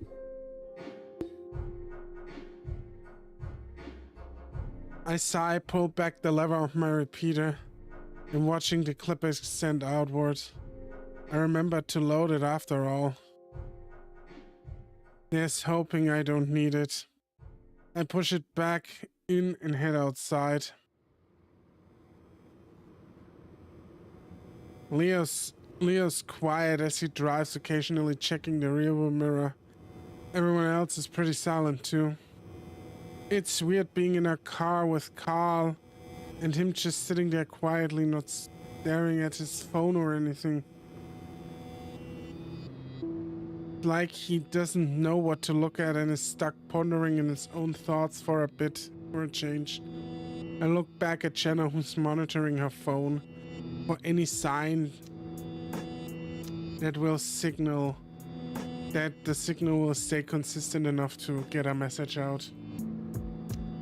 It's hard to believe it, but she was actually trying to apologize earlier. In her own weird way, of course. Part of me wanted to say I was sorry for what I said at the river about how she treats her family, but she would be lying. But that would be lying. I'm not sorry for what I said, but I can tell when something hit hard and hurt more than I'm happy with. People dance around shit all the time when so much of this bullshit could have been avoided if people were just honest with each other. I roll down the window and prop up my knees up on the dash, craning my neck some to peer at TJ in the mirror. He knows I'm watching. Hell, I think everyone's watching him. With the second man as his cover story, him keeping silent about all this for so long is just cruel. Did he truly think not mentioning the fur color of the person in the water with Sydney was for the best? Maybe he thought he could avoid a situation like this, our group getting shattered. Well, our group is fucked now. No well in hell wanna hang out with anyone but Carl after this shit. And I totally get you. I think this is brilliant. Having that switch from the protagonist of that the protagonist switches from Chase to Flynn is fucking brilliant. And again, Flynn, I mean, I might be wrong at the end of this route. I will 100% agree to that if it catches me, but I feel like Flynn is the better protagonist. I do understand why they took Chase, obviously, for the other routes, because Flynn wouldn't be nearly as good in the other routes. In the TJ route, maybe as a protagonist, that would be interesting, but the other routes as a protag would be probably not that great. Chase is kind of the bad shadow that holds this group together, if that makes sense.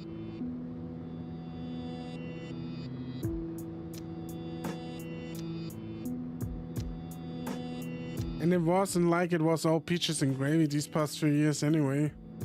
Chase, TJ, and Jenna hadn't so much as texted me since they left for college. And Leo, he used to visit me back at the warehouse when I packed freight. We fucked a couple of times. Oh, look at that. We fucked a couple of times, huh? Leo needing some lizard ass in his life.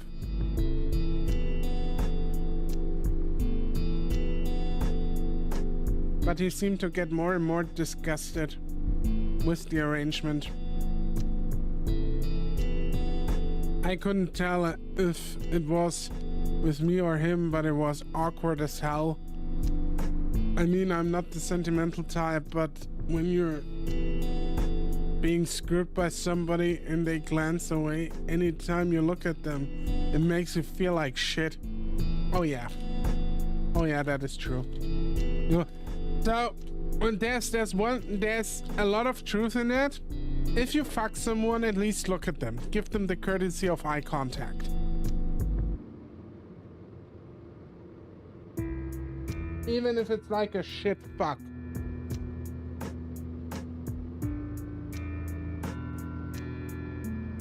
I eventually had enough, told him I wasn't his fucking order and to get a flashlight like the rest of us. He cut me out of his life right then and there. Even stopped visiting Carl. Wow. Wow. Neo is a real piece of shit in every route, isn't he?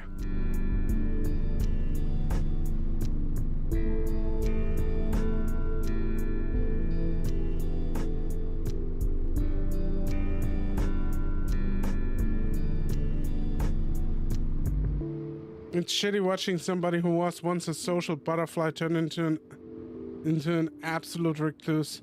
For the first part of this week, he was trying so hard to act like his old self that nothing has changed. We were facts and weirdos in the middle of butt fucking nowhere. Of course, we stuck together at first. Oh man, that line hits so hard right now. Facts and weirdos in the middle of nowhere, and of course we stuck together at first. Of course you would, because nobody else would stick with you. Like, I do feel that line to my core right now. But as Carl says, shit's broke now. I was at the part where Flynn told Leo where Flynn was musing about how he and Leo fucked, and that Leo not even looked at him. And Leo... Okay. As we make the turn onto Margaret Street, I spot the familiar dust-covered plastic flamingos that adorn Auntie's yard. The manufactured house was built back in the 80s and still dons the sort of faded turquoise color scheme. She added these pink diamond-shaped bathroom tiles all around the roof's edge a couple of years ago too. For Halloween and Christmas she hangs up neon-colored tube lights. And I swear you can see her house lit up from miles away. I'm not entirely sure what aesthetic she's going for. Carl called it vintage trailer trash once, and I guess that's fitting enough. Leo slows the van down as we approach. I don't see any lights on the car in the driveway. She can't have parked in the garage. It's still packed full of boxes of Uncle's stuff. Guys, the salamander pokes the glass of the window next to him, pointing at something across the street. That's Karen's place, right? Our old bus driver. It looks like somebody broke in. Is that recent? Never mind. The colored glass of the front door is shattered. Piles of Technicolor shards are laid across the concrete porch.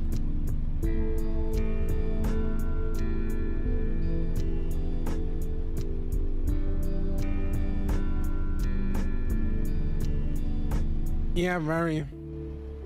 As in, it wasn't like this when I stopped by this morning. People are taking advantage of emergency services being out. I hope she's okay. The car's not here either. They broke her statue too. The little sombrero chihuahua man statuette she had next to the door completely shattered. It smashed into 100 pieces. The wooden Bienvenido sign that used to hang around his neck is split up in half and laying in the dirt. Good, Jenna mumbles. Clutch my rifle a little tighter to see if there's any movement going on inside the house. completely still, beyond the light swaying of pink-laced curtains from the breeze outside.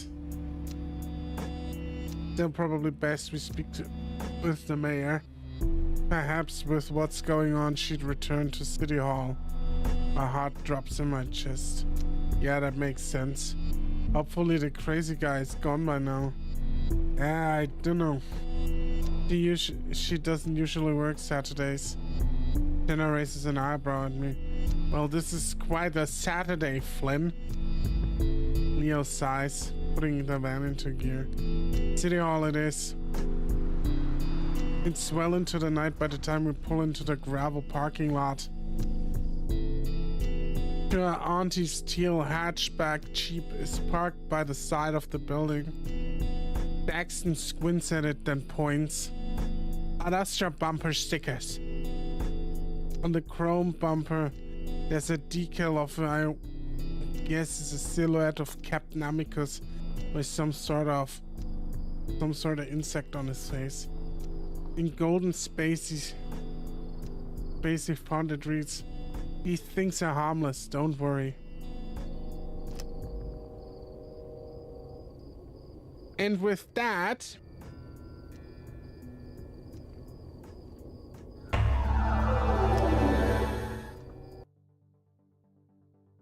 I'm going to end it today.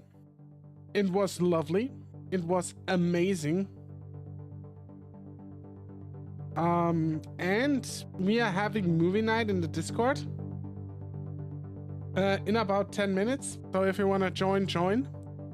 And other than that, thank you everyone for watching. Thank you everyone for joining. We will finish this. I'm not sure if we can do it tomorrow, but there's Sunday and Monday still. And I will be damned if I'm not streaming this Sunday or Monday. So keep an eye out on the socials. I will put it up in time so you all can see it. And I'm gonna finish this year, I said. I wanna start with arches on Saturday next week. I wanna do this. So be there, be ready. And I'll be damned if I don't. So everyone, thank you for watching. I'll see you all on the flip side. And take care everyone. And bye.